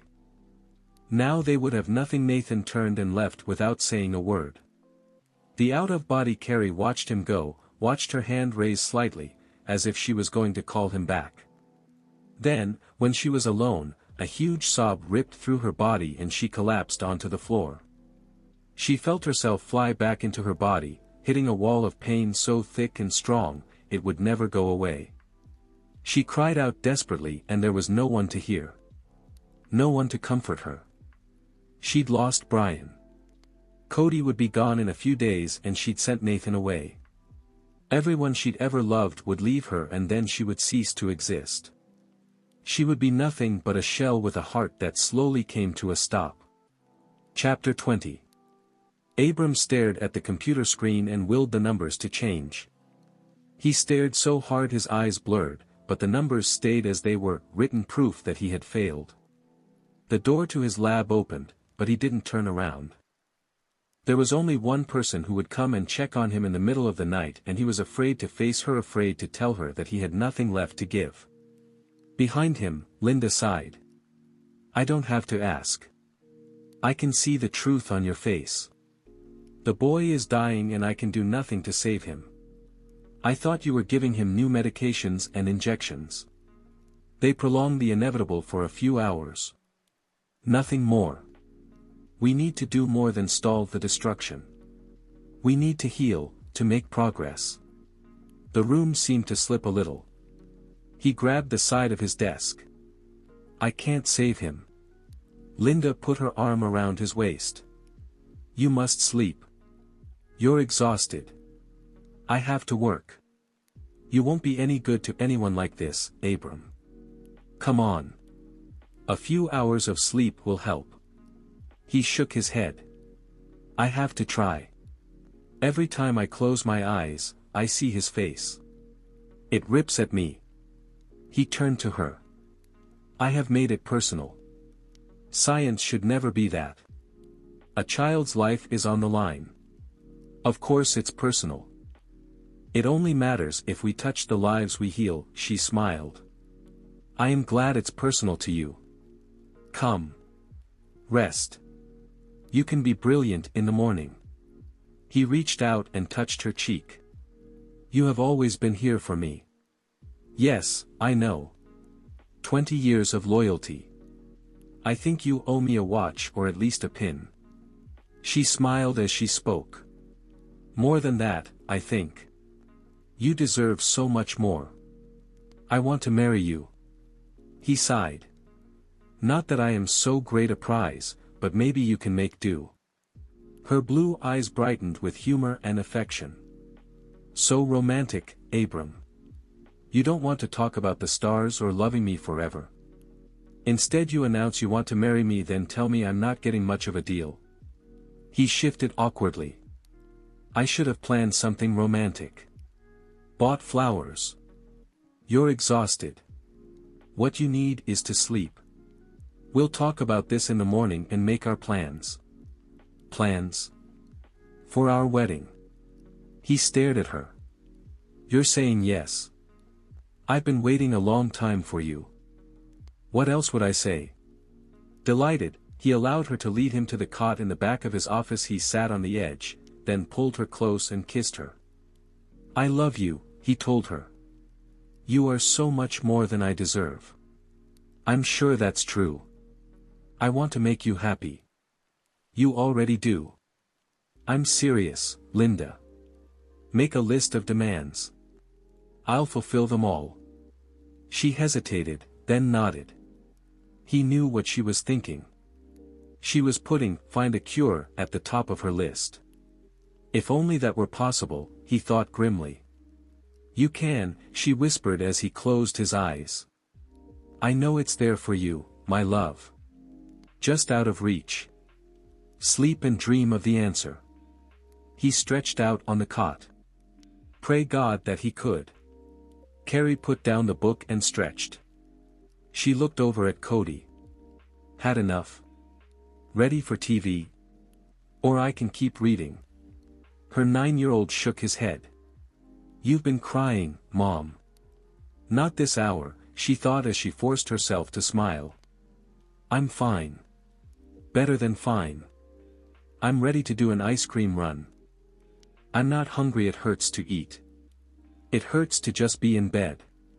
Mom, you have to let me go. Carrie felt her self-control start to crumble. She'd managed to pull it together after Nathan had left a few hours before, but she didn't have much in the way of reserves. If Cody pushed too hard, he was going to see a breakdown that would scare the life out of him. How much would that take? How much life was left? Her eyes began to burn as her throat tightened. No, she told herself. No. She wouldn't lose it like this. She cleared her throat. Excuse me, but last time I checked, I'm still the mom, so I get to make the rules. Cody didn't smile. He was pale, his features drawn. The combination of drugs and pain had sucked the strength out of him. "Mom, I mean it. I'm done here. I need to go. I'll be okay. It's heaven, right? I've been good enough." She slid onto the bed and carefully gathered him into her arms. He winced, but she didn't let go. She needed to be holding him. "You've been amazing. You're a great kid and I don't know how I got so lucky. Dad sent me," Cody whispered. "And now he's waiting for me. I want to see him, Mom. I won't hurt in heaven. I'll be able to run and play baseball. We'll wait for you together." The tears started slowly, then rolled down her cheeks faster and faster. "Cody, I can't," she breathed. "I love you too much. You'll be okay. Nathan will take care of you." "I'm not sure about that. He loves you. He told me. He'll be there, Mom."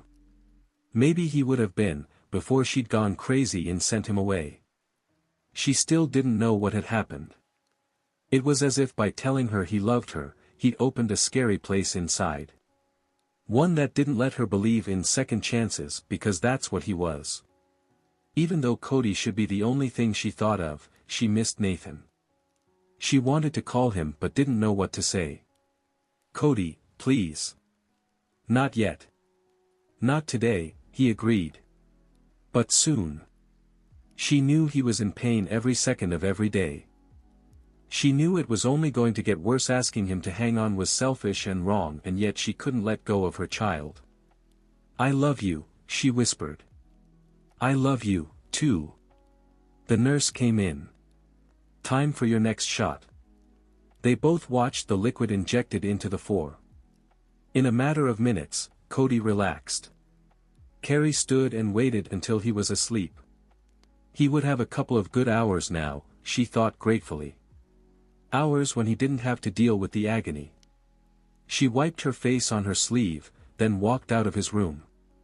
The last thing she wanted to do was eat, but she needed to get something into her system. She honestly couldn't remember her last meal. One of the nurses walked by. "I just saw Nathan down in the cafeteria, if you're wondering where he is. That man cares about you too so much. You must be happy to have him here to help you." Carrie nodded without speaking. "Nathan here? Was it possible?" She raced to the elevator, and when it took too long, she ran down the stairs and burst into the basement. She'd been there so many times she didn't need the signs to get her to the open double doors. She stumbled inside, then came to a stop as she looked over the tables, searching for a familiar man who couldn't possibly still be here. Then she saw him. "You're here," she breathed as she hurried over. "You didn't leave. I told you to leave." He put down his coffee and stood. "I don't usually listen to what you say. It's a guy thing." She grabbed the chair to keep from falling to the ground. She couldn't feel her legs, or any other part of her body. There was only hope and joy and aching sadness. "You're here," she whispered again. "I can't believe it. I love you both, Carrie. Where else would I go? Back to his rich world with its beautiful women. Back to a place where kids were healthy and death was years and years away. Back to where it was easy." "He's going to die," she said, which wasn't at all what she'd meant to blurt out. "He wants me to let him go." "You don't have to agree. Hang on. There might still be a miracle." She stared into his dark eyes, finding strength there. "I don't know if I can.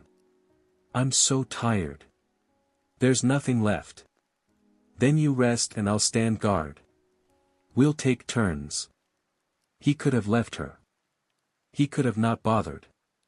He could have done 1,000 things, but he'd stayed. His presence gave her the courage to say it at last. "I have to let him go. I have to tell him it's okay." Nathan pulled her close. "No, you don't. You hold on as long as you can." She pushed back. "Nathan, we both know that isn't helping him. You were right with Daniel. Children don't always know. They don't want to hurt us by leaving. You've been right about all of it. About Brian being disappointed in me because I made Cody my whole life.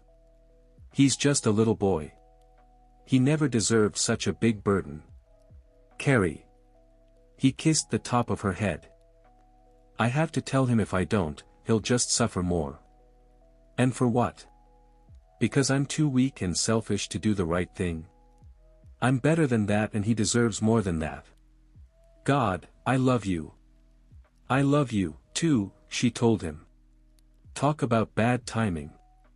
He nodded, then took her hand. Whatever you want to do. She led the way back to her son's room. Outside, in the hallway, she dug deep for strength, for faith.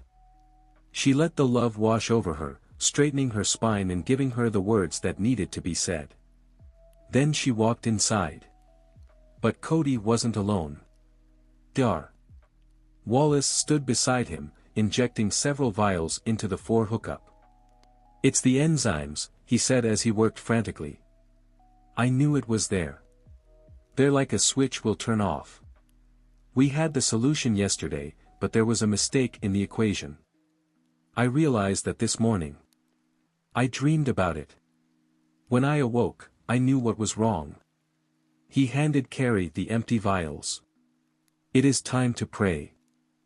We'll know in 24 hours if I'm right. The progression of the disease should stop by then. Then we work on strengthening his body again. A long journey, but a hopeful one. If we can make it through the next day. The summer sun warmed the air. Nathan waited in the open foyer of the Portland, Oregon, residential facility. If he ignored the bars across the windows, he could almost convince himself he was in a 4-star hotel. It had been 2 weeks since Frankie had arrived here. 2 weeks with only brief reports telling him she was doing better. But he hadn't spoken to her, and now, as the far door opened, he braced himself. For a moment, he nearly didn't recognize her. Gone was the long, dark hair and the haunted eyes. Instead, a petite young woman with short hair and flushed cheeks walked toward him. The frumpy, ill-fitting clothes had been replaced by a pretty summer dress. Even more unexpected, she was smiling. You look shocked, she said as she approached. It's the haircut, isn't it? I told them to warn you there's a beauty salon here, along with a boutique. It's very upscale. I guess if you're going to be crazy, it's best to be rich. I should warn you, I've been charging up a storm. You're probably going to have to cut me off to teach me a lesson. Frankie. Want me to start counting to prove it? Impulsively, he reached for her, then stopped himself. Her smile twisted slightly as she took a little step to the side. I can't hug yet, she told him, tucking her hands behind her. I want to, but the touching thing is still weird. The drugs are helping, though. The doctors would say it's more about the therapy, but I like the pills. They're easier. Swallowing is a whole lot faster than cognitive behavior therapy. I don't know what to say, he admitted. I didn't know what to expect. The good news is I'm not frothing at the mouth. This was the sister he remembered. The bright, funny girl who had her whole life in front of her. You want to go for a walk? He asked. Do they let you outside? On a leash.